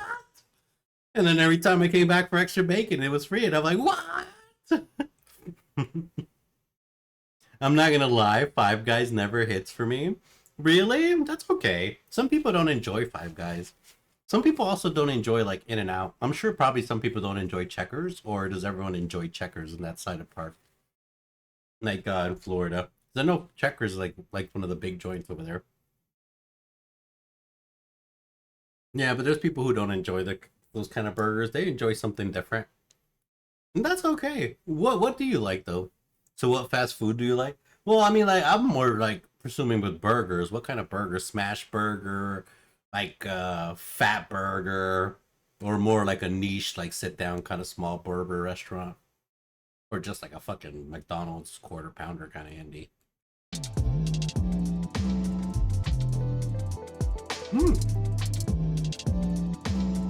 Garlic. So they added They added garlic, paprika, and cayenne. Okay. Yeah, chain BurgerFi is pretty good. I think we talked about this. We even looked up all the BurgerFi locations. They're like literally have not crossed like the 2 or 3 state line out on the East Coast, those bastards. But they're coming. They're working on it.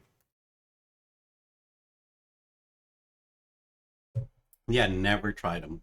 Sounds delicious though. What are they, like a smash burger joint?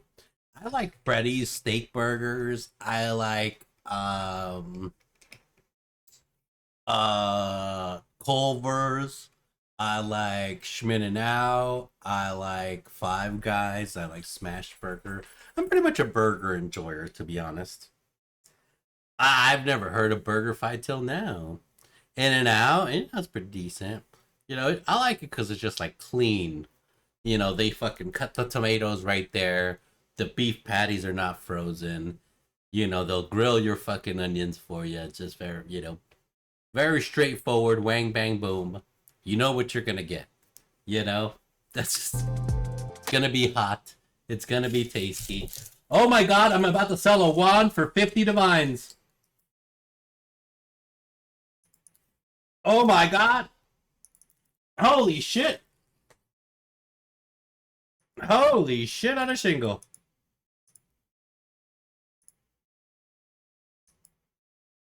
Holy shit. We made it, boys. We made it. Please. He's here.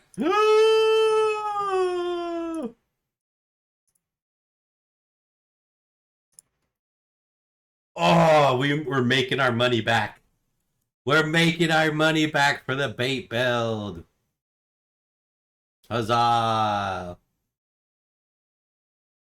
Are you checking it? That's the one, brother. Thank you. Enjoy. 50 Diveronis. Big looters. Enjoy, bub. Enjoy. Sick. I like how they grill the meat with mustard and cheese. I don't know that if they have any in my state. No, BurgerFi is like an East Coast joint. We looked it up last time. I think it was a couple months ago. I think we looked it up. So it's more like an East Coast type of burger joint. Oh, look, it's the sauce with the name of no one can pronounce. The Worcestershire. The Worcestershire. The Worcestershire. Oh my god. So do they give it like a mustardy? So I'm assuming they probably put like a Dijon, French Dijon, and grill it, or is it just a regular fucking yellow mustard? Slap that bad boy and then fucking put it in a bun. What the hell? I can say it 10 times fast? No way you can't. That's impossible. Literally no way a human could even say Worcestershire 10 times really fast. Your mouth can't even move that quickly. That's impossible. That's impossible.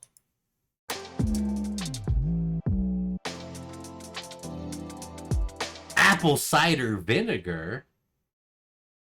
What? See, I knew they added a whole bunch of stuff to like good fry, like French fry sauces. This is how they make it out like in Utah. I don't know about the vinegar, but they add like a whole bunch of shit to it.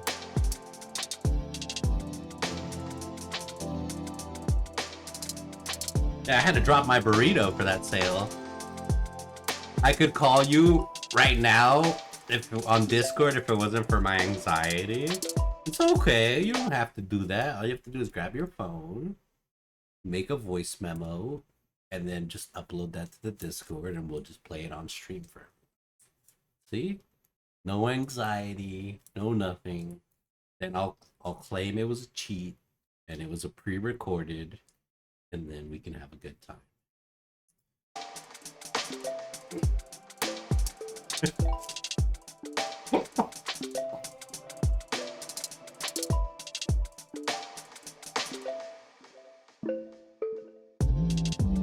I know you had that sound file. Anybody could download the Worcester 10 times sound bit. That looks really good though. Look at the flakes on that. Look at the color on that. I think that's like really close to cane sauce. You guys have Canes, right? Canes is not just a West Coast kind of thing, right? Out of Florida, I think. They might not be in Florida. Might be close to Florida. I don't. Yeah, there is Canes in Florida, if I remember correctly. I think. Yeah. No. Yeah, there is 100%. Charlie did a comparison on chicken fingers. Mm-hmm. There's also what, Zaxby's? Never heard about it. But seems pretty cool.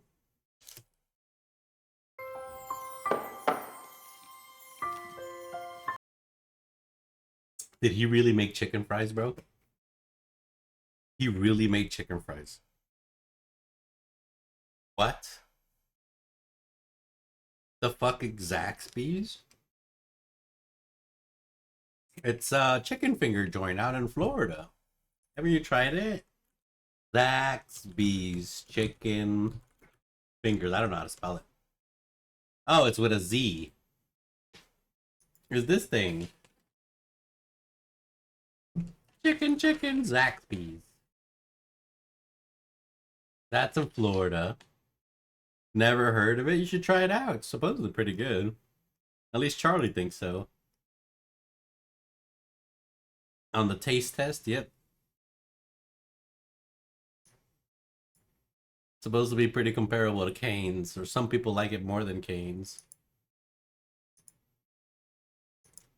The Zaxby's. Yeah. So this guy just made chicken fingers? Guys, is it easy to make chicken fingers? I thought it was hard. Can I put Burger King out of business? Oh wow, do you see how long her hair is, bro? Damn, her hair is so long. Look at that. That's crazy. Her hair is so long. I just see it fucking flowing. Goddamn.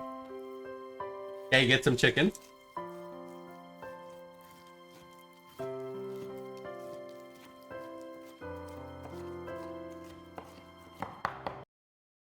I legitimately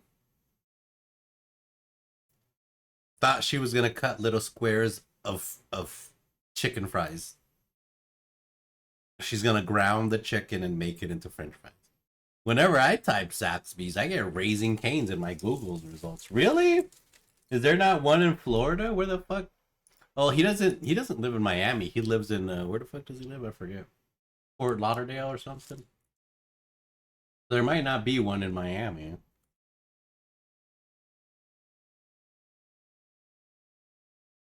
Nah, Zaxby's ain't a Florida thing. Only 2 stores way up. Yeah, there's one right here. It's in Melbourne, Florida.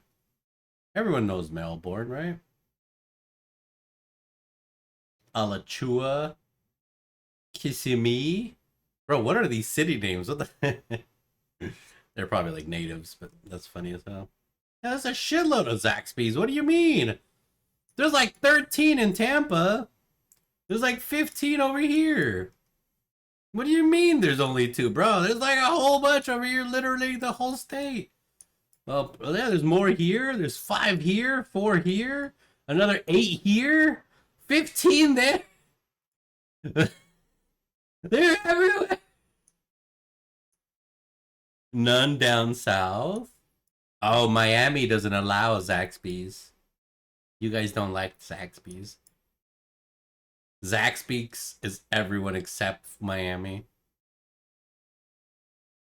We don't consider those people Floridas. Of course you do. If it wasn't for everyone else, you wouldn't have Grand Theft Auto taking place in Florida. There's nothing that hype in Miami by itself. Get out. I'm talking about those 2. What, Zaxby's? Or these 2 stores up here? Yeah, they're pretty far away. I don't know how close that is. Where's Stewart? I don't know how far that is. I can't say, to be honest. You know, but what, like a couple of miles? Must be pretty good. No, it's right here in Fort Lauderdale. Right here at the top of your town in Miami, it's these 2. Like 3 hours? There's no way it takes 3 hours to get from Miami to Boca Raton or to Boynton Beach. 3 hours? There's no way. That's one little town. You're like literally going from right here to like right here. Probably 2.5. No way, bro. What the fuck? Like the worst design of a city ever. What? There's no way. No way. No way. From Miami.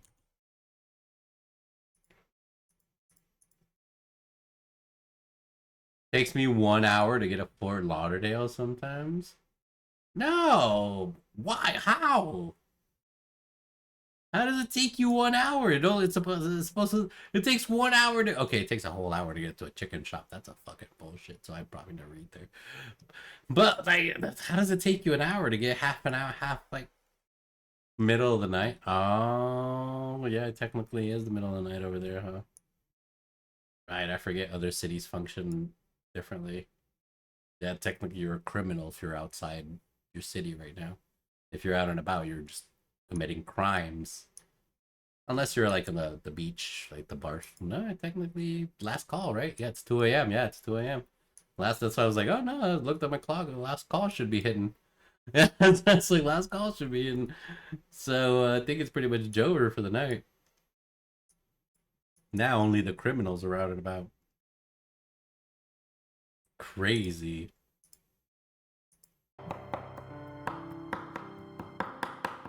Chip chop, chip chop, chip chop. Chop chop chop chop chip. Chip chip.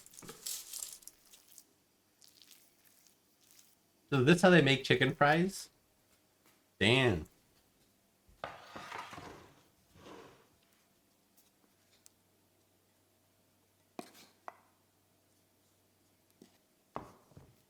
Is that panko? Oh, it's breadcrumbs. What?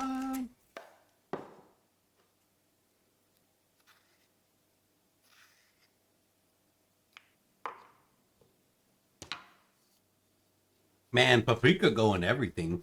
It's good. It gives chicken a good flavor.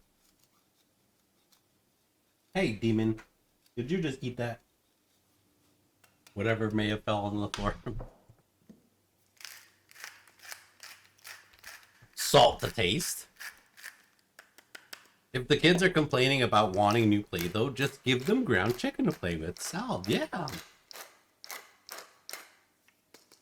It's actually safer than Play-Doh and even evitable too. I mean, you know, you can't get salmonella from chicken. That's from salmons. Exactly. Yeah, who ever heard of salmons coming from chickens? Wow. So how does she make the chicken fries though? Like where at what point do they become fries? I seriously thought she was just gonna cut little squares of things and just like bread them in like breadcrumbs. Yeah, I was wrong. Very wrong.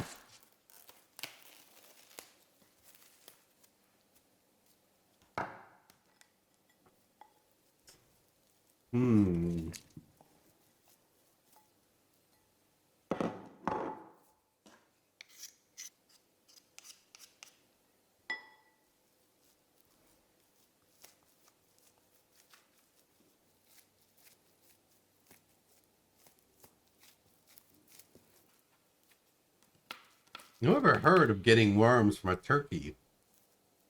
What a silly hoax. Yeah, that's not how that... That's not...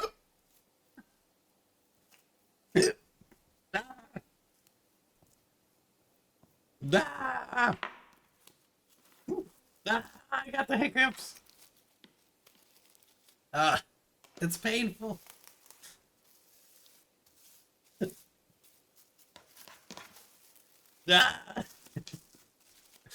Oh my god.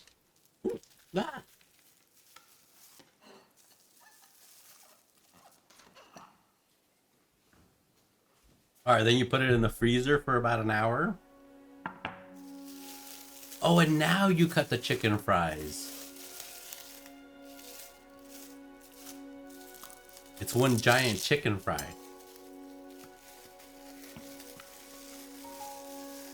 Wait, but it looks just like chickens, though. Is she gonna wrap it still? She's probably still gonna dip it in something, huh? I would assume so, right? Hmm? I would assume she coats it in something and then dips it and then fries it.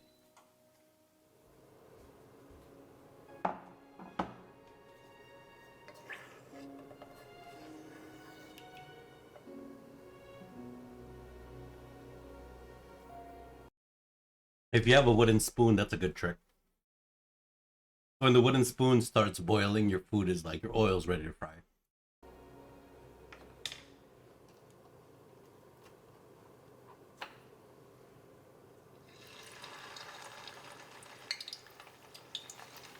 I wonder how these are gonna look like on the inside.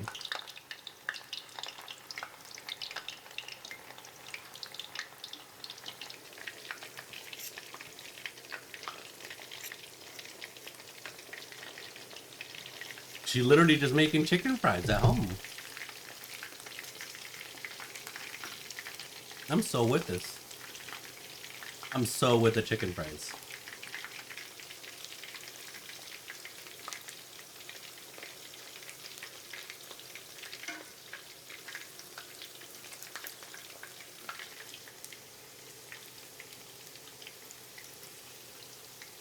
What? Death by hiccup. Oh my god, that's probably a good one. Put that on the clips. That's funny. They look so delicious. They look so yummadoodle.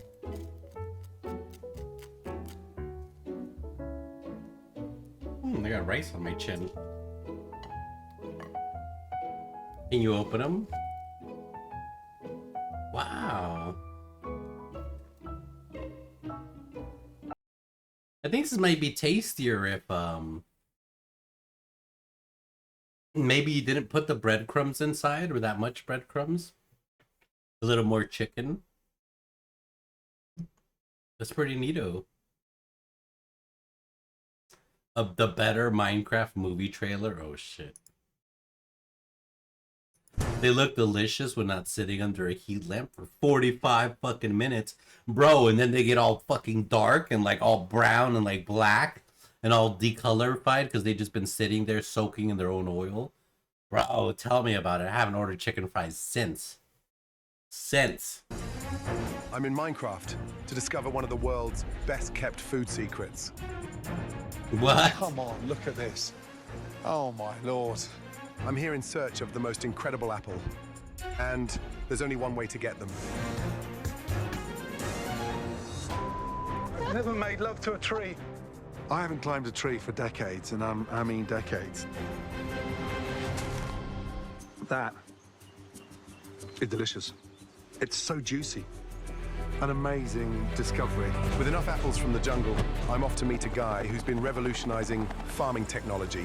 Now, this farmer produces the most amazing potatoes. In fact, he's actually known as the mad potato scientist. After getting scammed for 15 emeralds, have you been drinking? I managed to get my hands on a potato. That is amazing. Wow. This is really good. This is the kind of discovery that sends me straight back to my kitchen, because I've just tasted the most amazing potatoes. Next, I'm off to a place that's supposed to have the finest ingredient in the land. Bro, this is way better than the real Minecraft trailer. What? I would watch the shit out of this. I'm a Gordon Andy, though. I enjoy Gordon Ramsay. Oh la la. You are kidding me. Getting down there was an absolute fucking nightmare. And at the bottom, another surprise was waiting for me. Oh my God. At first, I thought I found treasure, but then I made a horrifying discovery. What the fuck is this? Oh, fucking Hell's Kitchen.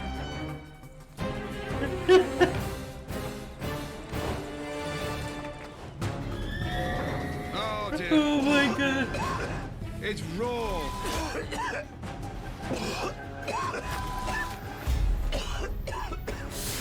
Oh my god. This is so good. Having survived my partial poisoning, it's time to face today's real challenge. This is it. Everything I've understood, got up to speed with this week. It all comes down to this. For my main dish, I'm making a potato and apple soup, capable of replenishing 8 hunger bars. I'm also going to put a touch of honey in that as well. It's called raw Ted for flesh for a reason. Seems as though word got out about my incredible meal. But right now, I can't afford to get distracted. But with just moments to spare, things took a turn for the worse. Hold on a minute. Oh, for God's sake, man. Let's get out of here before we get shot. And if you like this video, don't forget to subscribe to my amazing YouTube channel for more. Good luck.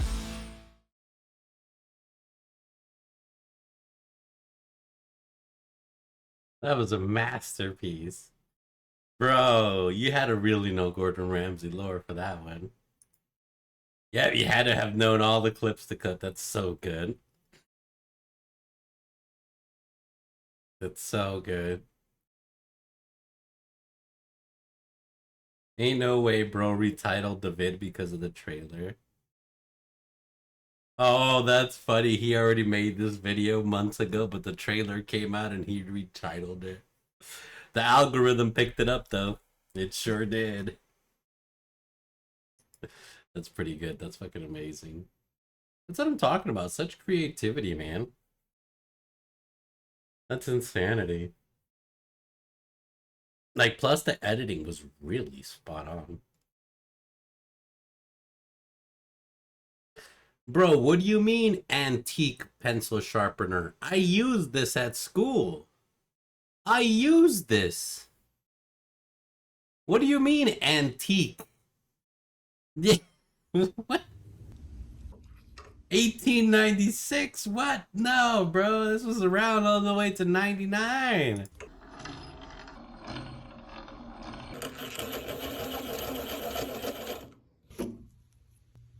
Yep, the original pencil sharpener.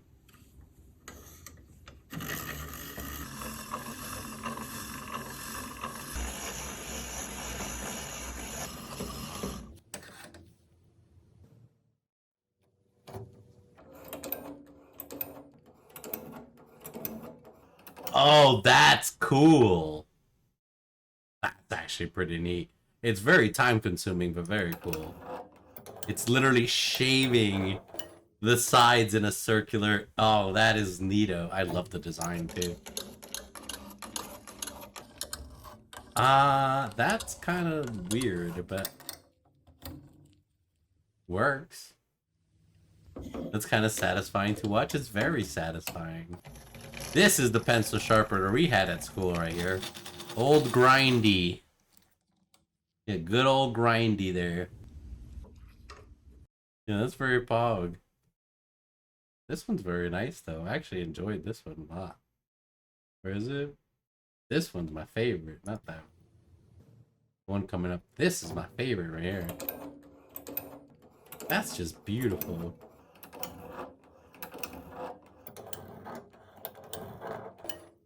Oh.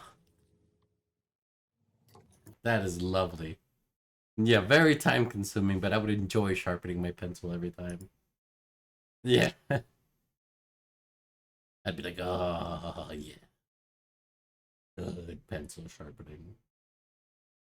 1907 was triggering my ASMR. Ooh, yeah. Wait, you can't refrigerate hot sauce?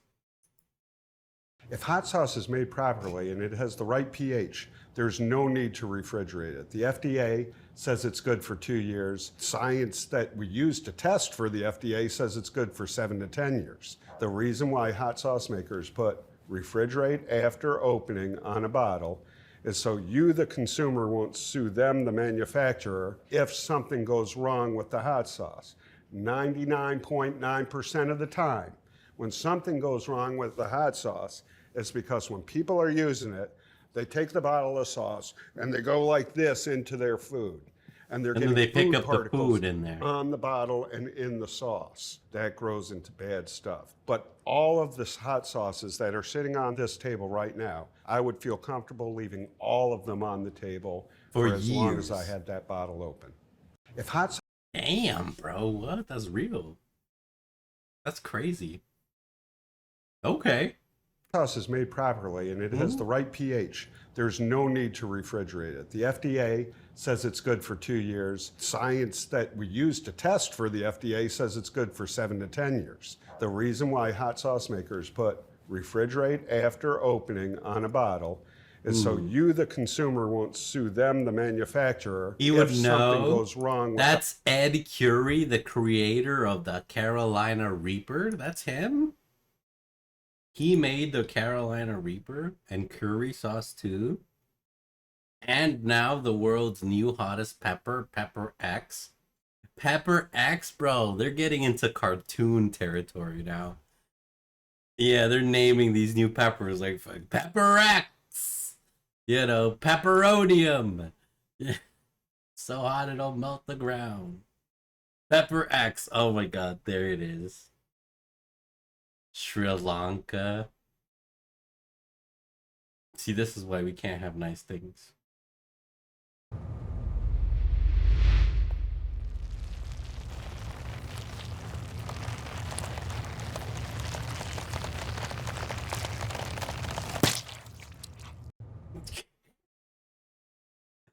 The roadside vending machine? I've seen one of these. What are we all doing, or should I say? Except, did we see them on Shark Tank or something? I swore I saw the dude investing in some of this. Basically, you go in there, you click the thing, roadside pizza vending machine. I have such a dirty mind. Which one? About the little container just cooming all over the place? As soon as I heard that sound. Hey, look, the kid's waving in the background. Hi, kid. YouTube sees you. Hello. You should have told your mom to drive slower so the focus could kick in. Yeah. Bonjour. From sunny France, we're in Saint-Colombe. Now, don't know if I've said that right, and I probably haven't. Ooh. If you're French watching, I do apologise. So, I've just been to the beach, took the kids and my lovely wife, and we passed Me lovely wife. pizza place. Now, it's not any old pizza place because it's a vending machine, and apparently it does cooked pizzas. Cooked pizzas? Minutes. So I'm going to 3 minutes? behind me. I hope you can hear me. There's no way. Traffic. I don't have a microphone. Do apologise. Keep meaning to get one. 3 minutes. So we're going to have a look. So let's take a walk over the road and we'll go and have a look at it. There's gotta be improbable, right? It's called Gang of Pizza.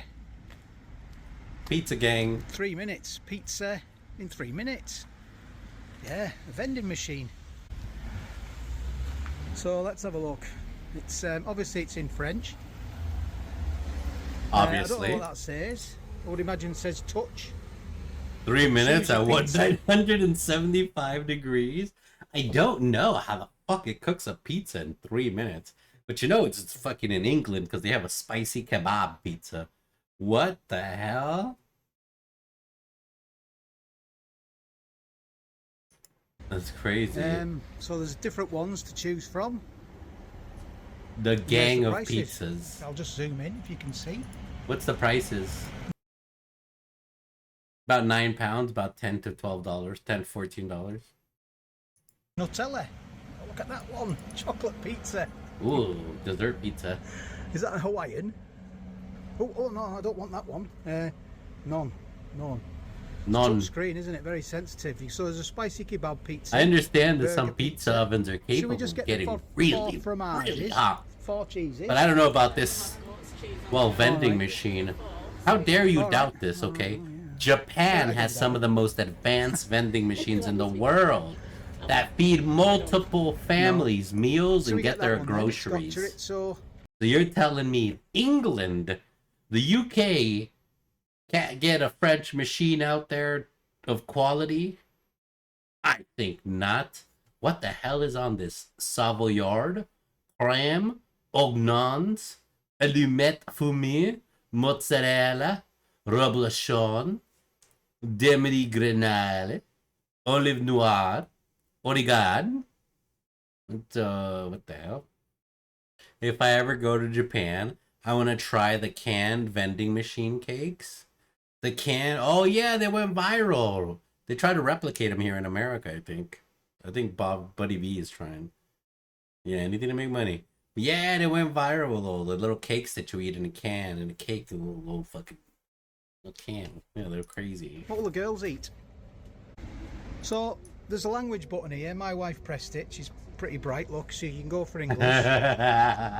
So that's what you get. So we're going for the bird. My man was struggling in French because he didn't see it. That's funny. Go on, and that's cold and hot. So I would imagine we'll press on there. Okay. Go for the hot. For the hot. Confirm. Confirmale. So your burger is on its way. Burger pizza, that is. That That's doesn't it. sound very tasty. So 3 minutes. So we'll have a little look round the back while we're here. We might as well and see what's round the back. Nothing. Yeah. Probably just like a box. Just a camera, really. It's this door. I can smell it. You can smell it. It smells great. These are amazing. You got a camera up there. Look. Is there a dude in there? There like just some dude in there or something? Yeah, amazing. The planets of science. Can hear things go. Here it is. Is it ready? Yeah. Oh, there we are. It's come now. A little bit impatient. Oh, it's red hot. What does it say? Cecily Sesquilepon? I don't know what that is. Yeah. Are you hungry? Maybe? Oh, there we are. It's come now. A little bit impatient. Oh, it's red hot.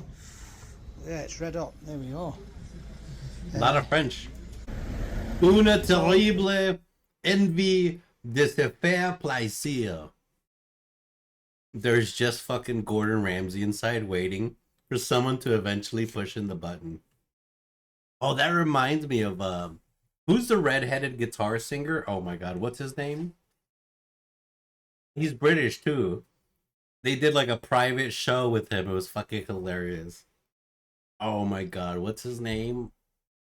Oh, I forget. No, not David Guetta. What is it? Something like that. There's nowhere to actually eat it there. Yeah, he did So like I'm that. just going to go around here a bit. We'll go on a wall down here, just in front of us. Well, hopefully this pizza ain't terrible. A little bit of a change of plan. Even though it says We're all gonna dig terrible. in, near this lovely church up here. Oh, crikey, that scared me then. I was here, it was listening to me. Oh, well, that's convenient. We've got a toilet here as well. So what here? Yeah, or on the grass, wherever. On the grass. Picnic. Pizza picnic, girls. Pizza picnic. That's just lovely though.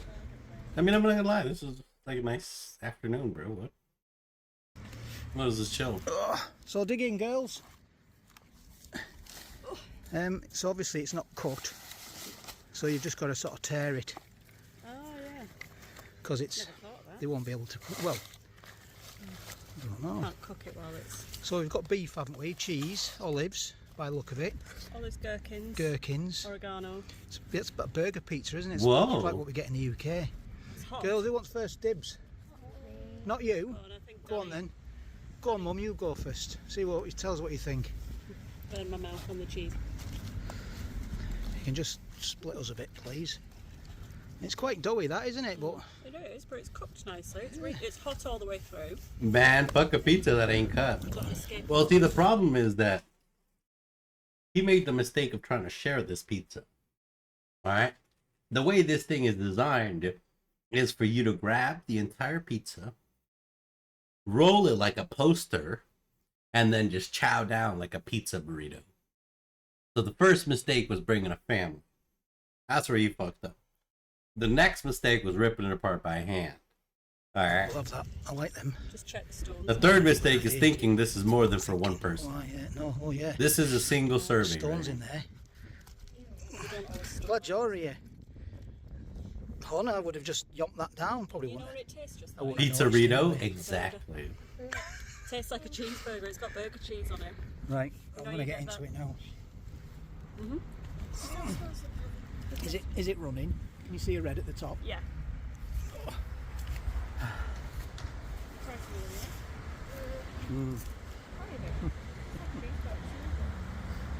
It's pizza from a metal box.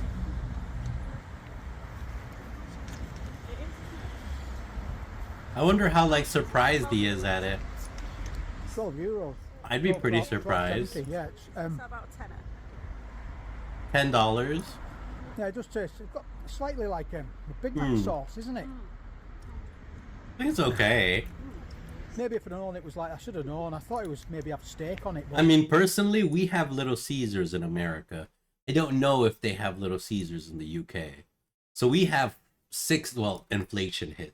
It used to be $5 hot and ready's from Little Caesars all day long. But inflation hit. So now we have $6 hot and ready's and $8 or $9 the more better pizzas. I forget what it's called. The more pepperoni, the better. I think that's literally what they called it. Big Mac sauce. They're really weird. I mean, why would... I'm not going to knock their flavor sense, but ordering a burger pizza was a red flag to me. Who orders a burger pizza? Like, that's like cheeseburger toppings. This. Okay. I don't know, that Big Mac sauce sounds appealing to me. Warm. See, you can trace your heritage, your original runic heritage, back to the England taste buds. The Worcestershire sauce. Now it's all making sense. The mustard, and now the Big Mac sauce. if I'd have known that, I wouldn't have. You got cheese on your mouth, champ. Easy one. I mean, hot They're mayo. not fantastic. Hey, nah, thanks.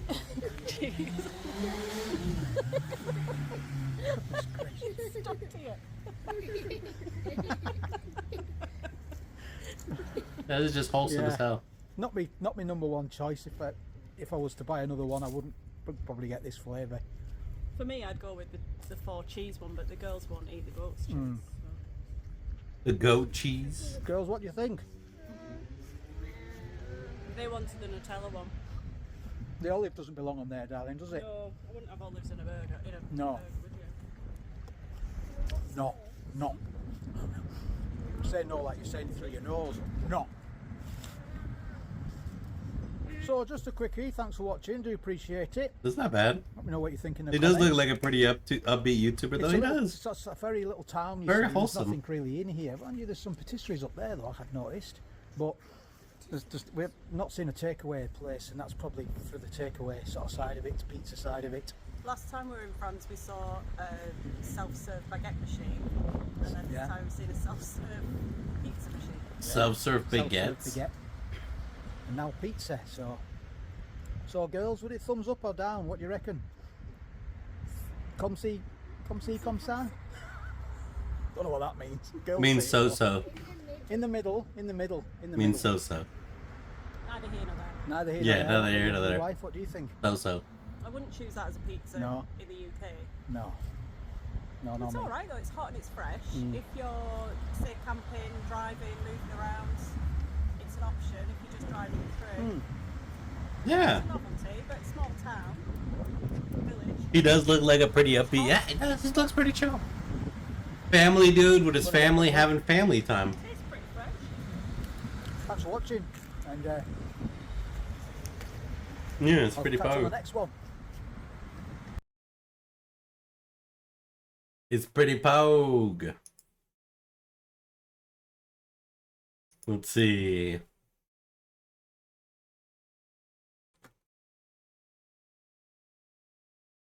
think it was this one.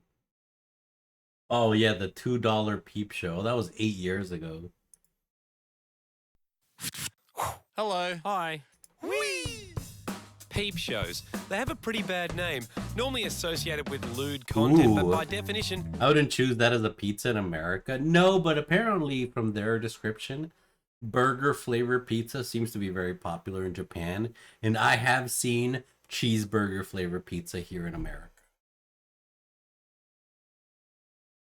Although I'm not a fan.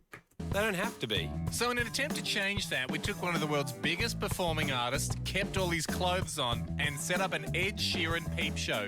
Would anyone dare to believe what was written outside and come into our very dodgy looking venue? How are you feeling? I don't really know what's going on, to be honest. That was fair enough, because we dressed Hamish as a fairly shady-looking spruiker in charge of getting customers. Yeah, this was so wild. I got you Sheeran. Who wants some Sheeran? So, chocolate. If someone walked up to you in the middle of the street and was like, you want to see Ed Sheeran for $2? What would you say? Prior to noting this video. Probably no, huh?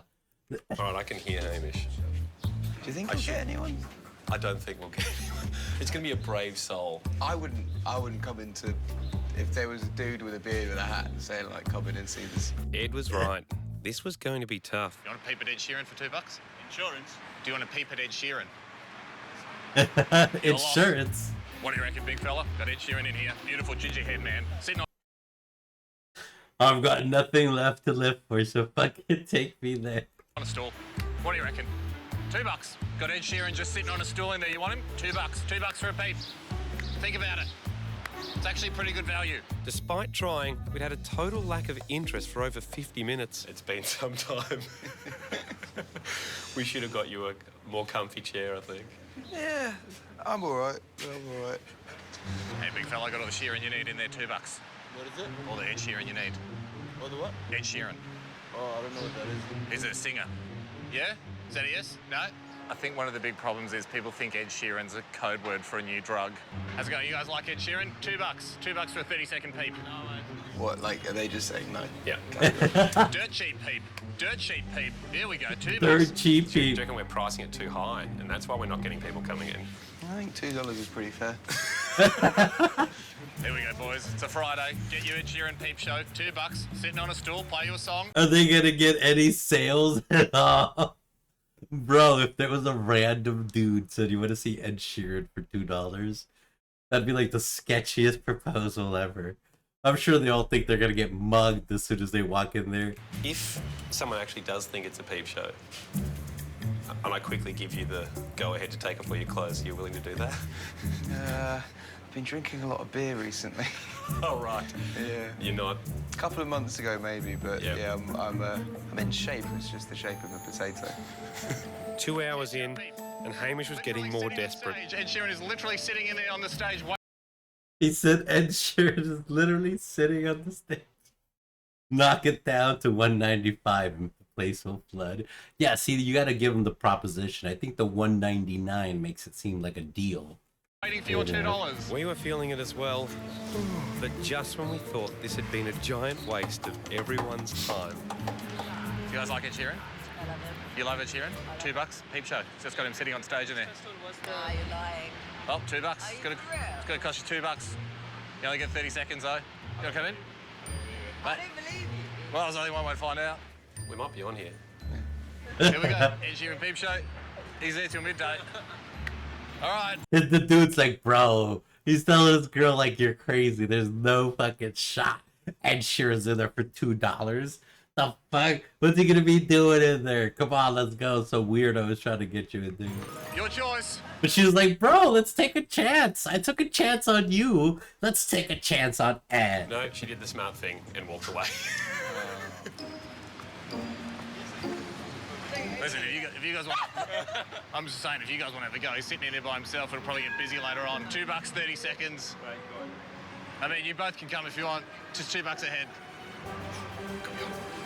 Everything's about $2 ahead. board, I can assure you. I'm gonna get Nah, absolutely not. Like, I can't guarantee what Ed will do, but yeah, let's pay you $2. And after 2 hours and 23 minutes, 2 hours and 23 minutes he was waiting. Including some final hesitation, we finally found people brave enough to take a peek. Did you guys go to peep shows a lot, or? No, some kind of. There you go, man.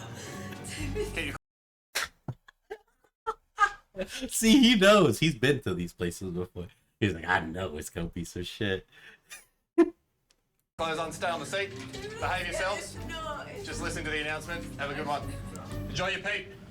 Hello and welcome to the Peep Show. Your time will start in 5 seconds. I'm actually a bit scared. Oh, it's darling night. He's like, no way. I'm actually a bit scared. Oh, it's darling. Her face is the best right there. Eyes more open. You know, look at her. She is squeezing her. He doesn't really have a muscle because it's very squishy. His arm is very squishy. Yeah, you get it literally sinking into his arm. She is. Well, be loving you till You're 17. Baby, my heart can still fall as hard. He's got a good voice. Jesus, he's just raw dogging it too. I'm thinking about how people fall in love. Your time is finished. Thank you very much for peeping. All right, guys. There you go. Did you have fun? There you go.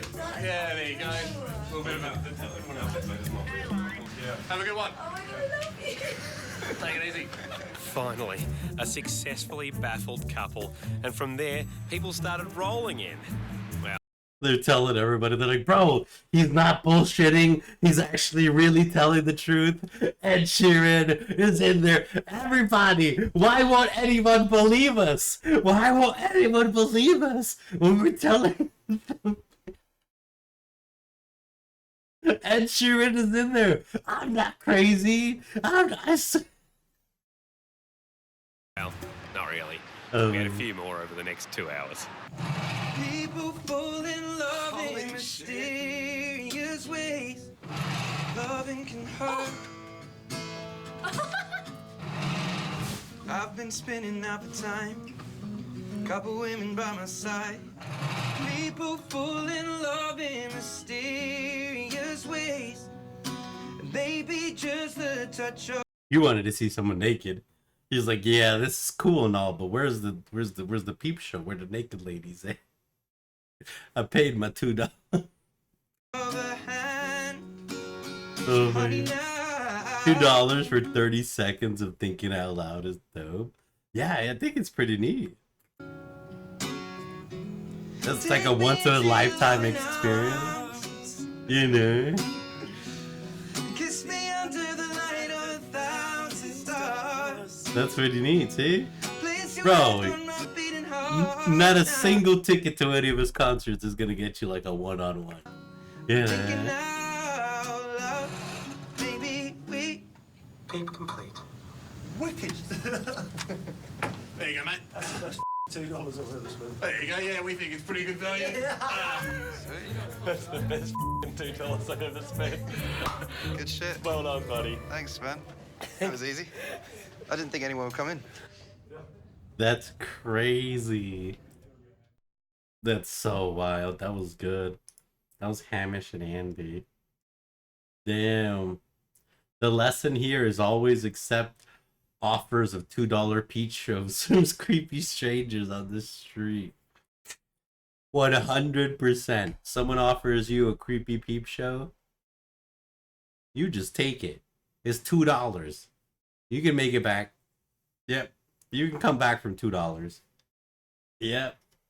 Imagine seeing yourself in this video not accepting the offer. Oh man, people would be so mad. Yeah.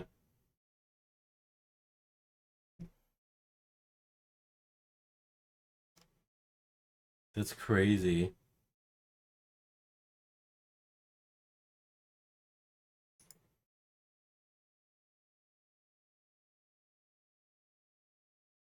Wild.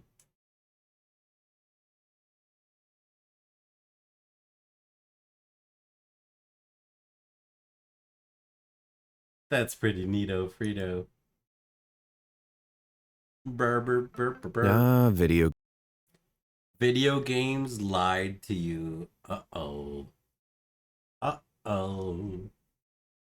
Uh-oh. Wait, spam sandwich. Ayo. On the road. When on the Big Island, you think about all the fish, the turtles, the sharks, the whales, but I think of a childhood staple.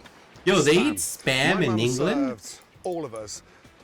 Spam, egg, chips and beans was a big staple. So why not? Chips I'm going to and elevate that now beans. and show mum that from that early childhood memory at the age of 5, I'm still in love with spam, but with a bit of twist, a Hawaiian spam and pineapple delicious sandwich. Now, some of you know that pineapple does irritate me, but these pineapples are incredible. They're super sweet and not sour, and the combination between the fat and the sweetness from the pineapple is second to none. So, first off, pineapple sandwich, slice bro, your spam into nice long chunks. Not Funky too thin, boys. because I want them to go really nice and dark on the grill. Here, I've got a little bit of teriyaki sauce, glaze. Teriyaki. And I'm just going to put some glaze on the plate and just sit the spam inside that glaze. That's going to give it a really nice, delicious sweet spam texture. Now, let that sit there. Get your brush and just brush that teriyaki glaze on the spam. I promise you, from something that costs literally, what, $2 a can, we're going to elevate that. Next, I'm going to make some miso mayonnaise. What? Miso? Tablespoon of mayonnaise. And do a little teaspoon of my teriyaki glaze in. And then get a teaspoon of your miso paste. Now just mix that up. Oh, he really just threw miso Give paste that and mayonnaise. A really nice mix. Look at that. You're really doing it big.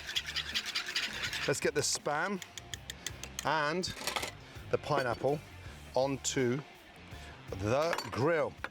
Now, pineapple sliced down, a little thinner than the spam. These pineapples are delicious, I'm telling you. Why do you gotta keep telling me that? Over to the grill will go. Pineapple and spam. I can't wait to show my mum this one. Pineapple goes on. Is she gonna eat it though? That's so beautiful. Oh my lord. On the grill? With my spam. Beautiful. Grilling spam, honestly. Beautiful. Just throw that glaze over there and let that grill beautifully. Now, I want a little bit of, heat on there. I just want a little touch of Fresno chili. Just slice them in half. Take the seeds out. On. Slice them in half. Get rid of those seeds.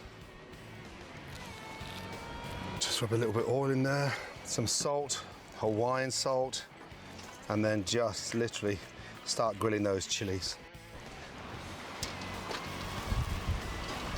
Just grilling them bad boys.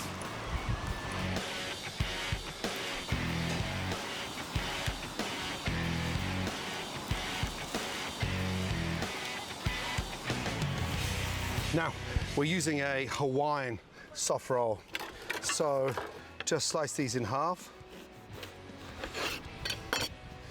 And then take your miso mayonnaise. Your miso? Brush He says miso. that on there. And this gives a really nice flavor. Those buns caramelize, and you've got this beautiful, lovely, crisp Miso. texture inside these amazing buns. The miso. Lather that mayonnaise on and wait and see what that does to the bread when it goes on the grill. We've got a touch of Hawaiian salt on each top and bottom. Fill up those little crevices. Those little crevasses. Now, buns go on, tops go on there. I want you to push them into the grill now and literally just lightly Get them nice flatten and them. toasted. And they sort of crisp up nicely. That miso mayonnaise is doing its work, but squash that down. Squash. Squish. Really important. Squish squash. And just get a pan and just push on top and squash that bread down. So we get some really nice crispy texture on that bread. Ooh. And look, there you go.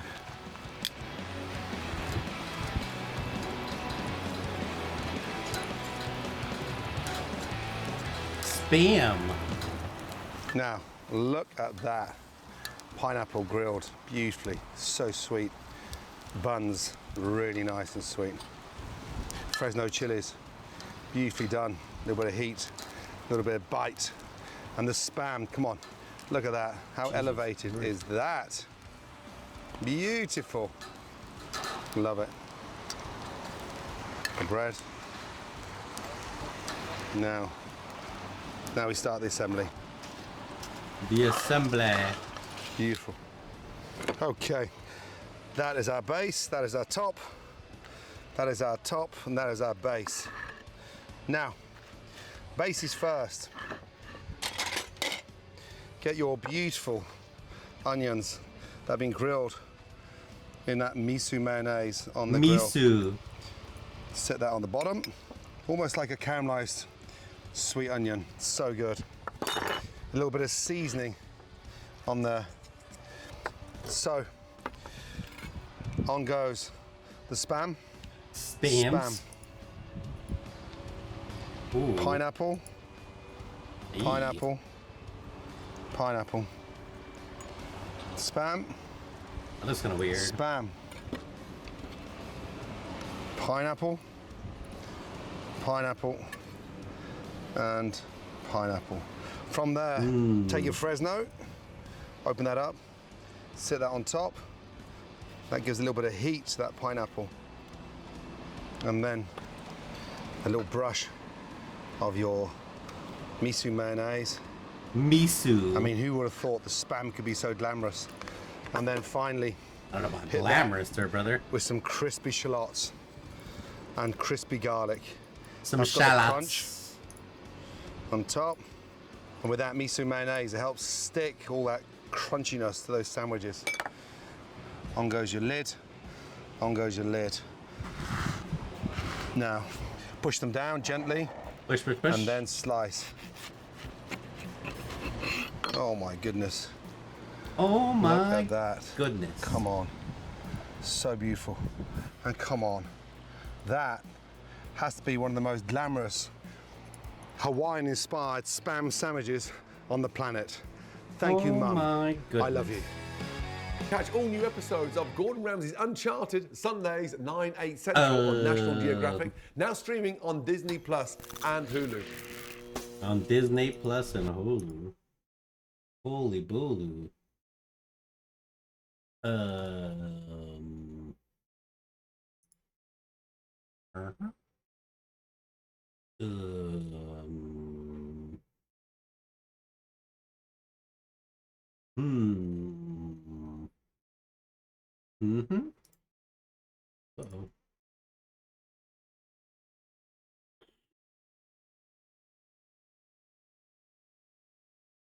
Aha. Okay, damn. Terribleness.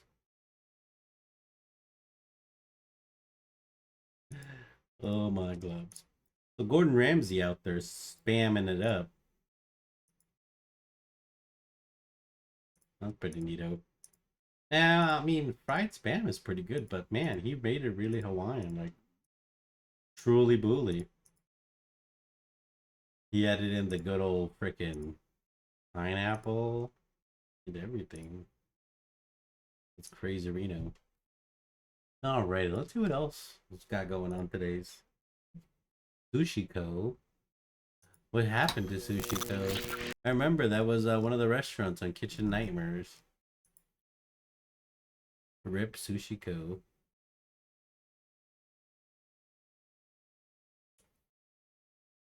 What? After. Oh, just for laugh, guys.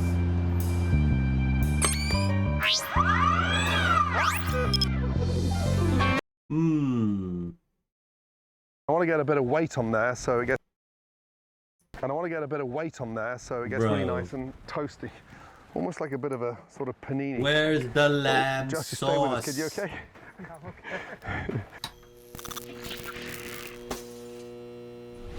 Right, first of all, where's the lamb sauce? I may not have found that, but what I have found is a delicious Irish-inspired lamb sandwich on the tops of the cliffs of Moher. This place is stunning. Now the wind's picking up, so I better move my ass quickly. First off, move that ass, I'm just Gordon. gonna get this lamb loin, local Connemara lamb, and open up that loin, slice it, and almost, we call this a butterfly. Now it's a sort of an expensive way of doing a lamb sandwich, but if you're gonna do it properly and make it good. From there, just lightly salt, pepper, and look, I'll put a little bit of this on there, a beautiful local whiskey. So what the hell? That's going to marinate beautifully. No, damn. And then from that, olive oil on, and let that sit there and marinate. Okay. Now, get the rosemary, and then just take the back of your knife and just chop like that through, and that breaks the stems down and it permeates that rosemary, and then that just sits and beautifully starts to infuse my lamb. Take my bread and just lightly slice that down. From there, a little touch of the olive oil, okay, on, and then we'll get some garlic, and then just shave a little bit of the garlic in there. You can see that starting to come out, and that is going to be beautiful. Get your teaspoon and see that garlic in there. Take that out, and literally just spread that on there. Beautiful. Get a little bit of mustard on, garlic, mustard. I'm going to toast that now onto the bread. That's the bread beautifully set. Okay. Touch of salt, and let's get that onto the grill. And then we'll start our chimichurri. Damn, you're making chimichurri out there? Push that down. Brother, what? And I want to get a bit of weight on there so it gets really nice and toasty. Almost like a bit of a sort of panini. Oh, Josh, you stay with us, kid. You okay? Okay. Push that down. Push that down so it gets really nice and crispy.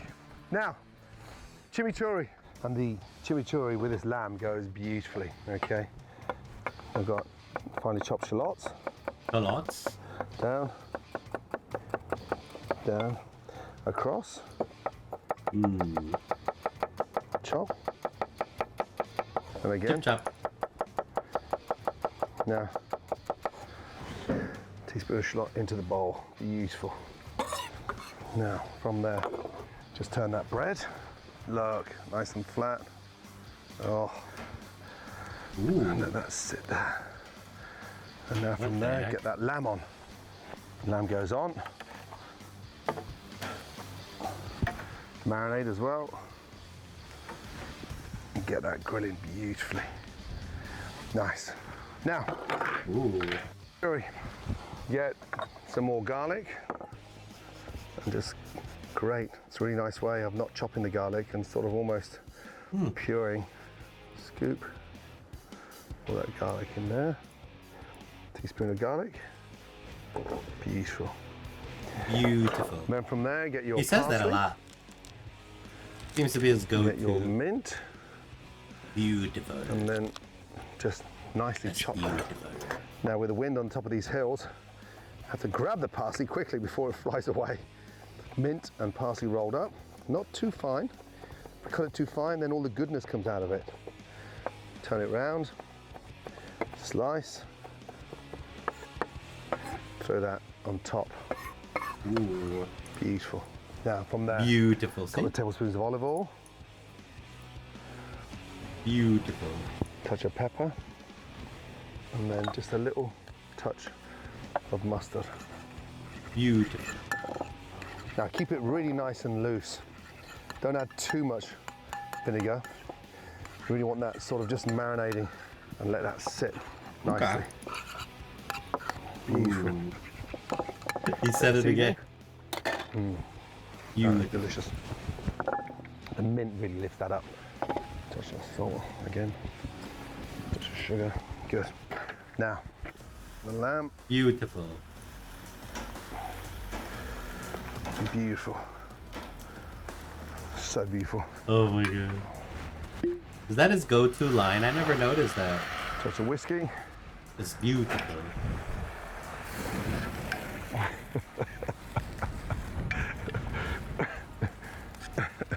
Yeah, beauty. Right. Keep that lamb nice and rare. Okay. Now, the bread. Beautiful. Nicely crisp. That's funny. Beautiful.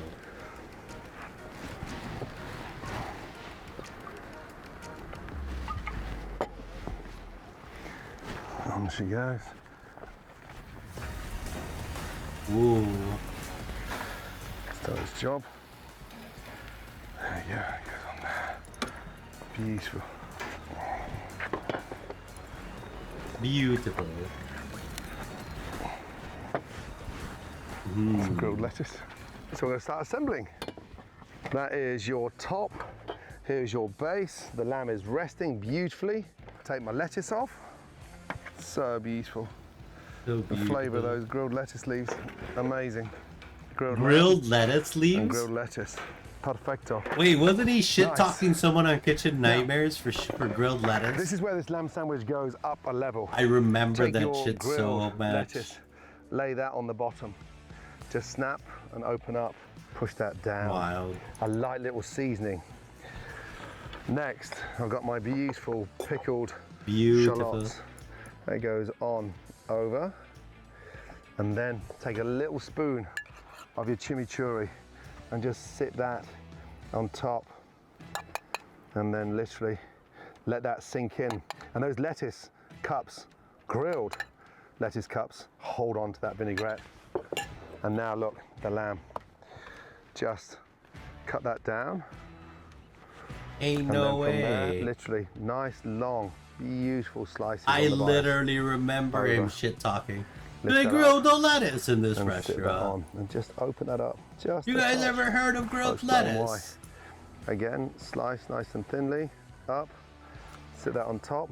And now he's grilling And then lettuce just with the prise best that of open them. a little bit, just a little bit, so we can season that. So every mouthful is beautifully done. And then Beautiful. your chimichurri. You can see why I keep it nice and thick now, and just sit the chimichurri on top Beautiful. of the lamb, and it sort of marinades, permeates, and honestly, those little Ooh. crevices capture that chimichurri. And then finally, Chimichurri. your onions on top. And there you go, lid on top, push that down. And then from there, slice that, hold it nice and firmly, slice it down. Firmly. Open that up, and Bob's your uncle, and Fanny's your auntie. Bob's your uncle. Come on, man. So much good. A little bit of dipping sauce. Oh. Where's the lamb sauce, And there you chef? go. We may not have found the lamb sauce, but what we have got is a delicious lamb sandwich. It's pretty good. I like Gordon videos. What time is it? Ooh, it's getting pretty late. Let's see. Where are we at here? We'll probably wrap it up there for today. It was a good Friday. Tomorrow we'll be back with some Fears of Fathoms. Let's take a peek-a-doodle here. Alrighty. Hey, I'm back. Right on, chocolate. Well, welcome back. I'm going to get ready to get out of here. We watched Gordon Ramsay cook a little thing. You know, it was pretty cool. He cooked a spam sandwich and a lamb sandwich. What is this? If you're a fan of the Chronicles of Narnia, you might have wondered what Turkish delight tastes like and if it's really good enough to betray your whole family for. Start by adding 4 cups of granulated sugar to a pot, then pour in 1.5 cups of water, followed by 2 teaspoons of lemon juice Turkish and 1 teaspoon delight. of lemon zest. Turn the heat on high and whisk the mixture until it comes up to a boil. Turn the heat down to medium-high and continue cooking until the temperature reads between 240 and 250 Fahrenheit. Remove from the heat and in a larger pot, add 1 cup of cornstarch, 1 teaspoon of cream of tartar, and 3 cups of water. Turn the heat to Cream high of and whisk frequently tartar. until the mixture comes to a boil. Then Oh, lower you're the not heat to seeing medium what I'm low seeing. and continue whisking until it thickens. Now you can start to add the sugar mixture gradually, making sure to whisk in between until all the sugar has been added. The mixture needs to cook on low heat for about 45 minutes, stirring Yeah, what? frequently, and you're ready to add your flavoring. We went with vanilla, but rose water or orange are also popular Rose choices. water? You can also add some red food coloring to get this lovely shade of pink. Pour the mixture into a greased and lined 8-inch baking dish, then chill overnight. The next day, strain powdered sugar and cornstarch through a sieve, then mix and sprinkle a small handful over the set sugar mixture. Remove from the pan, sprinkle the other side, and slice into bite-sized pieces. You're now ready to serve. No family betrayal required. If you're a fan of the Chronicles of Narnia, you might have wondered what Turkish delight tastes like and if it's Wow, I've never heard. I don't remember. I've read The Lion, the Witch, and the Wardrobe, I think. But we don't remember all that. Expensive sushi for the first time. Can money buy friendship in Japan? This is my Japanese friend Mi-chan, and despite living all her life in Japan, she told me that she's never had expensive sushi before. So today I'm going to take her to a very expensive sushi restaurant, and hopefully we'll become closer Babish should friends cover after. that. That'd This be is going to be neat. like $300 for the both of us, so I hope she likes it. I never. $300 Your hairs? Japanese, your ex-boyfriends, they never. Yeah, never. Unacceptable. 彼女ではないです。あ、そう、彼女じゃない。ただの友達です。そうなんですよ。 What? But none of her boyfriends brought her to a nice sushi restaurant? She dating broke boys. That sounds like a personal problem. Yeah, no, she needs to figure out her life. Needless to say, the sushi was amazing, and we were both really impressed. Wow. おまかせとか行ってみようと思ったことはない。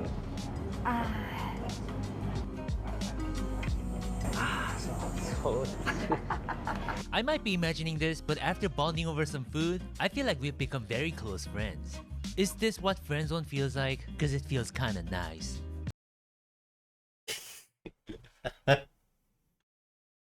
Chef was like, you're paying this much for sushi and she isn't your girlfriend?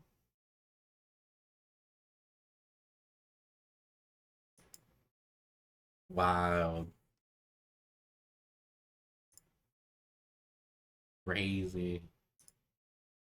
That's pretty neato, Frito. Yeah, I think that's about it, though.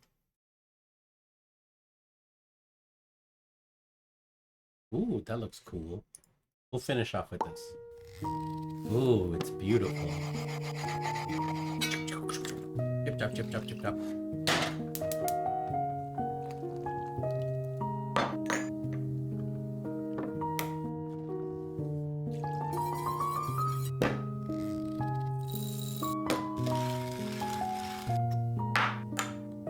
Ooh. Wow. Holy heck. Wow, that's quite a cup of coffee right there.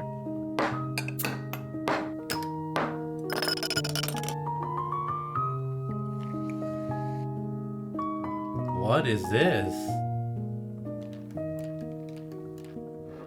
Banana split espresso tonic? What the fuck?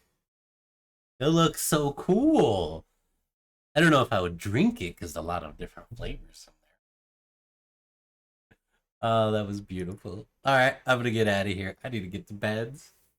Huh? Yeah, it was banana, like juice at the bottom, and then like tonic water in the middle, and then topped off with an espresso at the top, and then a chocolate syrup, which has a much heavier water density than both, so it sunk all the way to the bottom, and then he mixed the mush in.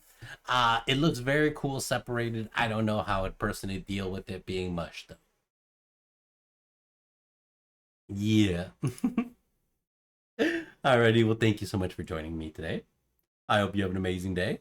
Please take care of yourselves and have an amazing weekend. We'll be back tomorrow with some spoopy games. Years of Fathom, the new chapter just dropped today. And last Saturday was quite actually pretty scary, legitimately. The first 2 games weren't bad. The third game, I think, gave me a little what were they saying? I think a little realistic for me because I put myself in that kind of situation. So yeah, the third one had a little bit of true fear in it. Yeah, my mouth dropped. I was gasping for air. It was a little crazy. I don't think chapter 4 or 5 are going to be like that, but we'll see. Tomorrow. Hope you have a wonderful night. Take care, Chocolate. Thank you for stopping by. And everybody else, have an amazing day. Toodles. Bye-bye. Farewell. So long.